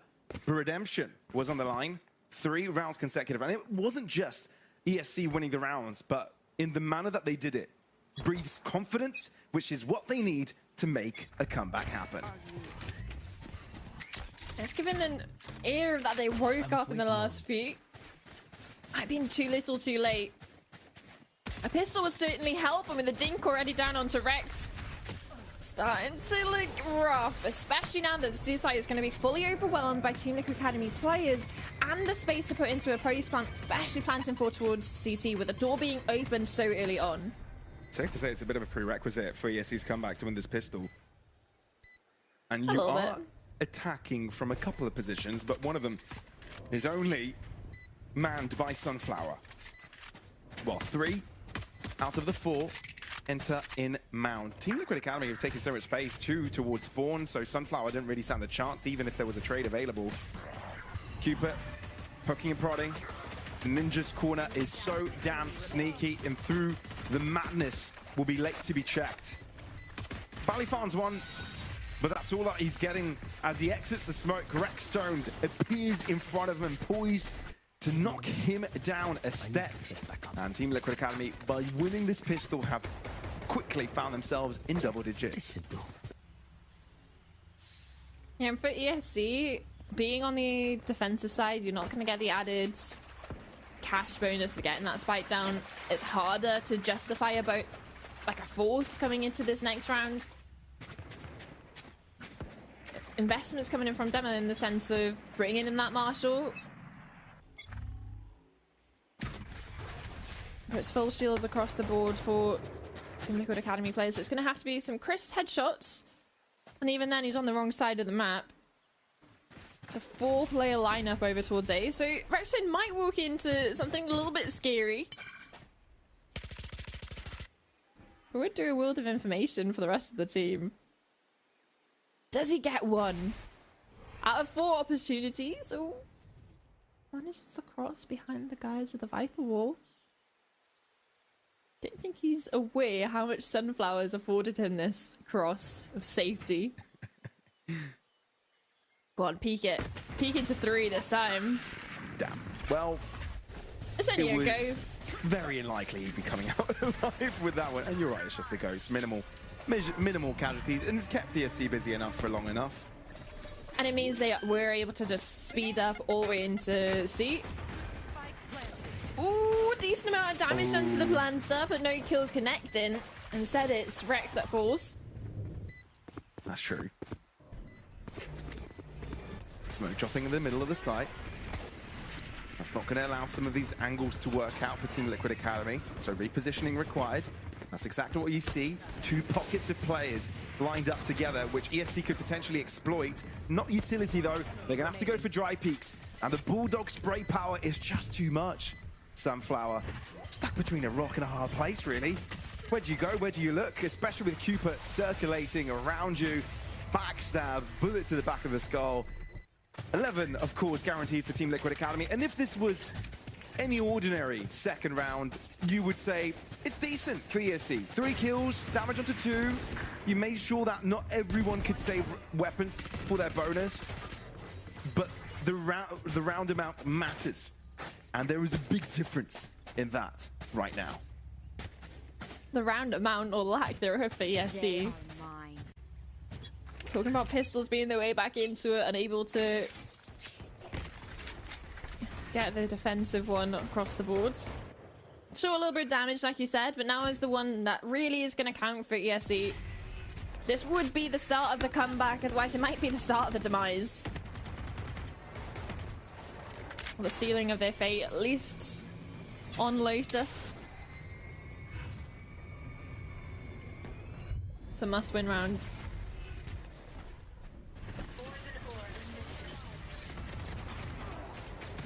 Rex. Nicely done initially. But Donatello is quick to answer. Sunflower, not too shabby. Finally, ESC got something good going for them. But Team Liquid Academy are quick to change their minds. So Dema is left to take down the team he was once subbing for. And he's done a great job at it. Yasiek having the cross line covered as well will make sure that this bonus of Team Liquid Academy does not hold strong.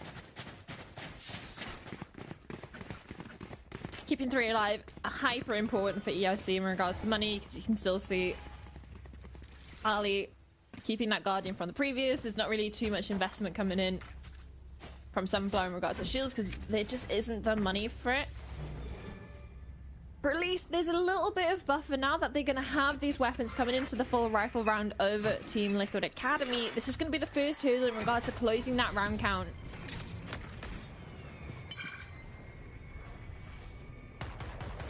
And even a showstopper online early for Dema.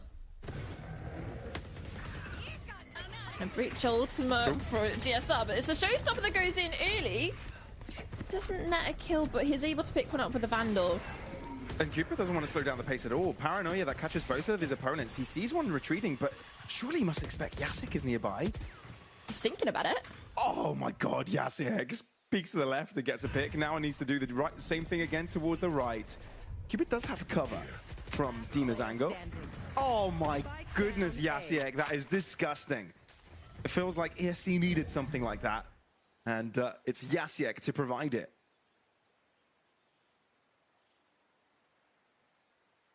Player that we've seen about in BCL 4 on the likes of Bonk. Now and a little bit of a new name, but still able to whip up a couple of whippersnapper shots. Left.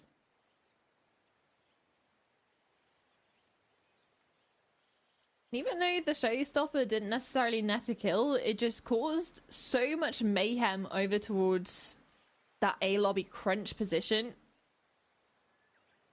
Is they able to come out on top? 10 seconds left. Like I said, this is the first challenge for them, for ESC, in regards to trying to close this gap. This was the first full rifle round in their pocket, keeping 4 alive additionally. Always an added bonus.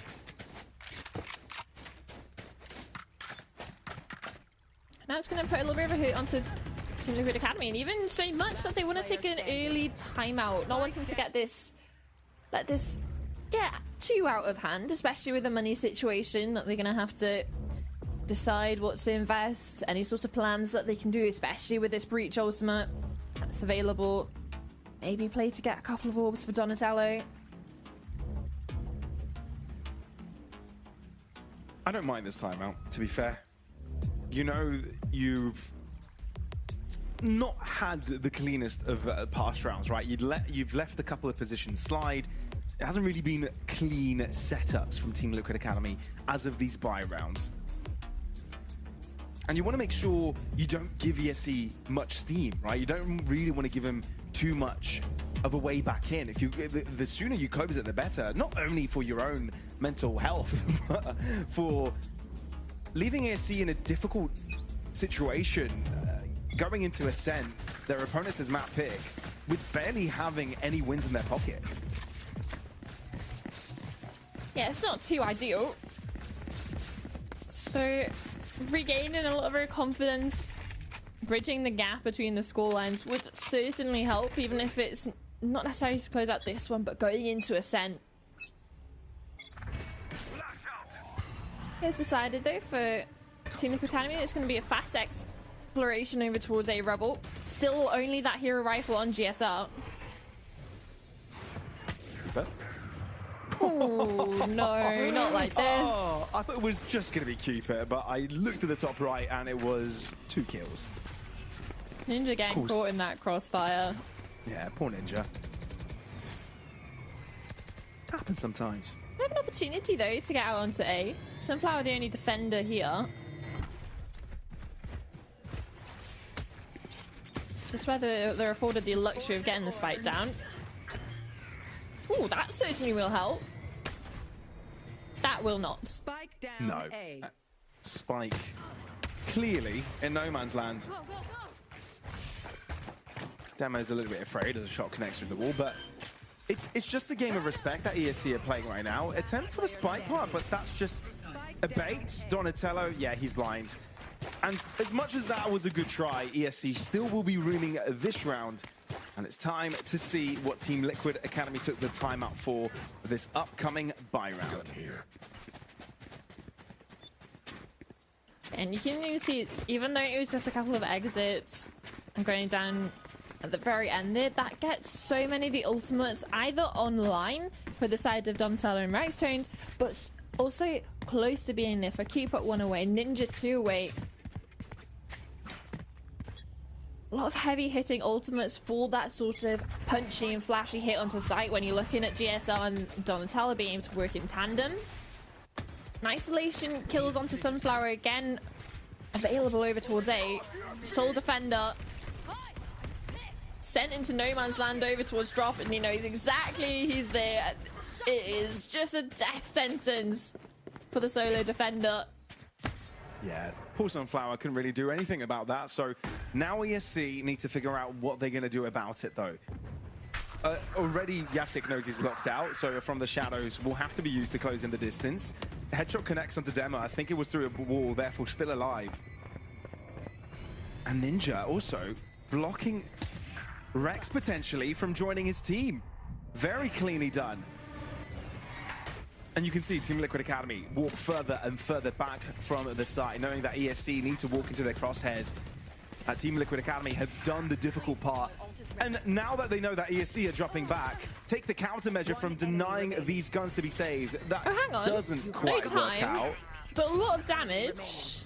A ton of damage. They've taken down most of the Team Liquid Academy players. Sure, every single of the ESC players have to go down as well, but it's not like Team Liquid Academy will be in that great position either. The thing is, though, we don't know if it matters. Map points now for the Liquid Academy side. But especially for how decisive the beginning of that round was in regards to the fact that you got the clean entry onto Sunflower over towards site, doubled it up again, even getting the kill onto Demo trying to retreat. It was a 2v5, and yet one survives for Team Liquid. It's fine that you can reinvest. Or at least majority of them can. GSR a little strat for cash. But it's a ESC that are going to be on the back foot. Now Team Liquid Academy are up onto the 12, are up into map point. It's perfection that's required from them going forward. You can't have any more near misses of rounds. Oh, if you just had more time. Doesn't matter. It needs to be rounds getting across the board. And for Team Liquid Academy, they just need one.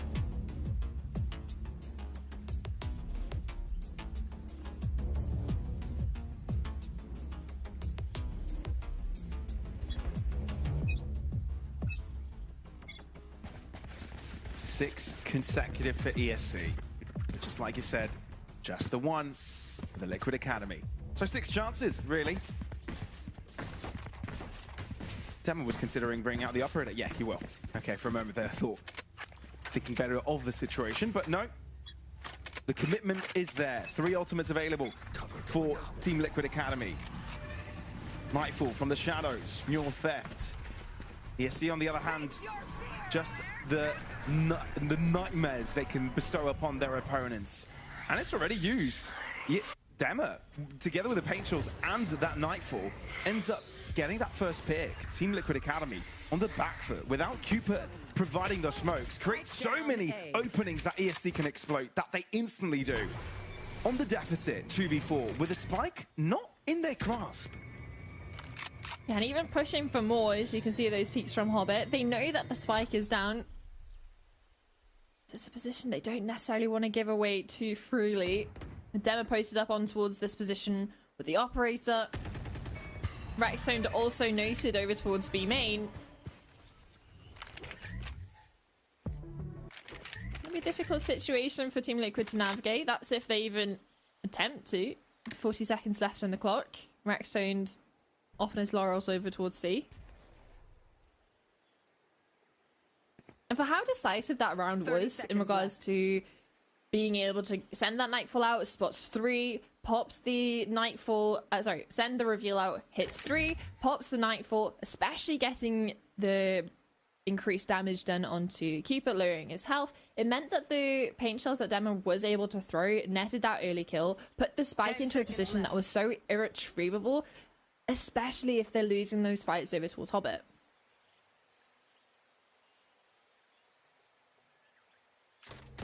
Just taking a selfie for the end of the round.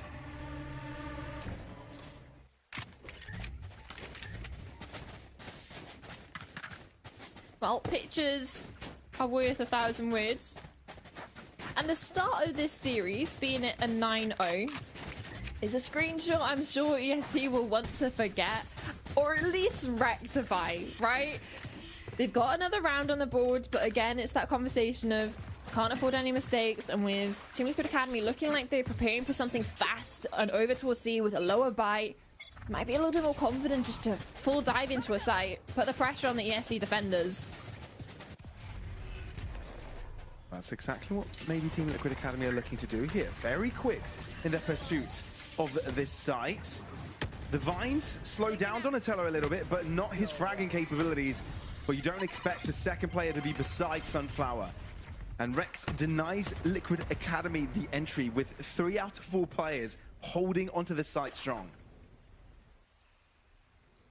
There are plenty of players, once the smoke drops, might start to give opportunities, but instead it's Demo that capitalized on his opportunity to further put his team in advantage. At least the percentages of securing this round. Never zero. Definitely a lot higher in favor of ESC. That's a classic, mate. Too big of a weapon, is it? They're still inching forwards, regardless. Not too big of an issue for Demo, is it? Well, the spike has been collected. But it's all for naught. ESC slowly closing up the gap. 8 already. And this no longer feels like an unfathomable comeback. Yeah, the situation we started in, it was, what, 4 rounds that they needed? Since then,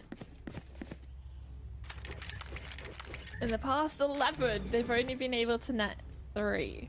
Which is a little bit of an issue, but again, it's that one chance. Dem is still with its operator out, is something that Team Liquid Academy now are aware of and they're going to have to navigate. Spotting them out early on is definitely going to help with the readjustments into the setup and the decision making that they're going to go for this site hit. But instead, they pressure towards B. Indeed. But ESC are quite well equipped for this B crunch. Showstopper used instantly. And Team Liquid Academy want none of it, darting out. So Alt missing the opportunity to be impactful, but it buys space for ESC and some info on what Team Liquid Academy were initially going for. Either way, Reposition from Bali. They're not stopping with this push. Dema needs to be ready for this. Donatello darting in his face. GSR as well. Quickly, Team Liquid Academy have taken over this one. Sunflower all to himself to the defensive B. From the shadows used, you know he's around. But Yasik is being a menace as well. Dropping in behind the Hobbit crunch. And ESC aren't losing their fights. That's what they needed. And GSR will try and stop them from taking control of the game, but that's not happening. ESC looking damn confident. I'm looking crisp in some of these replays. It's the second time right now. Again, when they've hit some economical issues, having decisions to be made. Whether it's an invest, a half buy, what can they do to build up the ultimates in this down period? What can they do to maximize their chances of closing this out in the next? And then the coach be on the mic to offer solutions as well for Dema's presence, which has been ever present for the side of ESC and seems to be the catalyst for a lot of these rounds of being able to get them across the board. And you can see it in the scoreline as well, up to 21 frags. Leader of the server right now. And a lot of the impact's been felt on this operator.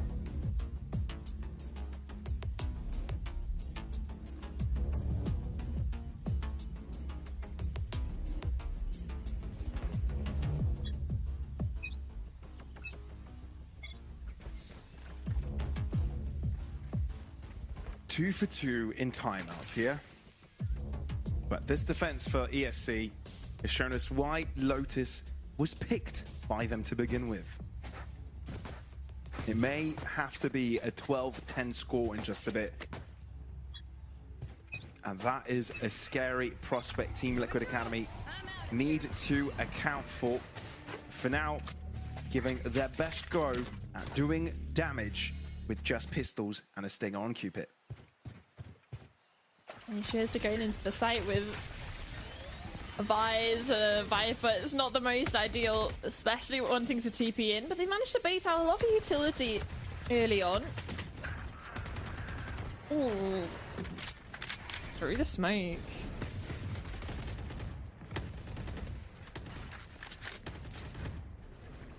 It just makes Team Liquid Academy's chances that much worse, to be honest. But they have gone quiet, completely silent, keeping ESC in the dark. Especially with Ninja over towards A, putting a little bit of pressure with a reveal door tap or two. They have not budged an inch. There's still 2 defenders towards the C site.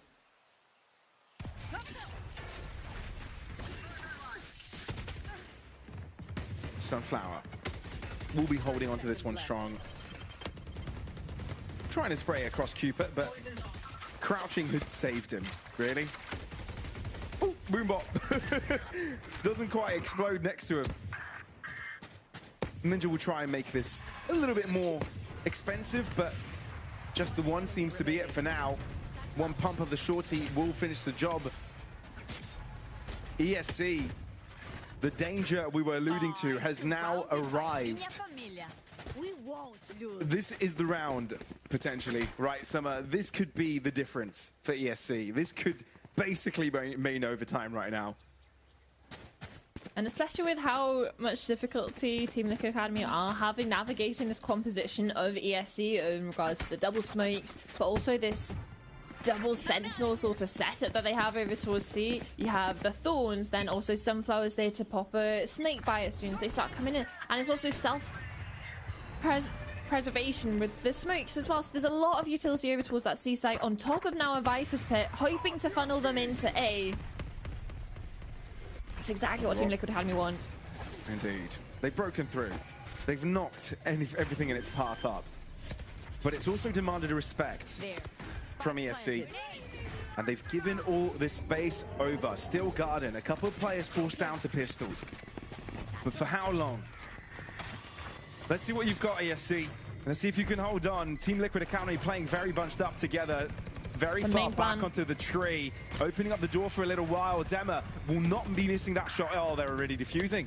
And human meat shields are being created. And Aftershock will be the first denial, but now you need to start crossing. And everybody from ESC is lined up to stop Team Liquid Academy from shooting their diffuser down 12 to 11. ESC are one step away from making this comeback doable.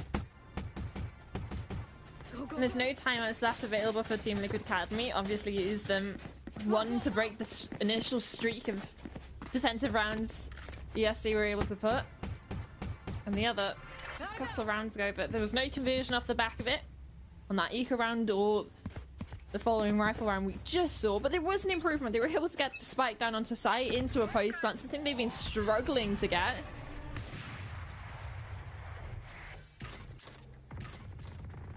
They found some sort of cracks in the ESC defense, but at the moment it's looking pretty strong. Aggressive into B. Oh no! Oh, the overdrive doesn't work like Donatello would have liked. The double pump shorty gets everything that's required out of it, at least. Rex on the cross line, and the wall has separated GSR from the rest of his team. Oh dear me, this is not going how Team Liquid Academy would have liked. This is going to overtime.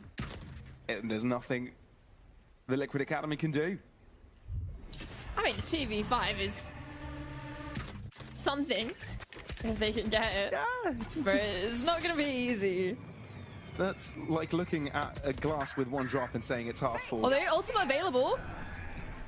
Doesn't hit anyone. Believe. Rexstone can get his ult as well if they get across into side. Then you get a lot more information. You go for the 2v4. Actually, do you know, they want nothing to do with it. An opportunity to isolate Yasiek. But the door is Ninja's not still going to open. get a chance. Yeah, that's true. Rexstone will try and get a pick. Your theft revealing where Yasiek is. Well aware, 14 seconds. Playing around with the idea that he's planted the spike, but the ESC just overwhelm from all directions. Overtime successful. This half started at 9-3, by the way. No, nay, this game there was a moment in 9-0. attack at 9-0, right? So, damn ESC, big respect to what you've just achieved. Let's see if you've got what it takes to close it out from here.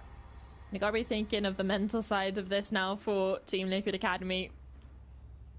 6 opportunities to close it out off the back of a 9-0 start.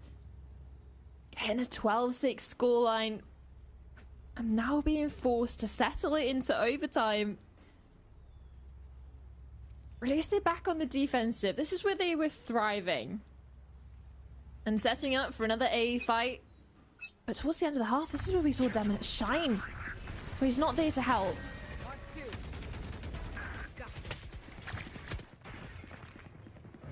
Oh, that does not help Donatello's case at all, does it? Cover going out.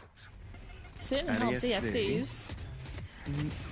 Indeed. GSR will be able to take one down with them, but Ninja's heroicness has put Team Liquid Academy in pole.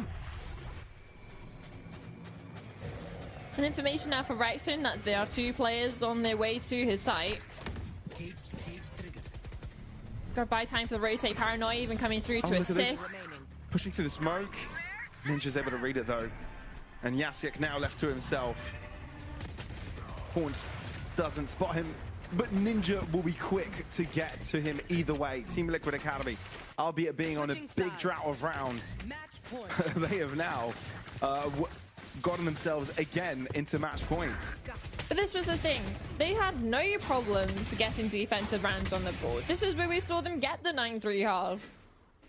Get the 9-0 lead.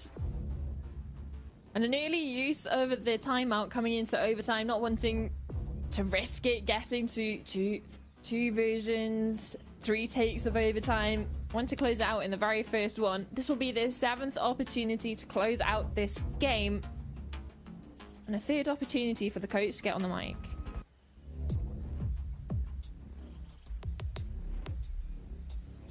I don't know what I'd say if I was Bacon here, quite honestly. It's a tough situation to be in. Look, being on the attack doesn't help your case either, because that's where you really struggled towards the end, isn't it? But that's the best opportunity now for them to have this timeout to cook up some sort of response while they still have the opportunity of not being down around the ones that are on the point of losing the map. They have the opportunity to close it out, right? So into this one, a little bit of an adjustment coming in from the attack. Donatello picking up this operator, no armor, and sight set over towards A, which we might get an operator head-to-head with Demo. Well, they do spot out one of these players early towards his right-hand side, so ESC have actually settled down because of it. Yeah, and it's the consistency of ESC being able to get a lot of information off the back of Valley's reveal over towards A has been proven vital to how strong they've been able to make this defense, being able to make decisions around that.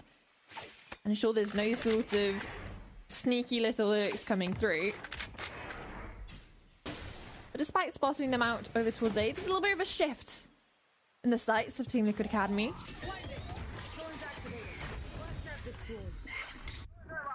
Rex knows there's something approaching. Dammer shuts down Donatello, who was on the lurk.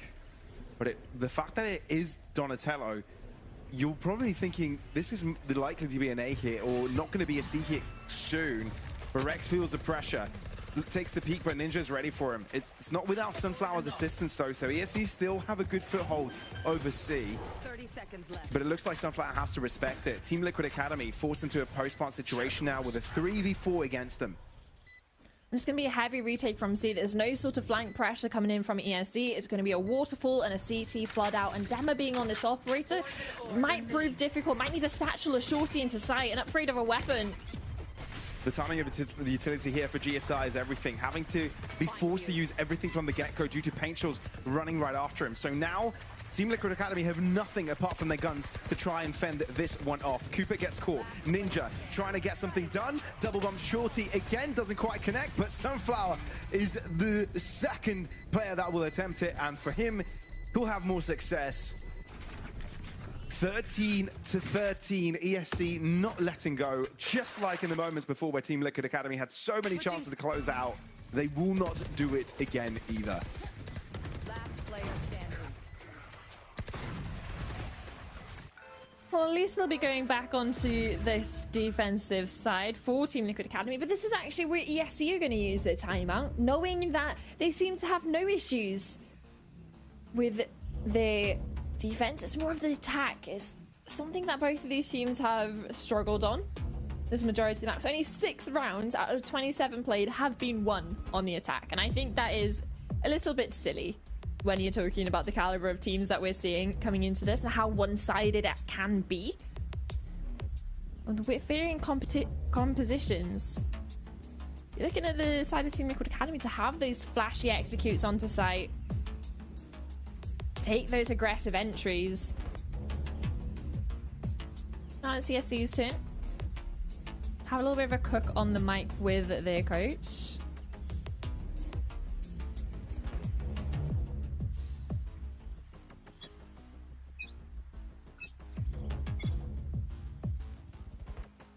They know how important it is to win this attacking round.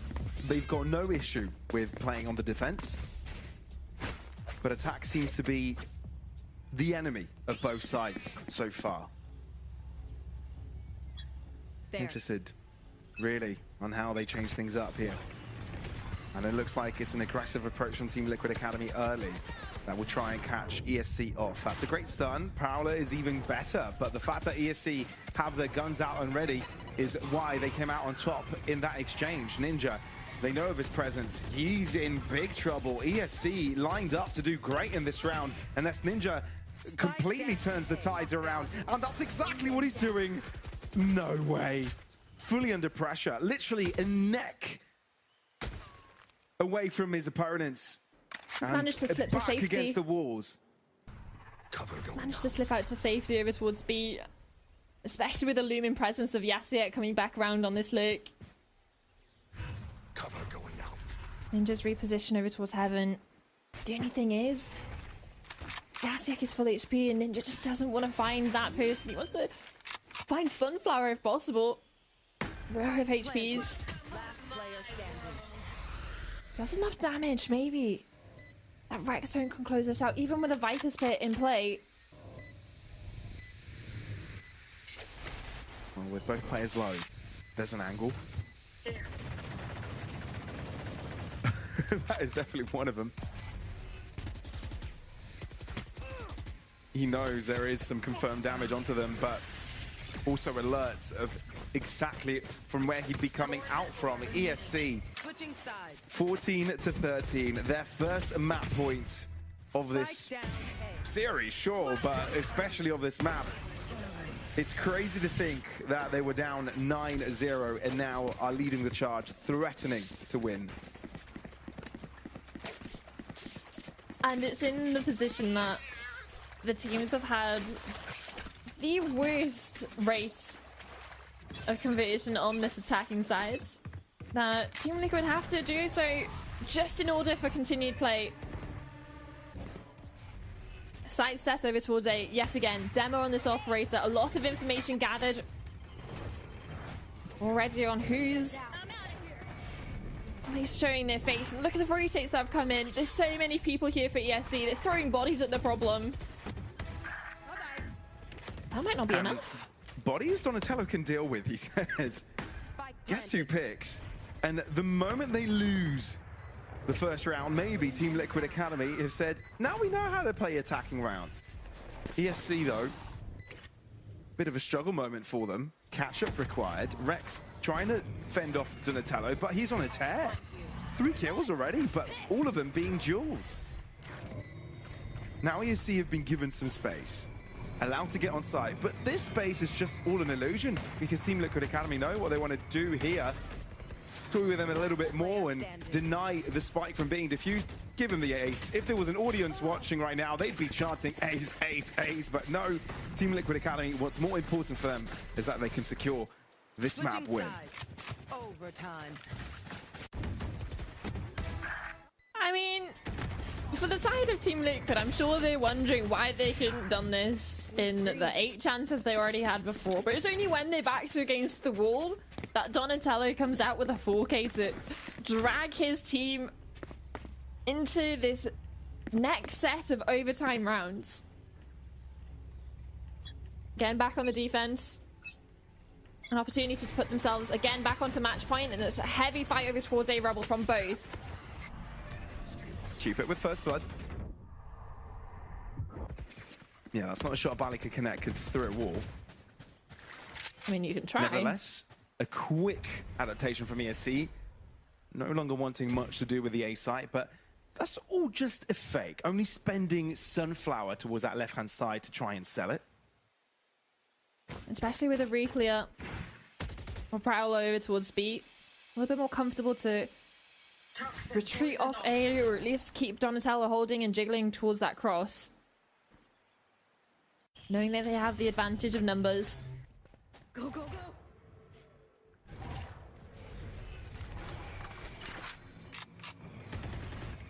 Even aware of utility being expended. Know that Barley is still over towards this angle. Same goes for Dema. Oh my god, are they ready for the walkthrough onto Hobbit? Just narrowly misses GSR.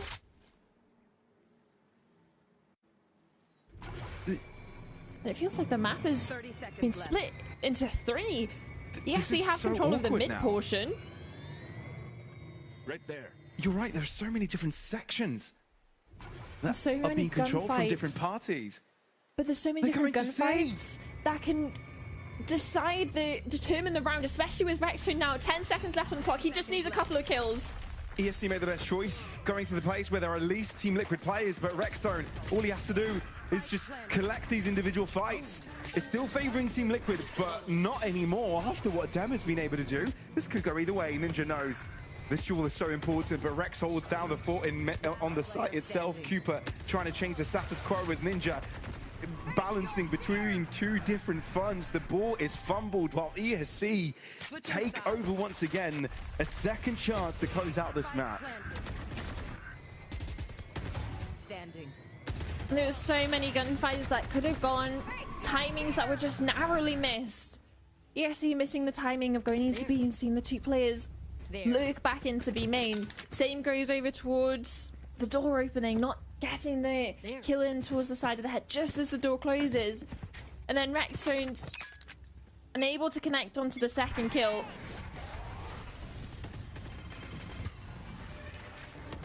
Again, heavy investment from both sides over towards this A pressure. 3 players ready in towards tree, a trap play ready with paranoias should they open the door. Raise nades that they can throw at the problem. The door's open to B. A new avenue for Team Liquid Academy to explore. And an avenue which ESC don't particularly have too many hands on. Yeah, sometimes shots do connect like that. That is dirty work from Yasiek. Sunflower.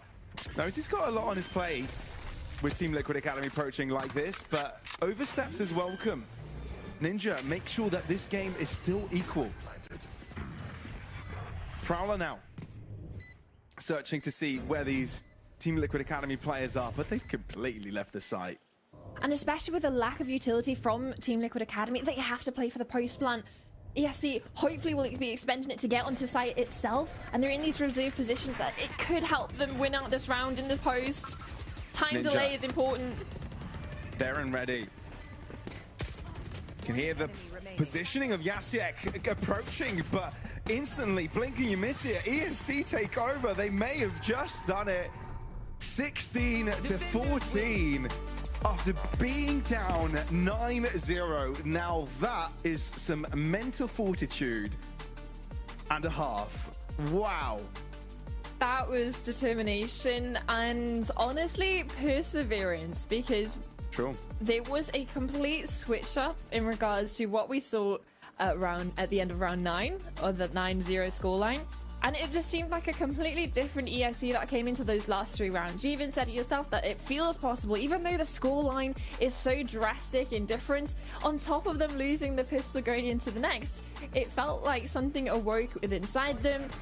And so many squandered chances from Team Liquid, on top of 3 opportunities to get on the mic from the coach and staff, or allowing Cupid to have his time to say his piece. But yeah, the focus definitely is going to be on ESC and the way they've been able to fight tooth and nail to get back into this map. And sure, it maybe shouldn't have been this dominant to start and this close to close out on their own map pick, and especially heading into Ascent, which is somewhere that Team Liquid thrive, and they don't necessarily have those reps. It can get a little bit dangerous, but on this map in particular, all eyes have to go over to this duelist of Demo on the Raze, who was lights out in regards to impact. Oh yeah, for sure. When you already knew like this is the player to watch overall, but it feels a little bit better knowing that he's doing it against players he was playing with side by side, to be honest. Yeah, this is a big feel-good moment for ESC that they mustn't really indulge too much in it, right? Because the job's not done. They still have a couple maps to go, and this was their own map pick, right? And they struggled a lot to pick it up by the end. Before we throw this to the break as well, it shows the duality of Team Liquid Academy, right? And what they can bring to the table. And we'll see if they can bring back the positive side going on to their home ground. We'll be finding out how that goes right after this.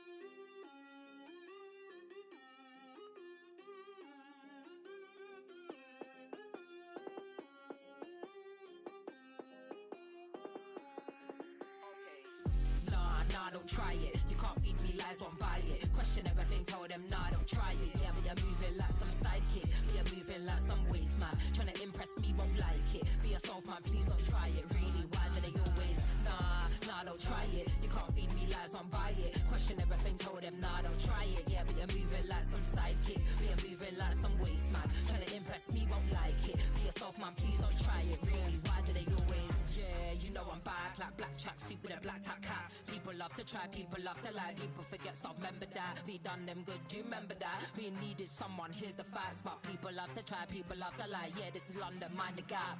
Living life just multitasking. Smile like a horror movie, I'm laughing. Motivated and focused, crafting. Dash something in a break, all your eggs in a basket. Can't handle it, why you asking?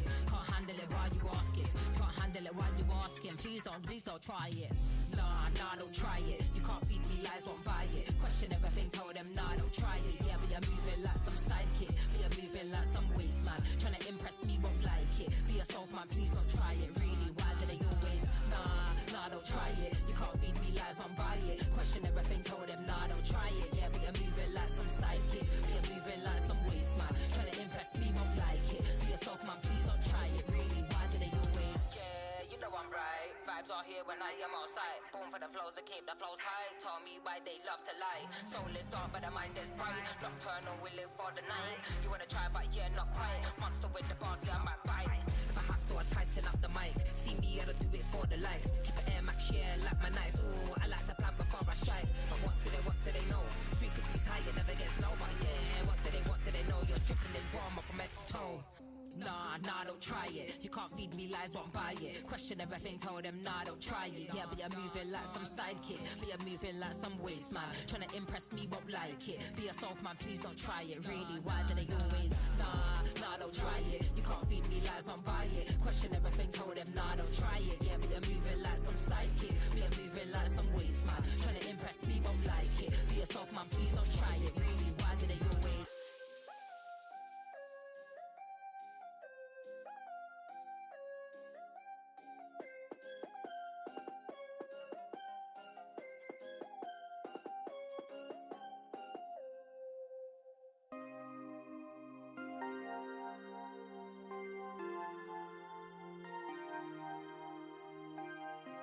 Out here on the street, I'm losing my way.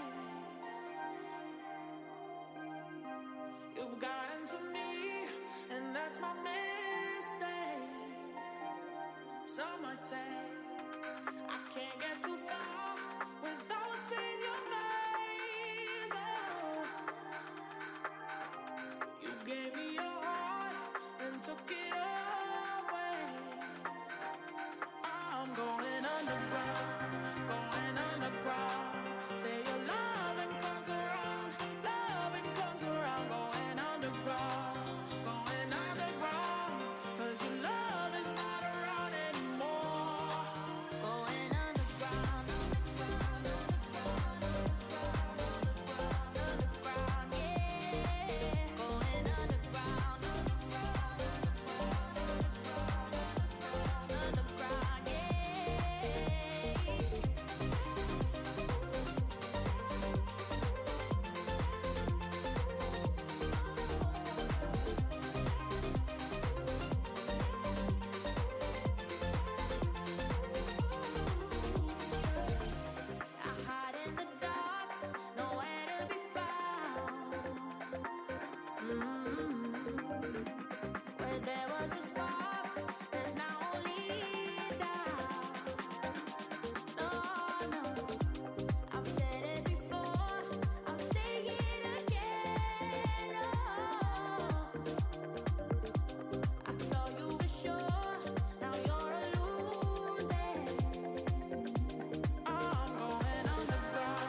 Right back at you for the map 2 of the series between ESC and Team Liquid Academy. Boy, did it look like Team Liquid Academy were going to take down that map pick. That's the opposing map pick. But no, ESC said, no, not happening on our watch. And the comeback was quite scrumptious, though it did take a few attempts to get it done by the end. But now it's time for Team Liquid Academy's home ground, right? Going into Ascend, what are the expectations, do you feel, Summer?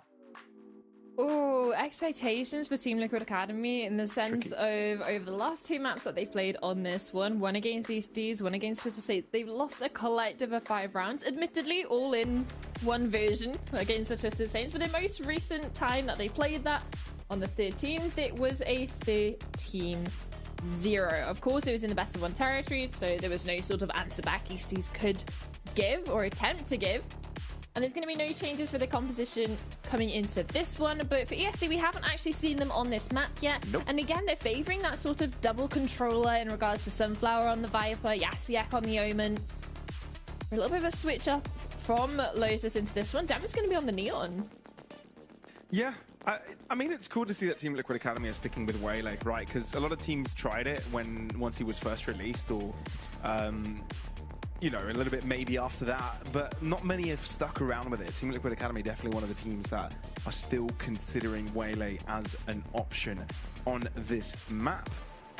And yeah, we'll see how this one goes. Obviously, if you're Team Liquid Academy, not too happy about not being able to close out the advantage that you had, so a mental reset is absolutely necessary.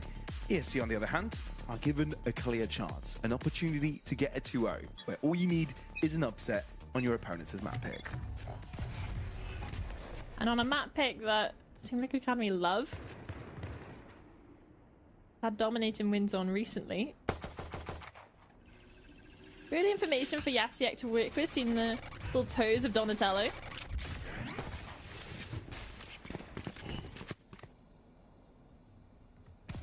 But even though you could hear a bit of stampede, it's paused momentarily, waiting for the paranoia to pop. Donatello gets pre-fired by Sunflower, not too bad. GSR, bit of an answer back. But as the spike goes down, Team Liquid Academy will have to settle down with post-plant positions. But the fact that everybody's, well, most of the SC players are still alive, this is actually quite huge. Sunflower can be thrown in as cannon fodder, while the rest of the team can follow up, while the focus is on him. Look at Dema, zip-zapping over this side, but unable to find a headshot first. Ninja instead is quick to react and is actually finding 3 kills here. That's impressive.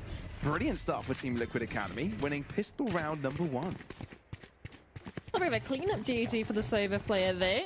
A couple of dinks as they tried to come out of heaven, especially dealing with Dema's up and over positioning of coming over onto Jen from heaven.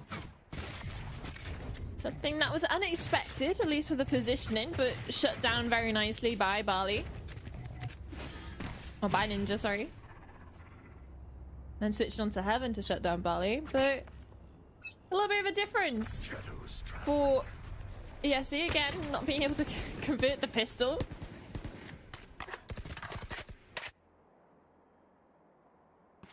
The prop up for Liquid Academy into this one. Right, so it has information of players wanting to put some pressure over towards B main, but not anything crazy deep in regards to exploration. The wall is still up, so they still have that safety, and even Rexstone going for a little bit of an exploration just to ensure no one's snuck up just behind it. But the gamble coming in from ESC, wanting to place the bets on Liquid Academy ending A, and they might have put the chips in the right places, on the right color.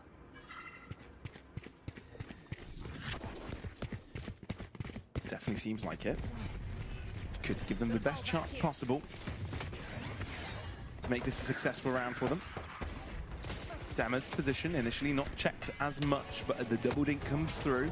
Would have loved if he had a weapon that did a one-shot, one-kill, but not in that delicacy economically. Team Liquid Academy, just a couple of casualties, as they're able to make clean work of the rest. And it's Ninja again with another triple kill. Yeah. True. Already close to getting that Hunter's Fury up on online. On the side of ESC, sure, no investment. But on this half, this is really expecting them to necessarily thrive with this composition.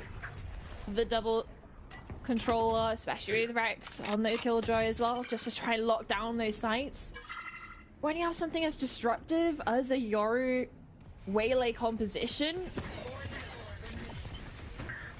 might be easy to overwhelm. That's true. The Flash at least tried to overwhelm, but no such issues for Sunflower. Yasik as well. An easy time for him. Cooper can't do a thing here. ESC get guns involved and make them work efficiently. Only losing Dema in the process.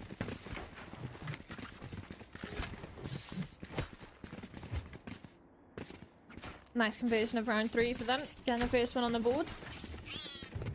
Stopping any sort of replication of a build-up, of a snowball of rounds that both teams had a little bit of a taste of back on Lotus. Obviously, Liquid Academy lead in the charge. Cover going out.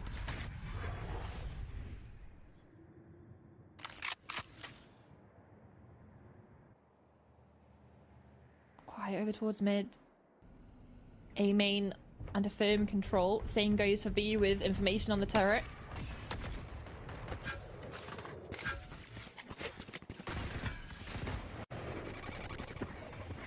This could be a nasty B split. Indeed, could be. But then again, this main position isn't really taken up by too many. And it's not where ESC could be most impacted, given most of their pieces are on site anyway. Rex and Dema, pretty good for the starter, and Dema keeps it going. A double kill for him already, and Rexstone really not finding much success. He was on the duty to be the follow-up to this attack, but doesn't really find anyone else to help him out on the site once he gets there. And by the time he reaches the spike, Sunflower and Yasiek have also arrived from the other side of the map. 35 seconds, considering if he's going to be dropping back, and might be given the opportunity 30 seconds to move to mid if he wanted to, but no, instead will walk directly into a high-low setup, or at least make us think he is, and then totally not do that. 20 seconds, a pick up onto Dema. That toxic screen is massive, and Rexzone has to think that his opponents are now on site. 10 seconds. They both hold at the same position, and it's cleanly executed for ESC. That toxic screen meant everything towards ESC and towards that round. Sure, you only initially had the Killjoy anchoring towards the side, the fast rotates coming in from Bali, but as soon as that toxic screen went up, it allowed Demo also to run past into stairs onto site and then further disrupt Team Liquid Academy's attempt to take over the site. Unfortunately, unable to get past any sort of presence on lane onto the site itself and threaten the spike plant. And even then, towards the end, you can see the value that it brings being able to conceal your position into site itself. Heavy aggression, wanting to punish any sort of close contact play from these players. A blind comes through. A TP in, but it's not going to get punished. No, it won't. Instead, it's ESC that get the better end of every single one of these fights. Dema was really nicely positioned on the outlaw. And Ninja on the outside looking in, can't be too happy. Sure, this was an eco, but there's something about this ESC side that reminds me very much of the energy they had once that comeback started to happen on the previous map Very reminiscent of that energy for sure. One enemy remaining.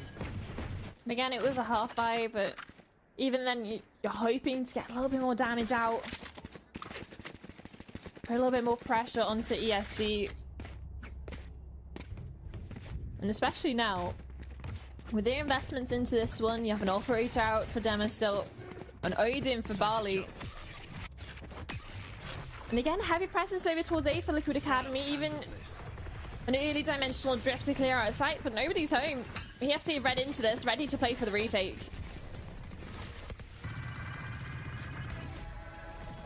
Or if there is even gonna be one. That's true. Well, GSR is able to stabilize a little bit by getting a pick in heaven, but other than that, 4v4. And ESC's got a hard task ahead of them. They are 1 kill away from a potential Viper's Pit, which could be a complication for Team Liquid Academy if they get close to the spike, but that might not even happen. Not even get close to that possibility. GSR, oh, a little bit scrappy there, but still gets it done against the one. But it's this Hunter's Fury you need to be aware of. Oh, Yasik is diffused halfway. He's going to stick it. And Rex will keep his teammate alive throughout that. Team Liquid Academy's buy goes in vain. One enemy remaining. And it's just, even off the initial fact that A site is completely open, GSR goes for an ultimate to clear out site. Team Liquid Academy are thinking, oh, this is amazing, like we can get out, there's nothing to stop us, and then Barley is just hanging out over towards tree, holds mouse 1, and is able to pick up an early kill onto the spike carrier over Liquid Academy as they traverse into site, further delaying the spike going down, further allowing the rotates to come in from Liquid Academy. He's B4 up and over. Tema, even with a shorty, point blank range is finding impact here. Team Liquid Academy wanted to go for something explosive, but it just doesn't work out. ESC definitely in the know on how to approach this, and this Odin is so damn scary. So are the shock darts.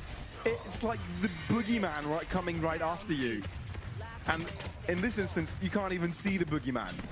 It's just Bali holding an Odin from miles away, spraying in your proximate direction, and you're just hoping one of those stray bullets don't land on your toes. Or Demo with a shorty. That too. It's looking rough. ESE seem to be at least riding that high of the win on towards Lotus, coming into a map that Team Liquid Academy have been dominant on.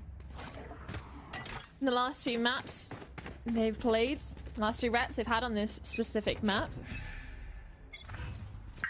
they've already matched the number of rounds teams have been able to get against them before.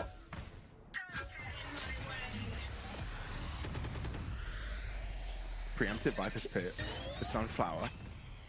So an extra hindrance for Team Liquid Academy if they choose to move towards this right-hand side of the map, but they still want to go for a push and pull at least towards A. Tema connects with an early shot. Was that in mid? And now he's rotated all the way around back to tree to help out. That's the thing, the rotation's coming through, even Bali's presence over towards mid, doing chip damage onto Rex. So down to 36 HP, but he's still able to net the kill and gets out to safety.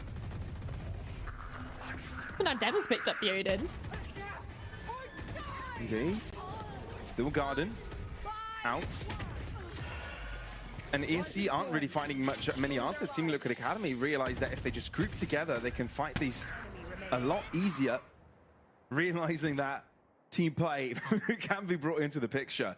But Sunflower on the outside looking in. A 1v4 looking highly unlikely. Toxin screen down. Yeah, you can see the amount of pressure Rex was under in that open position. Debating whether to go back towards CT, nestle himself onto site, but as soon as Cupid's from the shadows comes through, gets frozen in place, punished for the fact. And then same goes for any sort of push the following ESC players attempted to go for.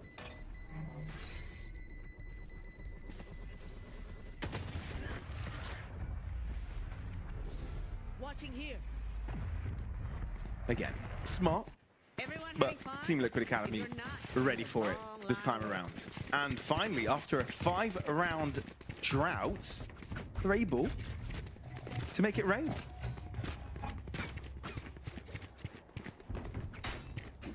Rain kills, at least for that round. At the time being, but money is still fine for Yessi, even a reinvestment into the Operate for Dema, but you're not going to be seeing the Odin on Bali. Opts for a rifle instead, but it's a similar sort of attack. Pressure and numbers outside B initially. Just less of the speed, less of the commitment early on. There's a regroup. B might be what Team Liquid Academy are setting their sights on.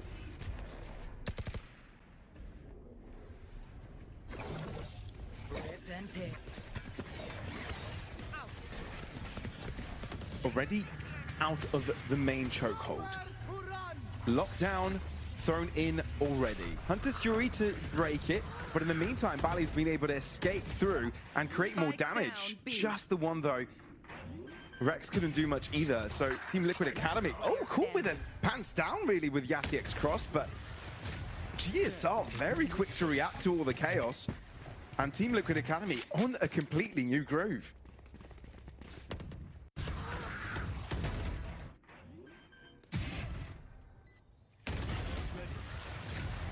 Just winning out gunfights, a lot of isolated, either 1v1s or even in Rex's case 3v1s, caught out in the open. Team Liquid Academy punishing over towards this B site. Said, a little bit of reinforcements of Dema playing. Who's next? With Rex near the main. Surely they don't fall for this completely. At least Rex stays close by. And he gets first blood, but the fact that GSR had Market under his control, he was able to quickly answer back. Dema, the only defender, hoping he can keep them busy enough. Donatello for the smoke! That is maniacal, but Dema is kicking and screaming through this one, but I think it might not matter because Donatello is on another level this round. And a high-low, which inevitably walks into Team Liquid Academy, have now equalized the standings.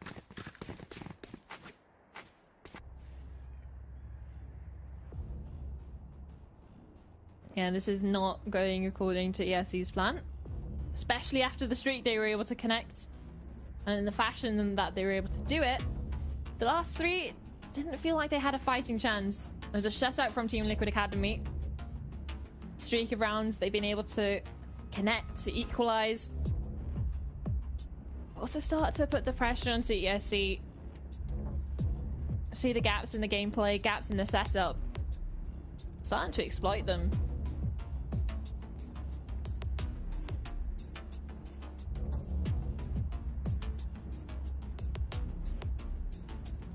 Honestly, I feel like this timeout might even be a little bit late as well, right? Because it's been a few rounds where it's been a bit of a shaky situation for them. Team Liquid Academy seemingly realizing what the best approach for them it is. Just don't overthink it and commit to a plan and execute it quickly. Not too much mid-round mind games going along. And this style of straightforward from Team Liquid Academy seems to do the trick. And they're really favoring over towards that B site. Now, possibly a little bit of a switch up come the timeout. Knowing possible reinforcements will come in for ESC. It's the operator for GSR. Hoping to find some impact over towards A main. We'll be finding the weakest of weapons in regards to Sunflower.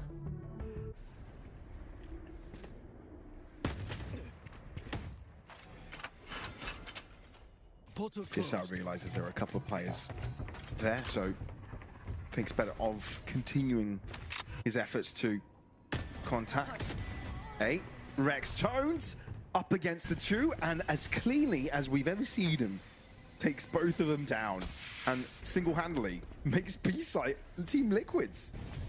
And you can see the scurry of ESC wanting to rotate over, being time for the retake, but the only issue is it's only Rex Tone there. Stunflower again, this sole player over towards A. Now the rotate's coming in from Dema, but is it too little too late? Especially with the Sheriff player over towards site. Dema's shut down even before Stunflower gets a chance to put his name into the hat. The lockout of Yasiek in the round. Heaven already under the control of the Team Liquid Academy players, and it doesn't seem like that timeout from ESC did them any good. And it's again through B that Team Liquid Academy find a route to success. I mean, this time Team Liquid Academy actually switched things up, didn't they? I mean, first of all, there were some mind games involved this time around with sending Rexstone deep into this B site. I guess I don't think Team Liquid Academy expected him to get both kills there, but it was a bonus. Paranoia though thrown instantly as Team Liquid Academy wanted to take over the site. Donatello realizing he was in an unfortunate position there with Rex having the high ground, so bolts right back up to his initial position. And ESC have converted quickly to the defensive side of B. You've got Bally, who's already shown himself, but Rex reinforcing. Bally switches up his position and keeps on giving. A couple of headshots found already. And Team Liquid Academy know they need to pause a little bit, figure out how you want to deal with them single-handedly, and Sunflower's wide peak doesn't pay dividends. Now it's a sort of a stalemate. ESC feel like they need to find a pick. And that's exactly what Dema does, peeking on his own, collecting up 2, and now Ninja is just left on his lonesome. And he's just given away where he is. Yasiek, all he needs to do is close up the distance because he was just a meter away with a judge in hand. And we get to see these rounds, how they've gone as of so far. And my word, this has actually ended up being a lot closer than what we expected.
As close as it could be by the end of the first half, Team Liquid Academy having a bit of a growth spurt, I'd say, towards the end of that one. But it's ESC that end things on a high note, keep things even moving on to that second half, where now ESC have the aggressing duties and are lined up for a very interesting A-site hit. A lot of players of Team Liquid Academy over towards this mid-section, so you're likely going to be seeing some very fast rotates over. So how much delay can GSR and Cupid do? Oh! Still gets it done. Doesn't take any damage to the process. So the job that he was given to do, he did. No reason to look at the details here.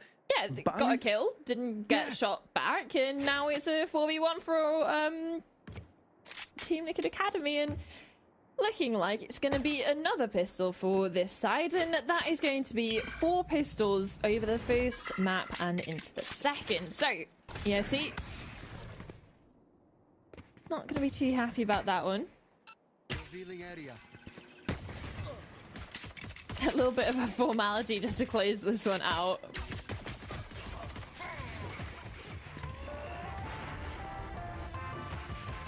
Very clean from Team Liquid Academy. Very, very clean indeed.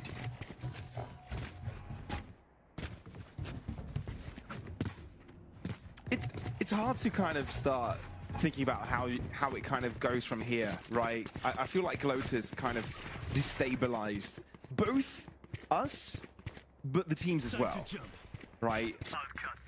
You've got to be hot on your heels for any given moment, because a fumble could be around the corner and you just need to be there to take advantage of it. That's true. We're revealing a flash combo. Ensuring it can't be broken. Reveals a fair few bodies over towards mid.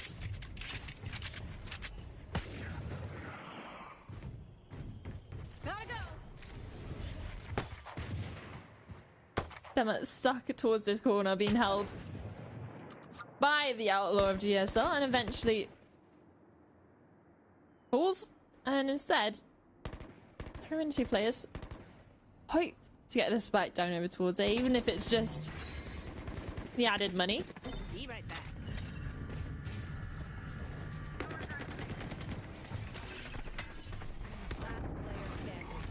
Yeah, not even afforded that luxury. Yeah, not even a bit of it. So a flawless round for Team Liquid Academy. ESC's buy round.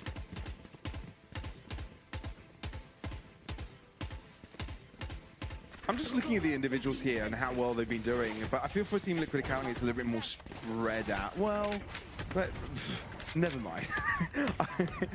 It's just GSL always being in the thick of the situation that allows them to get so many picks, but to the point I was going to make is no longer there. Anyway, focus on this round as ESC put most of their players towards this left-hand side.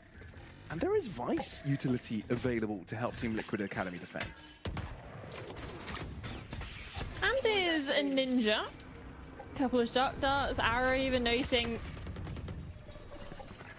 the attentions of ESC are, at least for now, over towards B. But with the position of Sunflower, especially over towards top mid,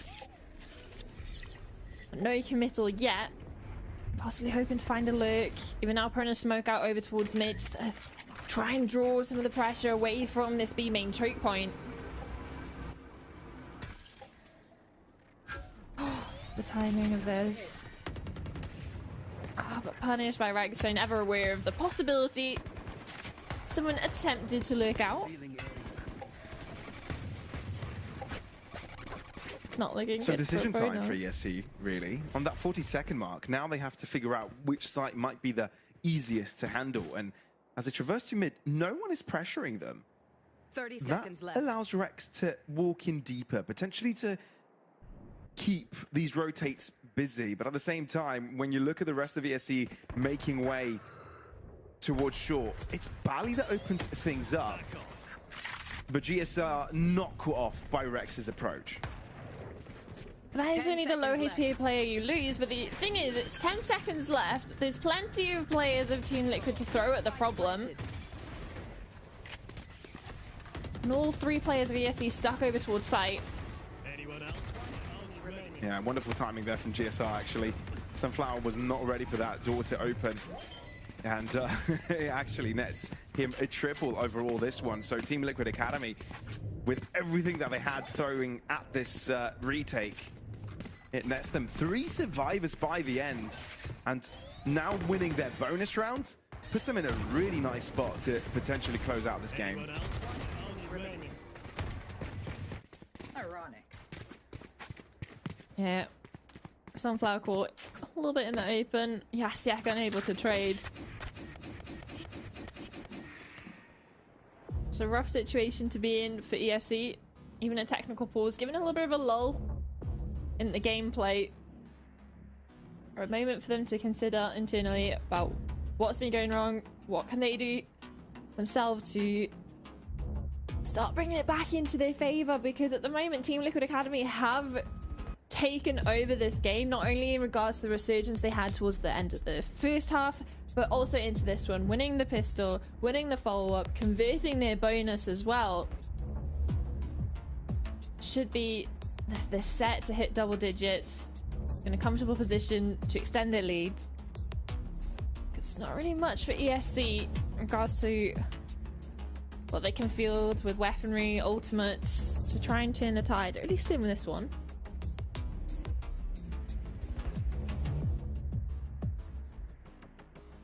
Yeah, as soon as we know what the technical pause is about, we'll let you know, folks. But pressure's mounting for ESC. And it's also giving Team Liquid Academy a way back into the series.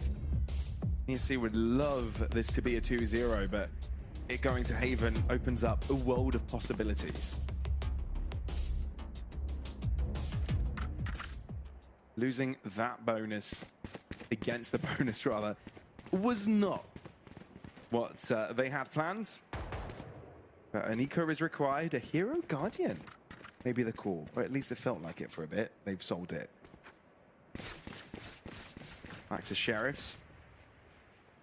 And a bit of a miracle might be required at this point in time. Toxins going up. Toxin screen We have an unorthodox slow movements over towards A behind the Viper wall, but this is something that Keep Up was able to punish in the pistol, but maybe not getting the chance to do so in this one. Down to 50 HP with those Sheriff.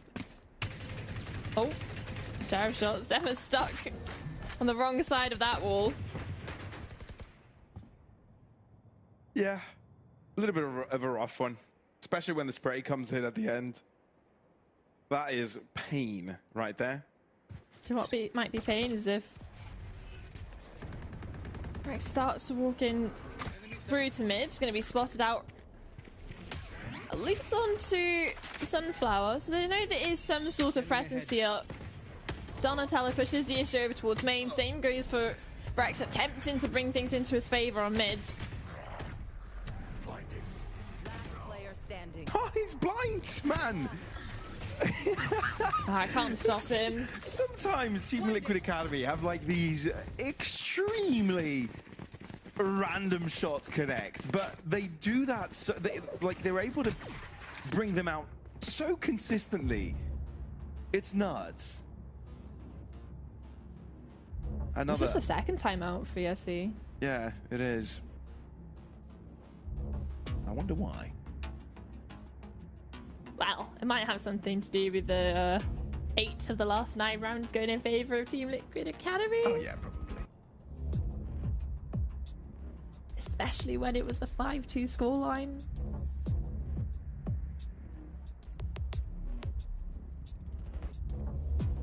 But this time, they at least have the rifles back out. It was that sort of Sheriff buy in the previous.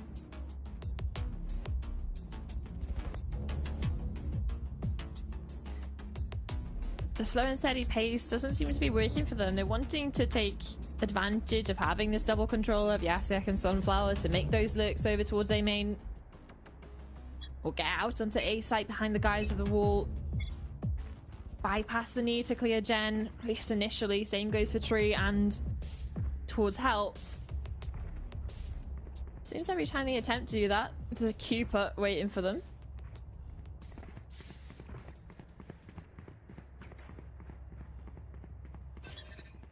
With Dema going into a glass cannon operator on attack sides. Yeah, that's risky. Toxin screen down. Yeah, he's feeling something. And looking to hold Pizza. Eee, the timing of it, man. Just when Donatello was about to swing. But Dema can hear the hour drone, so knows he needs to be cautious.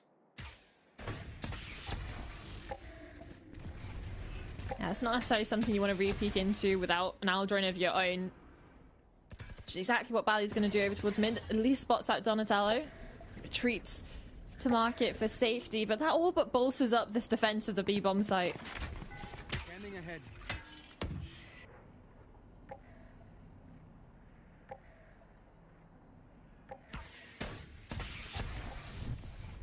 Damn, searching for a gun. Ooh. Searching for a shot, and instead it's through the wall.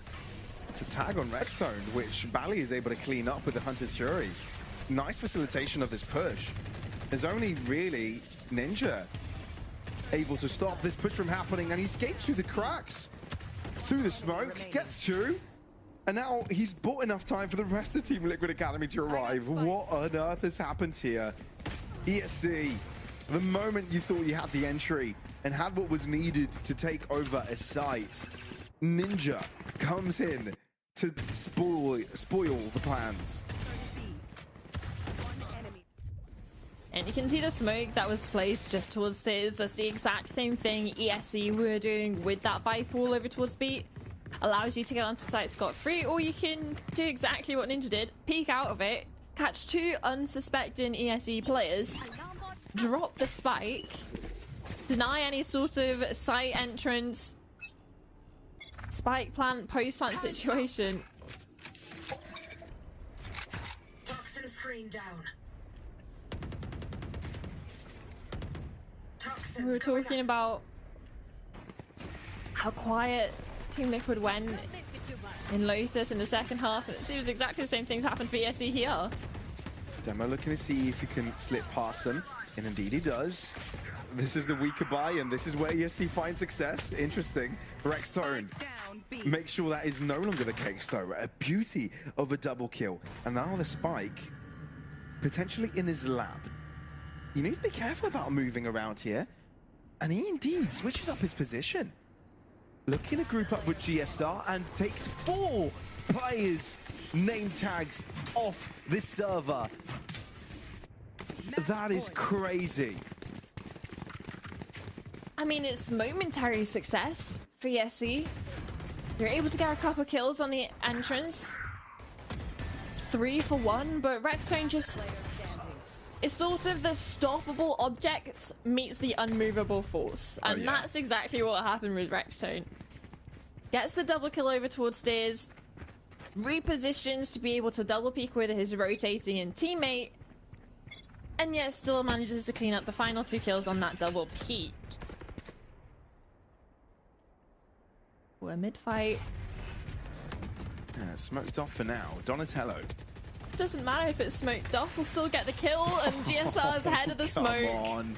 And he gets a get out of jail free card as well with that TP.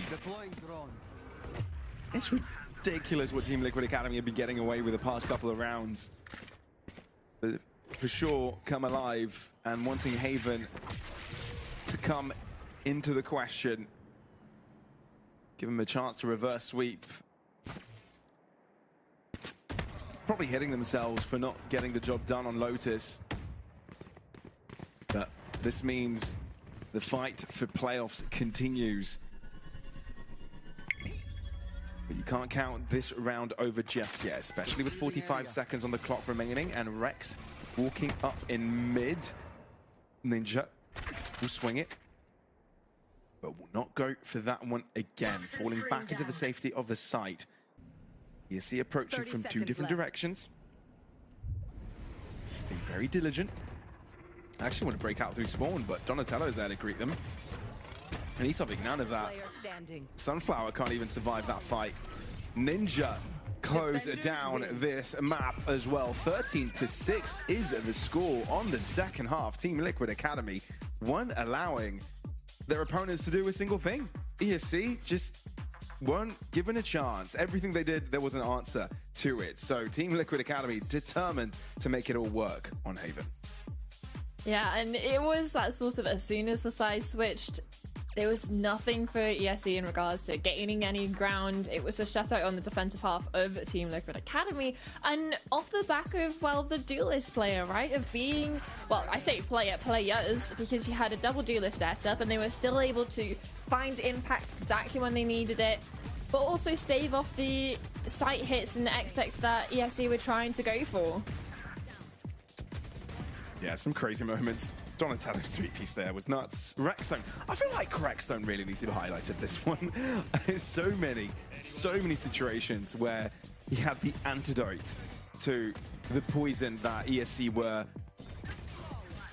putting in at that moment. But yeah, it's a 13-6 score, which completely changes the dynamic of this game, where the first half of this map felt like a back and forth, much like the previous match, the previous map. But when Team Liquid Academy were able to play on the position they were most comfortable on the defense, it doesn't seem like ESC could do all that much. A bit scary if I were in their shoes, to be honest. Yeah, especially when you have both your duelists up on 19 frags and around, what, 9 deaths average between them. It's insane in regards to the firepower that you have to deal with, before even mentioning having to deal with Rexstone anchoring the site as well. So it was just layers and layers over to this defense of Team Liquid Academy, and yes, they struggled even to get past the first few. Indeed. Haven up next, folks. This is to decide whether it's going to be Team Liquid Academy or ESC to make it into the playoffs. Stay tuned. We'll be finding out that soon.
She a thirsty bitch, I'm gonna visit your dreams. You can see you here, you know that she's near when you sleep.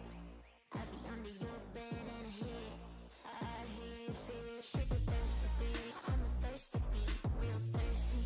Like a snitch on me, now wake up, wanna hear you scream. It's not a dream. Run for your life, I hunt your heart, you can chase me, but I make you starve, you're a punk bitch. Just a punk bitch. Run for your life, I seek you hide, you can chase me, 'cause I'm right behind, you're a punk bitch. Just a punk bitch. Run for your life, run for your life, run for your life, run for your life, you're a punk bitch. Just a punk bitch. Run for your life, run for your life, run for your life, run for your life, you're a punk bitch. Just a punk bitch. Shoot me, you can't afford it. I am the pilot, you're just a tourist. I threw a decoy in our valley, and if we stand here a while, so don't panic. Know what Marilyn Manson was said, better be safe to get into heaven. Just be yourself and you end up in hell. Do as I say and I might break the spell. Run for your life, I hunt your heart, you can chase me, but I make you starve, you're a punk bitch. Just a punk bitch. Run for your life, I seek you hide, you can chase me, 'cause I'm right behind, you're a punk bitch. Just a punk bitch. Run for your life, run for your life, run for your life, run for your life, you're a punk bitch. Just a punk bitch. Run for your life, run for your life, run for your life, run for your life, you're a punk bitch. Just a punk bitch.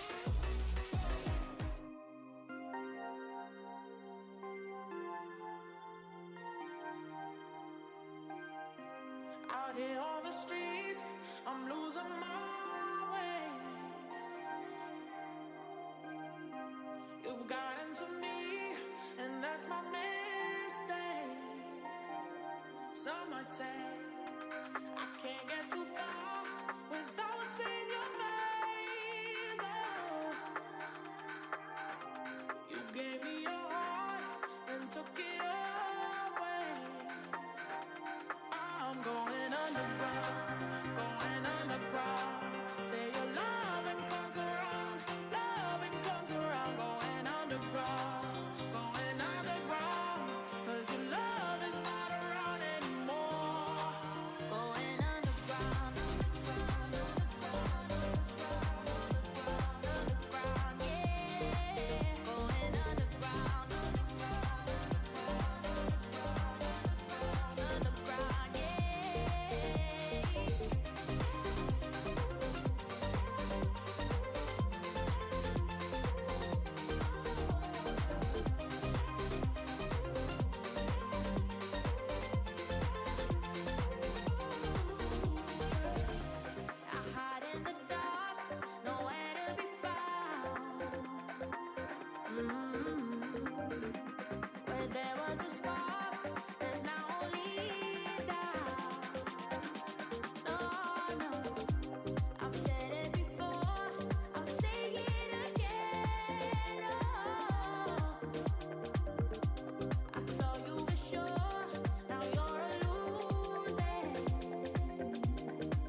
Team Liquid Academy and ESC Gaming truly are toe-to-toe in their series for their fight to make it into the playoffs. Welcome back, folks, to the Samsung Odyssey Challengers Northeast.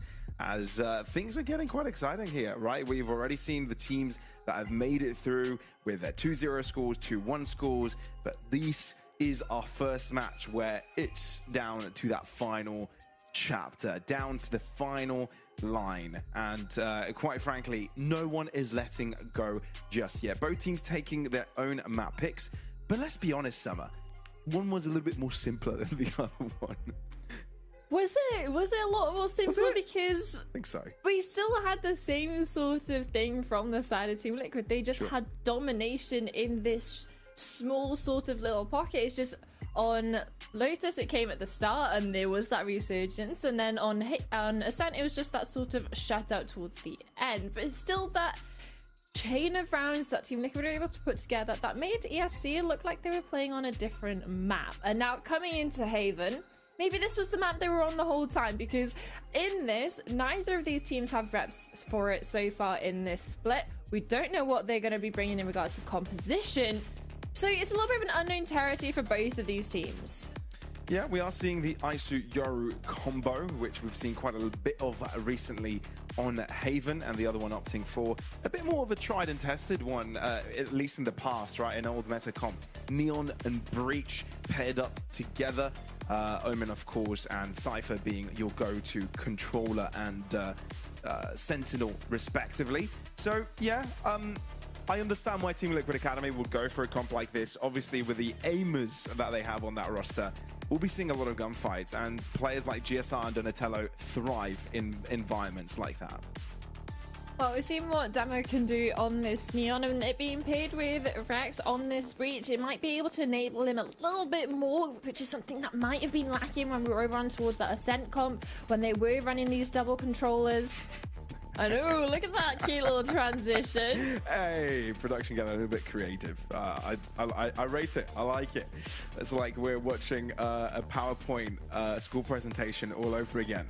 Well, you know, when your teacher tells you, why didn't you add any transitions there? And next time you have a presentation, you just have a bit gazillion transitions like that. Either way, back to the point that Team Liquid and, well, Team Liquid Academy and ESC Gaming are one map away from potentially making their way into playoffs.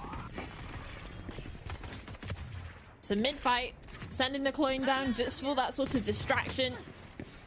Trying to enable GSR for an entry. It's at least enabled him to get a little bit of chip damage done onto Demo.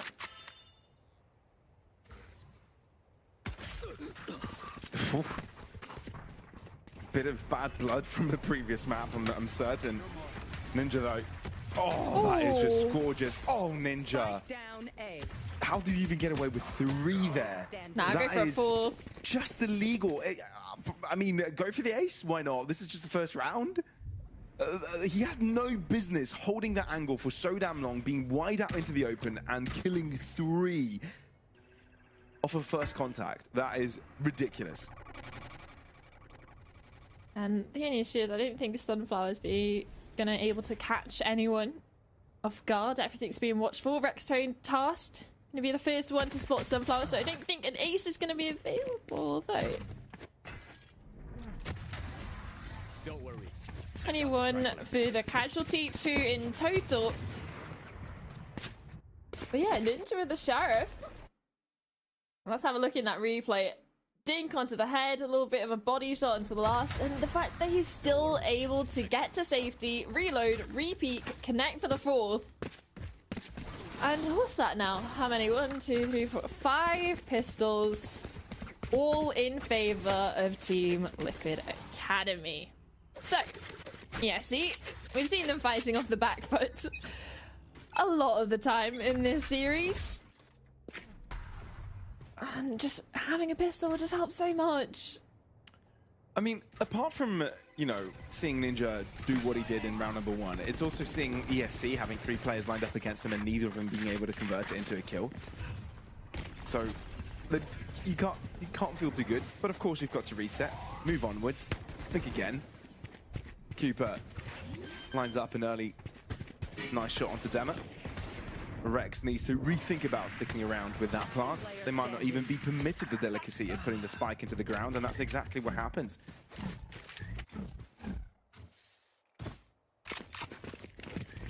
And again, minimal casualties.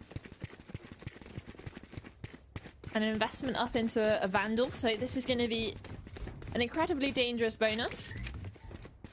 I feel like we shouldn't even be calling buys like this a bonus when the only difference is about 2 Bulldogs from the weaponry both these teams are bringing out. Yeah, there's no big significant difference. Team Liquid Academy could easily make this a third. Well, easily, relatively, I guess. Especially if they put a lot of pressure over towards mid and go for an early flank release, start to pressure Sunflower, but Ninja, the hero of the A site in previous rounds, the first to fall. Flash to the back of the site, but it doesn't really stop ESC from moving forwards. Donatello instead uses his own teammate Smoke to walk in and out to create a certain level of panic, which a vacuum that the rest of the team will also exploit. As we alluded to, a really great bonus, in quotes, for Team Liquid Academy that they're able to convert. Yeah, we've got to sack off that name because it's not a bonus, it's just a buy. Yeah. Sure, it's not necessarily a premium rifle, but it still counts. It's under the rifle tab for the Bulldog. And if you can wield it like some of the players have just in that previous, starts to get a little bit more dangerous. Hero rifle for Sunflower into this one. Hero rifle for not Sunflower into this one. Picked up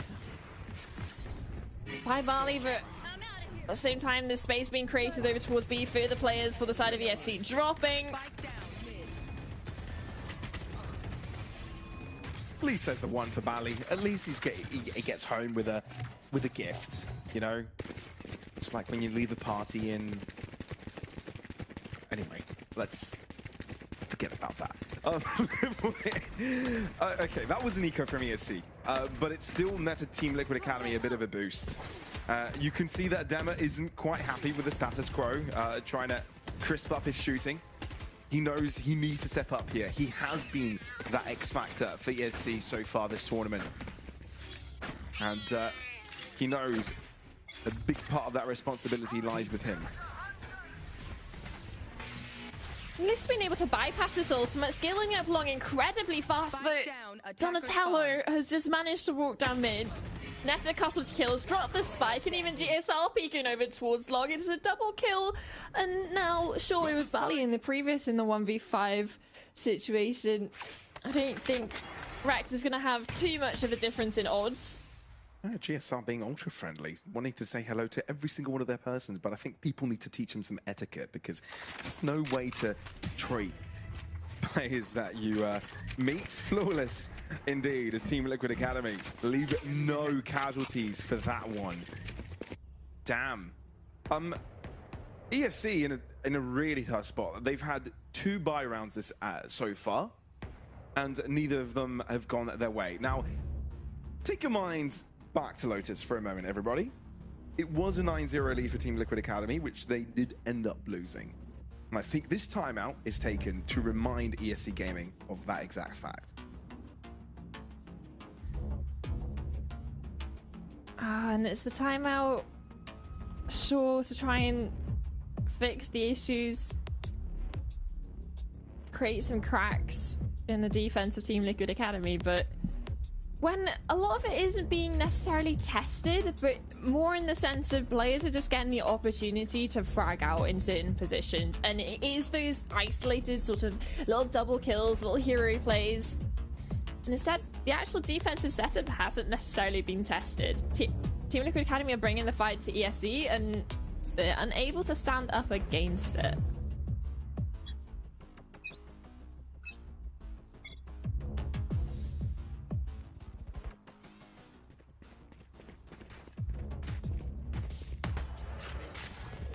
Well, let's see if this timeout has done its job.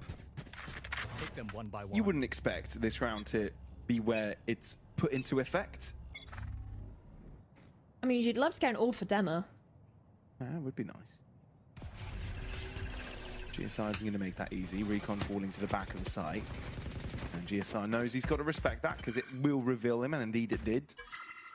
One-way smoke to prevent Cooper also peeking from that angle as the orb is collected. But they put it onto Bally. Maybe they have some sort of pocket strat they want to do with the Hunter's Fury. Cage trigger. Not getting the overdrive online. I come back to bite them because a lot of damage being done over onto Sunflower. See, now that's rough because Dema is also suppressed in the meantime. And Team Liquid Academy know that the moment you take one player out of the equation, you substantially weaken this potential attack. Also knowing that their opponents are in a rough economical state.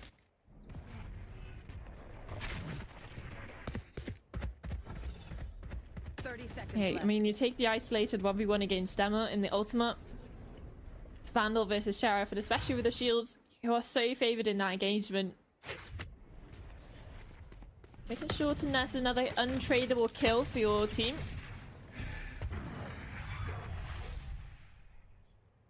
And it's just about damage at this point for ESC. There's no really any time to work with. Trying to fight their way out.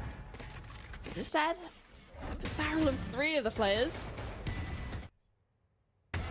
Enemy remaining.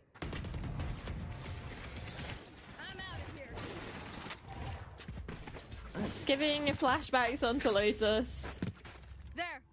Maybe not necessarily as a dire of a situation just yet. That managed to get up to a 9-0 lead for Team Liquid Academy, but we're looking now for ESC to really put into use that timeout they had between 5 and 6. Now the weapons are back out.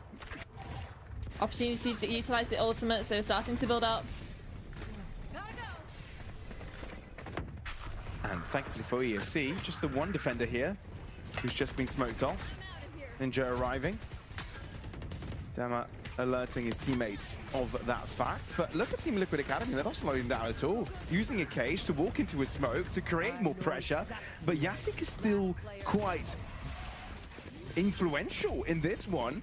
Off the back of his teammates' help as well. He's netted himself a 3K, and ESC finally on the board.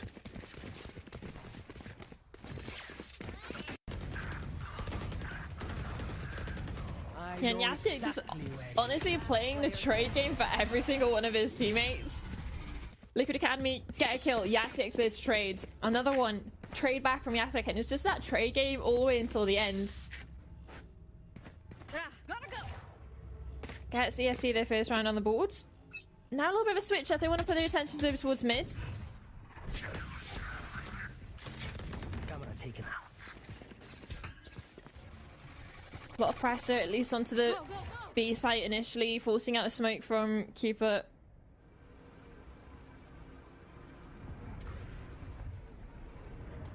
Domtel going uncleared, but the shot doesn't connect. Yeah, that's unlike him. Instead, he's the one that has a chunk taken off of him. Team Liquid Academy seem to know that this A site is under siege, and therefore even more players are expended to its defense. GSR seeing if he can destabilize this attack before it even commences, and indeed, Matt has just been able to do it, giving himself some extra more life to survive a little longer. Dema looking to push through with Sunflower also from the other front. Pushing towards the backside. Dema comes alive. ESC needed something like this to happen in back-to-back rounds. And that's exactly what ESC have found. Spike planted. Yeah, mid TP out. Domtel is going to be upset about that one. Relay Impact Demo has been able to find the entry and even just continue putting pressure onto Redstone towards CT positioning, but this is getting a little bit scary.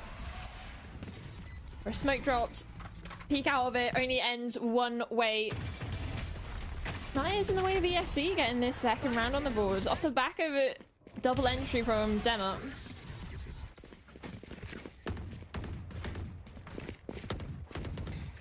All right, Summer.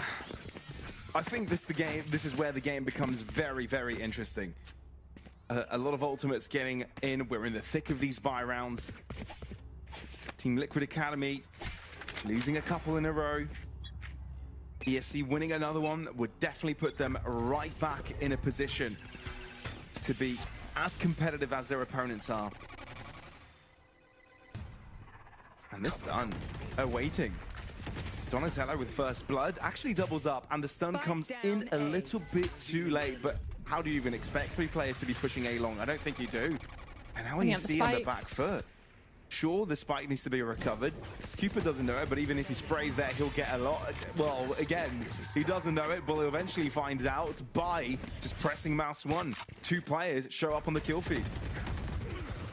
Yeah, and the stun does come in, but not expecting the players of Team Liquid Academy to be out so wide in that off angle. Instead, expecting them to be tucked into the corner, which, to be fair, Cooper was.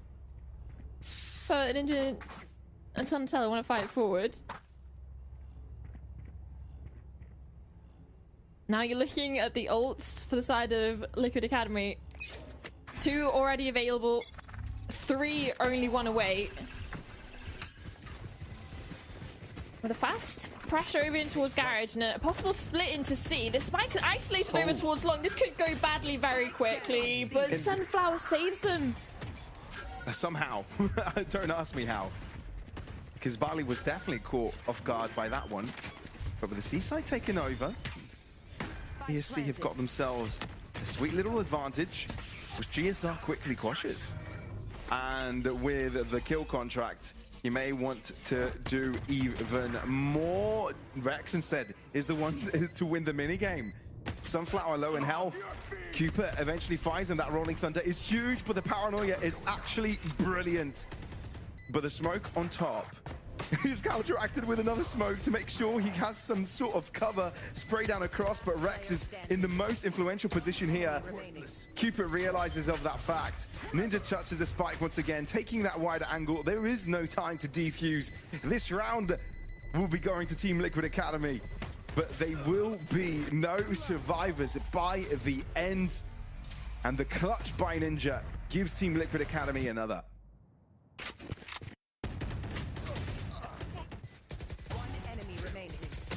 A little bit of a resurgence. PSE coming back into that one. A lot of delayed being done by Rex, winning out obviously in that kill contract versus GSR, making sure that the Rolling Thunder is still impactful towards the late round, buying a lot of time and surviving towards the very end. Sure, inevitably goes down, but survived as long as he needed to. An instant ult from Ninja over towards A, expecting a bit of a switch up from ESC back to the old ways, oppression into A lobby. Instead, they liked the success they had in the previous. Wanted to try again. Off the back of the ultimate, they may start to consider the idea of re-clearing over towards A. Well, they've definitely re-cleared over towards mid. Yeah, that's true.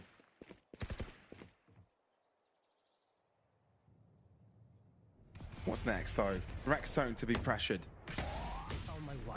Flash, he looks away from. Gets Demo down. And now be the stun. The follow-up isn't quite there on time, which allows Cupid to come in and help. Which has completely complicated the affair. Hunter's Fury, the final tick finally does land onto Rexstone. But the troubling issue for ESC is that 3 players alone. But now with the numbers advantage, does that even matter? Oh, the timing on this. Oh, the timing on this. Ninja. The shock dart just misses a chance to take down Yasiek, but how is Yasiek's paranoia so damn impactful this game so far? GSR reading his opponent's repositioning, but Bali cannot get away on time. What on earth was that round? It's just chaos. Especially over towards Garage. Look at where majority of the bodies have fallen in this round. Sure, the initial pick from Sunflower over towards mid was great, but it's this double up. It's the support coming in of the second player to help. And then, of course, Ninja getting the timing, re-clearing into Garage, and GSR. Oh, but too much of a force to be reckoned with so far in this map. 13 and 4. All close behind, obviously, by the rest of his teammates. Ninja and Cooper up there as well. But 8-3 scoreline. It's dominance that we saw in the first half of Lotus seemingly repeating itself. With poor money to close out this half, ESC are hoping and praying for a misstep from Team Liquid Academy that they can punish. But at the moment, there's nothing on their flank. I know Donatello doesn't necessarily know this, but as soon as he starts walking, he might be pleasantly surprised that there's no trips. Instead, Oh man. decides to reinforce over towards A. There are 4 defenders currently standing on this A site where ESC are looking to approach. Stinger hoping he can do something from that close distance, but in fact can't do that much. But Bally's Stinger hurts, and so does YasiX. Weren't there 4 defenders a moment ago? Now there are none. It's just Rexstone that has approached from all the other way from of this map. A smoke to block his entry. And with a couple of players who have already upgraded their guns, I am lost for words. This game is fantastic. Rexstone trying to be unorthodox with his approach, but Bally is there and ready for it. Therefore, the half ends 8-4 in favor of Team Liquid Academy, but you've got to say ESC are not far off, and this map, this series is still anyone's game.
There are a few spots left in playoffs, and Team Liquid Academy and ESC are fighting for one of them. There's no other lower bracket to fall down to. This map is where it all's decided, but Team Liquid Academy, for now, are ahead. And when it comes to their pistol record tally, they're the ones that have been consistently on top. Winning this one could easily net themselves this final map that they need. And for the side of ESC, you're hoping and praying that you're finally able to convert a pistol, because it would help you tenfold in being able to make this a little bit more competitive. Sunflower will be tested over towards this site though. Solo defender. So much approaching and so damn quickly. And finally, ESC have got players to the back of the site. Cooper and Ninja delivering nicely. GSR backs it up as well. Liquid Academy moving in like a unit. Unified in approach. Dema in a bit of trouble, waiting for Bally to join him in this effort, but this 2v4 is going to be really tough. A couple players in cubby, 2 further back in different angles and positions.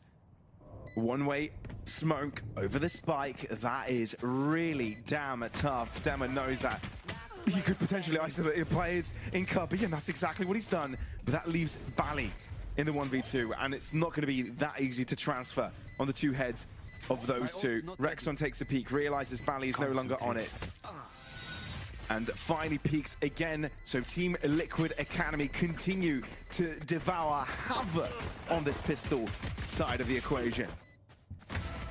Yeah, the pistols just help you so much as well. Like, you take into account that across this series so far, they've been able to convert every single pistol, so that's already Oh gosh, quick maths here.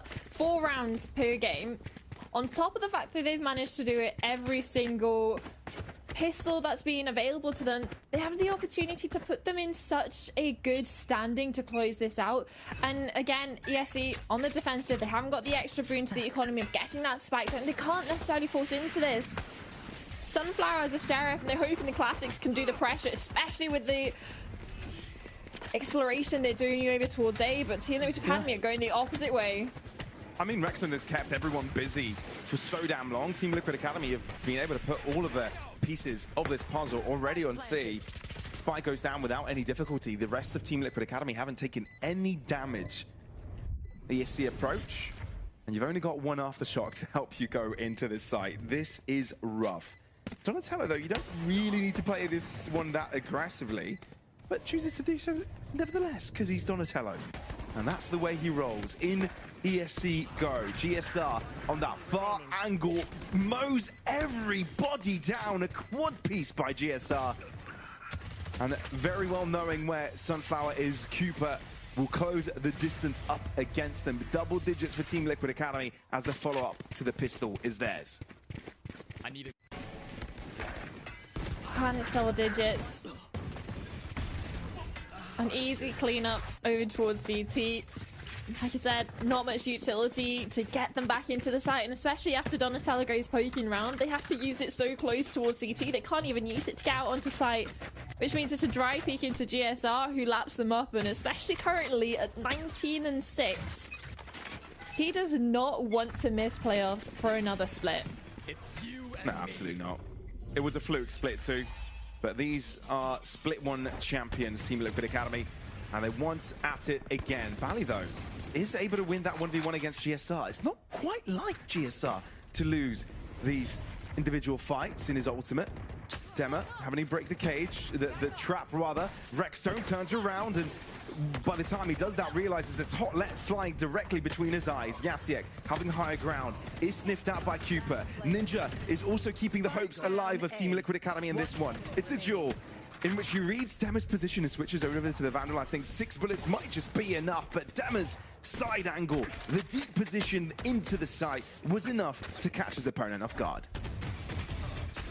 Yeah, and even though they don't necessarily net the kill from the kill contract itself, they're at least able to punish on the back of it, but Dema just being an issue in the back line, netting a triple kill for himself in the round. And even though the attempts of Team Liquid Academy to flip the map, get the kills towards backside, it costs too much players and also too much time because Dema was hot on their heels. Well, there seems to be one player disconnected here, so we'll have to wait a little bit more before we get into this. But the fact that ESC, you're right, the fact that they were able to get that previous round, albeit labored, is positive signs to come, because we did see Team Liquid Academy in a couple of situations where they were able to convert their bonus, where they had some really strong bonuses. This time wasn't the case. Still able to make it expensive. I even look on the look of things, looking at ESC's buy, you only got a couple of Vandals coming out. Secondary rifles of the Bulldogs and the Guardians dotted around to support. And again, it was the bonus of Team Liquid Academy. And it still required heroics from the duelist on the flank.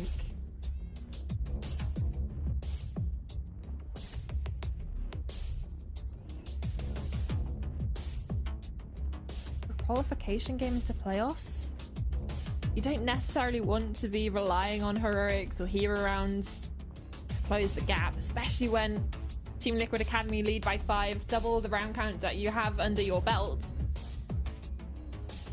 and headed into their first rifle round of this half.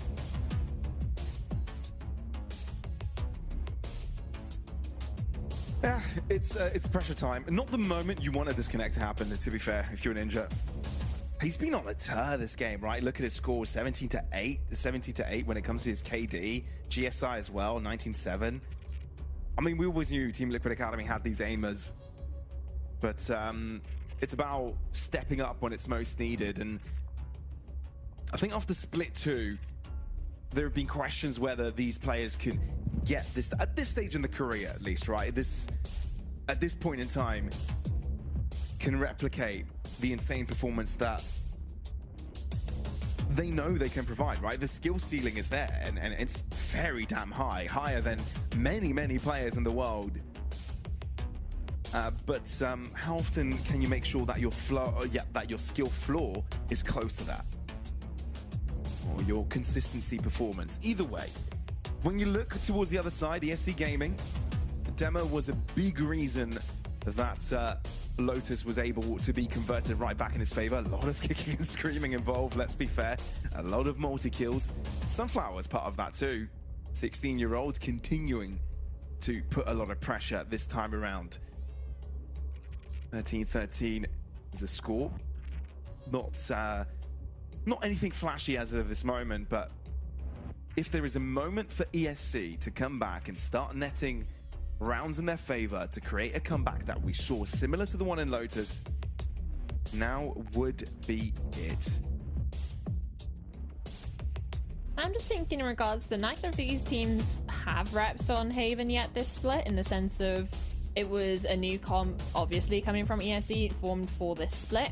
And so same for Team Liquid Academy. Even looking back to the matches that they played in Split 1 and into Split 2 as well, they only ran this comp once against Shakmat in February. Didn't necessarily like it, switched it the very next matchup that they had. But it's just interesting to see that they're going back to this double duelist composition. It's coming back into fashion with a lot of the Northeast teams that we've seen them over the last couple of days.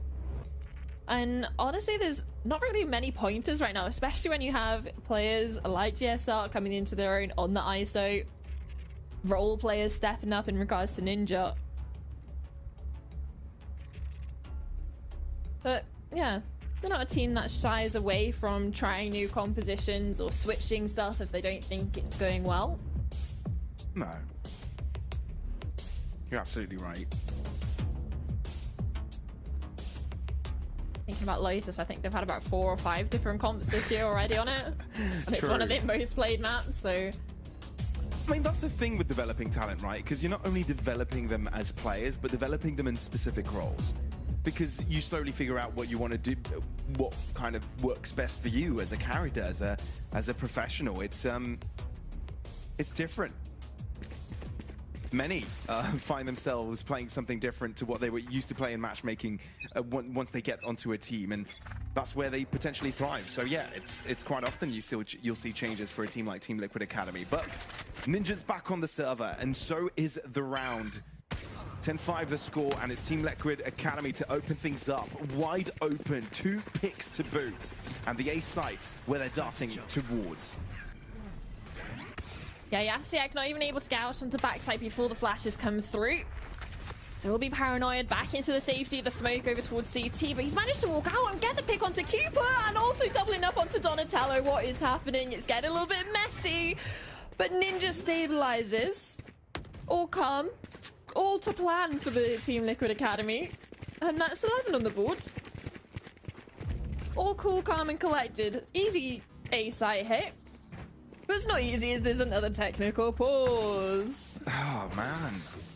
These come in out of nowhere, don't they? I love that we get to see this one again, though, because indeed Yasek did kind of bring it back for his team, but the difference already that was created with the first 2 exchanges just made it too damn hard, and especially with the rest of the flooding Team Liquid Academy players, it gets rough. But from a tech timeout, we'll go to attack timeout. ESC know this is their final chance, really.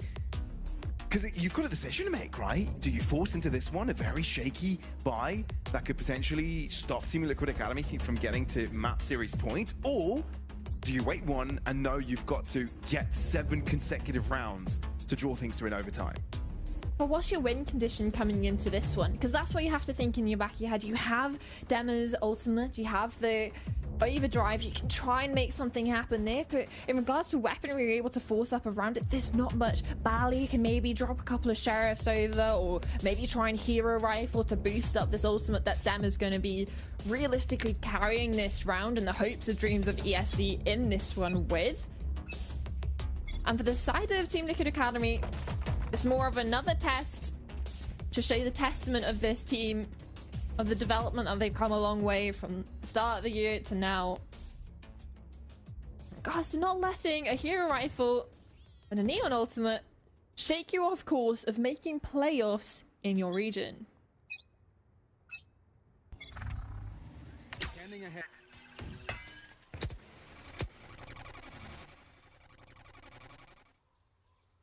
So a hero rifle for Bali is ESC's answer for now.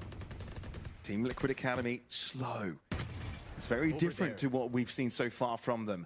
Sunflower taking a chunk of damage. And that's going to hinder his confidence a little bit moving into the next part of this round. And that might just lure them into C, knowing that's where Sunflower plays, and it's just directly away from Bali and the hero rifle and Demo with the overdrive. Sunflower, no way! With 20 points of health, takes 2 down with them. Bali also wins his individual fight towards the A site. Sunflower had no right doing what he just did, but Team Liquid Academy still have a chance here. The flash is pretty damn good. Cooper being able to hide between the smoke, but Rexstone had nowhere to place himself from the shadows used. And it looks like Bali is 2 steps ahead, realizing that that could be the case.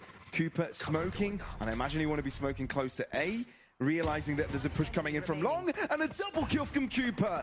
That is a 200 IQ play if I've ever seen one. And now darting towards C to get the spike down, and 1v1 required.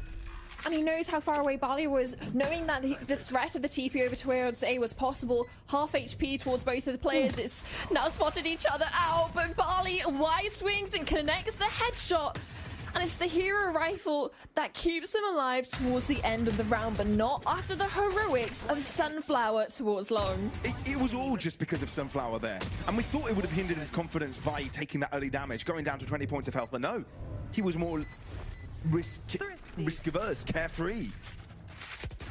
Going C long like that and just being one with the motions. I don't know, he just was so free to get that double kill. One with the sheriff.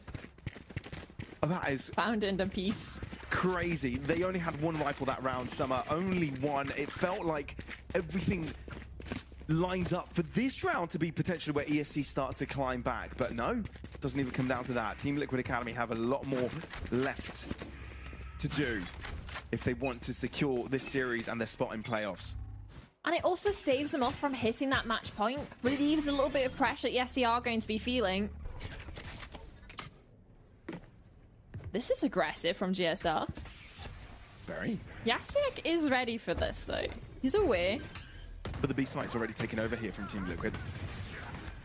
GSR wins his sheriff shot, wants to pull out a Sunflower in this one.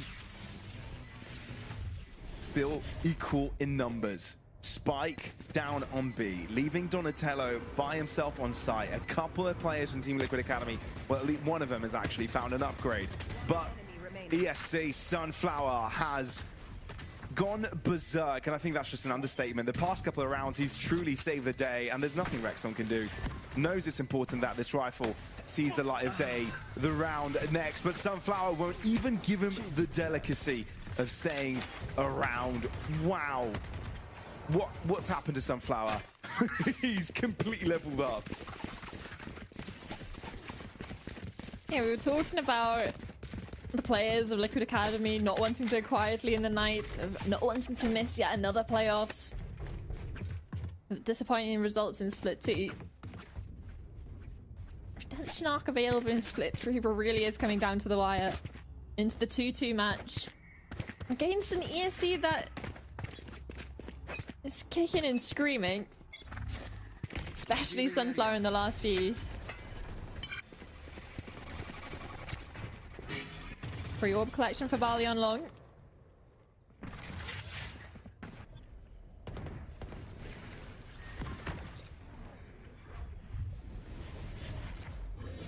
It's just pressure at the moment. No committal. A little bit of exploration of Rexstone over towards mid. BSC is starting to feel a little bit nervous. Had the heavy rotate in over Rex and Demo. Now close up on long with the operator. At least flashed off the angle. That's just even more things that ESC are going to have to re-clear. Put their bodies on the line. as the spike is heading in the complete opposite direction. This is a stage of the game for Team Liquid Academy that they're scared to make a mistake. So there are a couple of moments that you wonder, would they have done this otherwise? But for now, C is where they're heading. Couple of players at the back of the site, and again, Team Liquid Academy not quite confident to stay around. Sunflower, who is such a menace, and he's still giving hell to his opponents. 4-piece. Completely out of his mind. And Ninja, what on earth is he left to do, right? On the outside looking in, 13 seconds. And he's not going to be attempting this at all, not even giving Sunflower the chance to get an ace. And you can't blame Sunflower for ESC as a whole for not going for the chase here. A 9th round to be found, 2 rounds of difference. 8th round, sorry. And 3 rounds of difference. But still, that gap is closing. Down, C. Oh, and it's again, they can't disrupt this hold on C, whether it's Sunflower fighting down onto Long, or just sitting back, playing from plat, connecting the headshots when they present themselves, and really pulling ESC through. And even putting enough pressure onto Team Liquid Academy that they're not happy with how things are transpiring, utilizing their first timeout so far.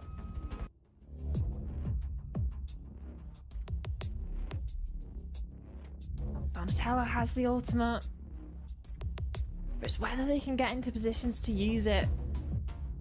Maybe try and pressure Sunflower early on, the player that's been so hard to get out of this anchoring position over on towards C and Garage alike. And especially now with the operator in the mix, Dema's starting to come online. It's feeling like a repeat of Lotus. There's definitely hints of Lotus on this one, for sure. Yeah, and it's not exactly something that Liquid Academy are going to be liking. No, not at all. It's also the mental test of bringing yourselves back into the game after a little bit of a timeout. Hero rifle for Ninja. Revealing area.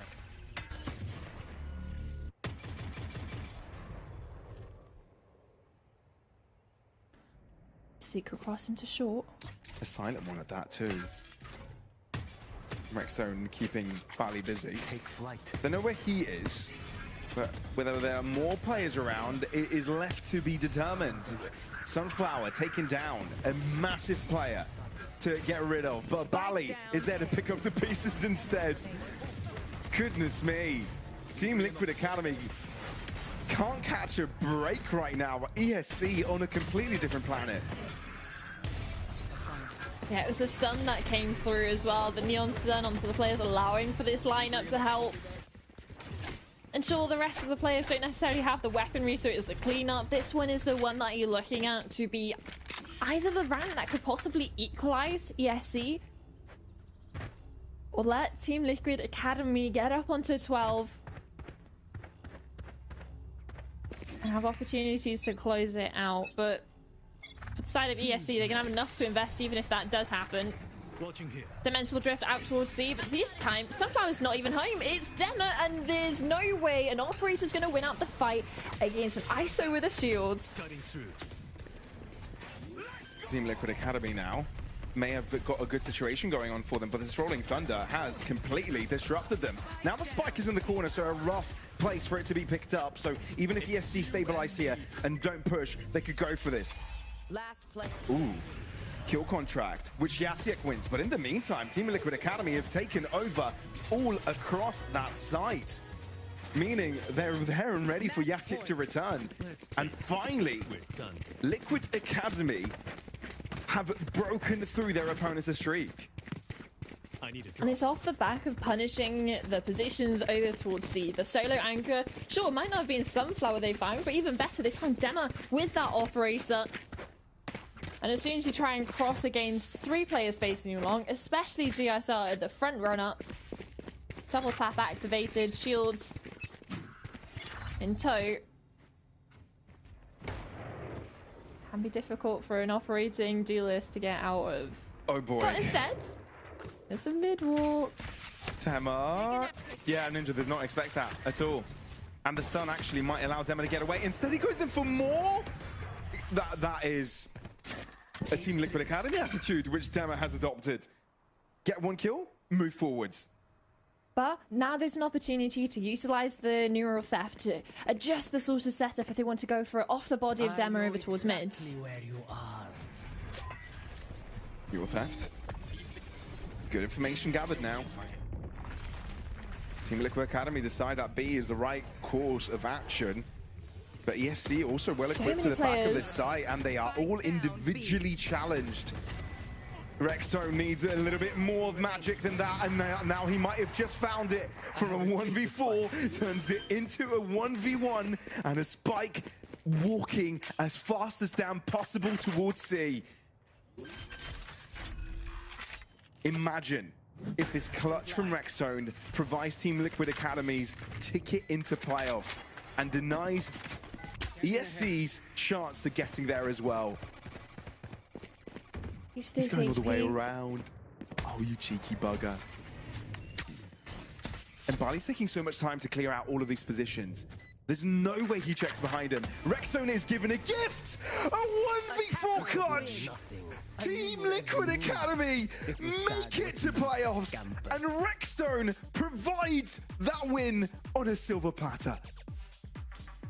Oh, and it's the way they do it as well. It couldn't be one of the great rounds where they have a clean execute into sight. It has to be down to the mess, the nitty gritty, a 1v4 on 30 HP to make their way, to book their ticket into playoffs. Oh, but Team Liquid Academy, they've at least had their redemption arc from failing to make playoffs in Split 2, and by the skin of their teeth, make it in Split 3. I mean, kudos to ESC, right? Every step of the way. Whether that was Sunflower, whether that was any of the players, right? Damia, I mean, every single one of them had a brilliant sort of moment in that series, but it just wasn't enough. Team Liquid Academy had a bit too big of a buffer, and were able to take over by the end. Oh my god, it all closing down on a Rexzone clutch was the icing on the cake, really. It's what the series basically needed, because it kind of wraps the series in a bow of basically what it was made of to begin with, right? It's just crazy to me that we've just witnessed this series as a whole, and I feel it needs to be studied one way or another. Yeah, there's definitely a lot of emotions for both teams to process from start to finish of this series, from going from 9-0 leads to 0-9 and winning the map in OT. But when push comes to shove, it's the result of Haven that really matters. And it's Team Liquid Academy that are going to be taking their spots into the playoffs. And ESC, fortunately, that's as much as we're going to see from them in this split, and realistically for the rest of the year.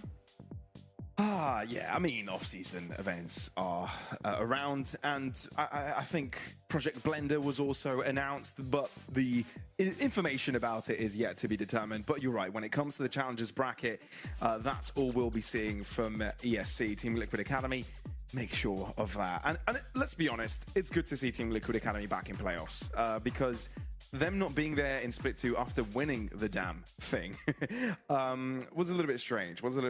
For sure. Because I think we hyped them up massively in regards to what they can do. The individuals in this roster being completely obscene.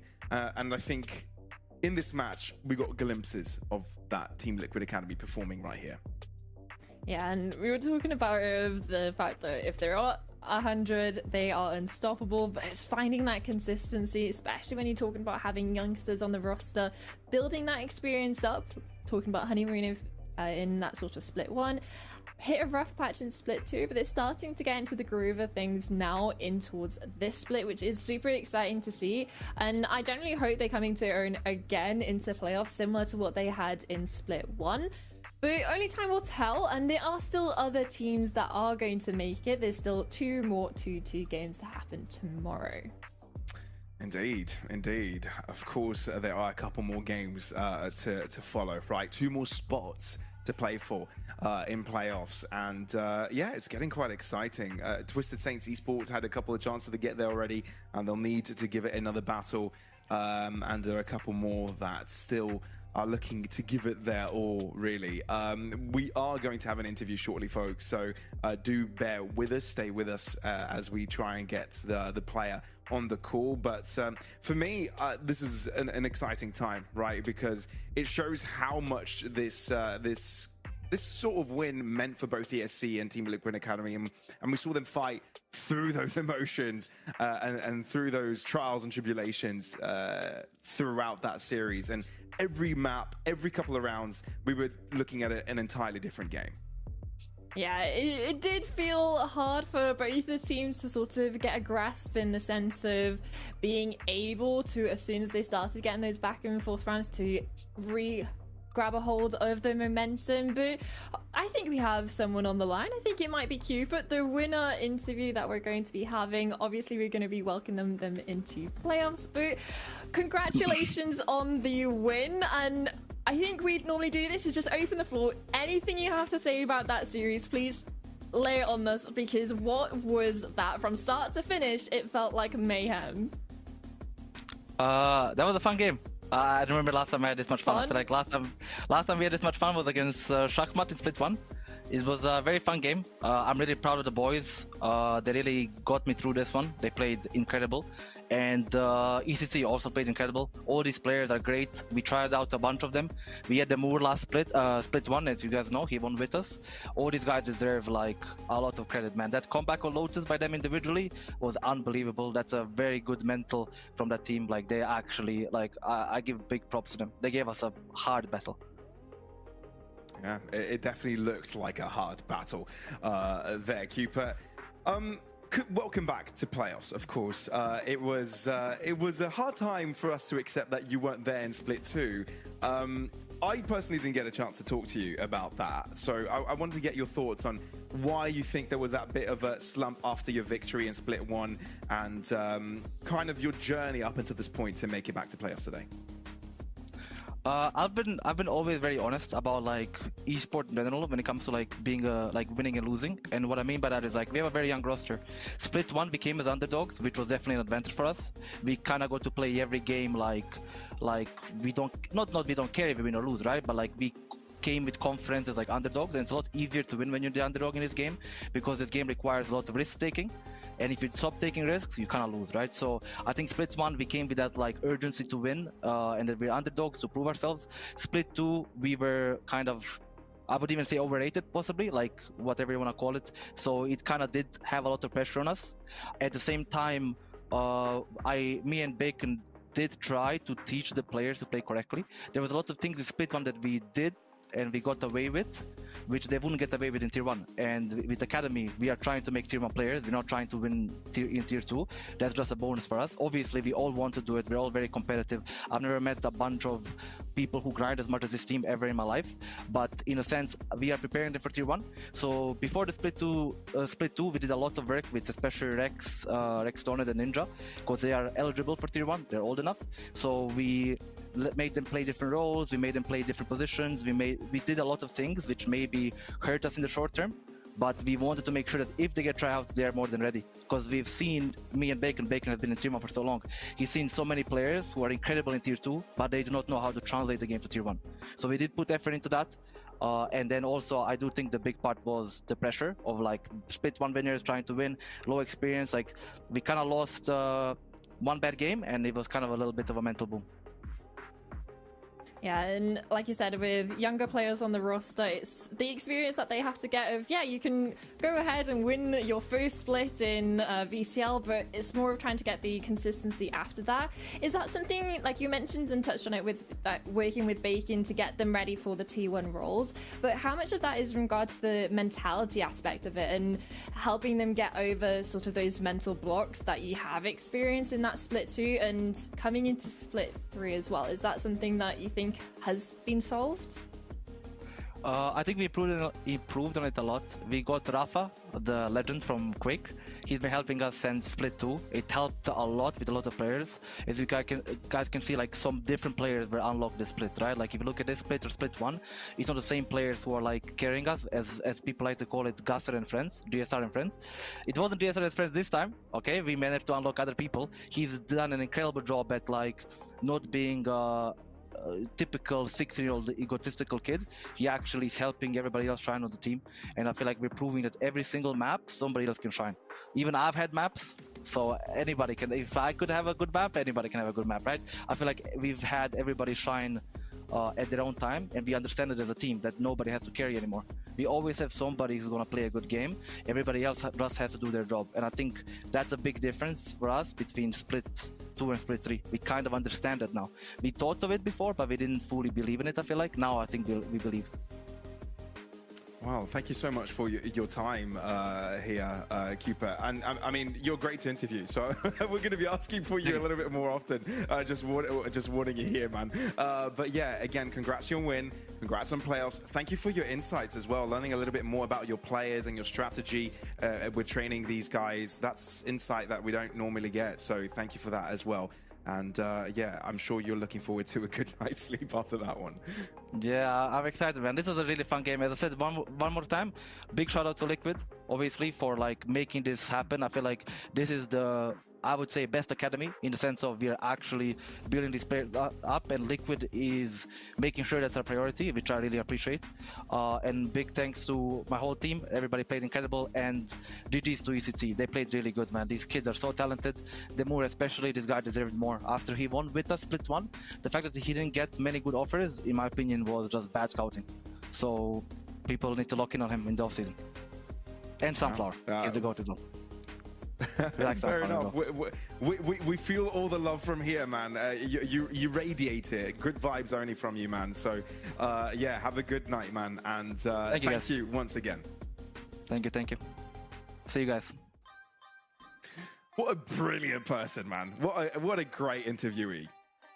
Yeah, and honestly, the fact that we were able to ask such sort of, not necessarily personal questions, but more insightful questions. And it's not just, oh, how did you guys feel after being 9-0 up and then you lost? But more about how they are actually shaping the players on their team to be winners of the future, right? Not concentrating on those short-term gains when you're looking at that Split 2, a little bit of a shaky moment. But yeah, I'm super excited to see them in Split 3, and especially in playoffs now that they've finally secured their ticket.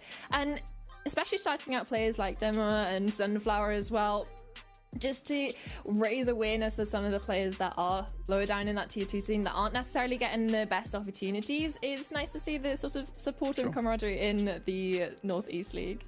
Well, let's do a short recap about what happened today, because we saw two teams already make it into playoffs. Enterprise, of course, Takedown Balls in a 2-1 fashion, did get challenged. We talked about the fact that this wasn't looking like their usual selves, but they make it to playoffs nevertheless. Team Liquid Academy joins them. If you're just joining in and missed on the action, go back, watch the VODs, go to our socials, watch all the highlights. There's going to be a ton of them after that one. And of course, let's have a look at tomorrow's action as well. 4 more teams battle it out for 2 spots in playoffs, and it's going to be a bloodbath starting at 5 p.m. CEST. Make sure you're there, everybody. It's exciting having a couple of teams that potentially have never been there before, right? I think 3 out of the 4 actually have a chance to make it into playoffs for the very first time. All right. Yeah, that seems to be it from us, everybody. Summer, I'm giving you the mic for any final words prior to saying goodnight to everybody. Well, you gave him too much pressure on me. I was ready for that, Pavlos, because honestly, it's still too soon to speak about how almost all of our qualification games have been BO3s, and again, it's coming down to the conversation how close this sort of circuit is, especially in the Northeast region. Everything is coming down to the wire, even when you're looking at teams like Metasport making it, and I just really hope that TSE don't squander their 3rd chance of making it into playoffs tomorrow, because that would be a massive letdown for them personally, but I still think there are going to be banger matches. All right, folks, you heard it here. You better join in tomorrow for more banger matches. But until then, have a very good night, have a shower, touch some grass, and we'll see you soon.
Attackers copies win. are nothing. I knew your every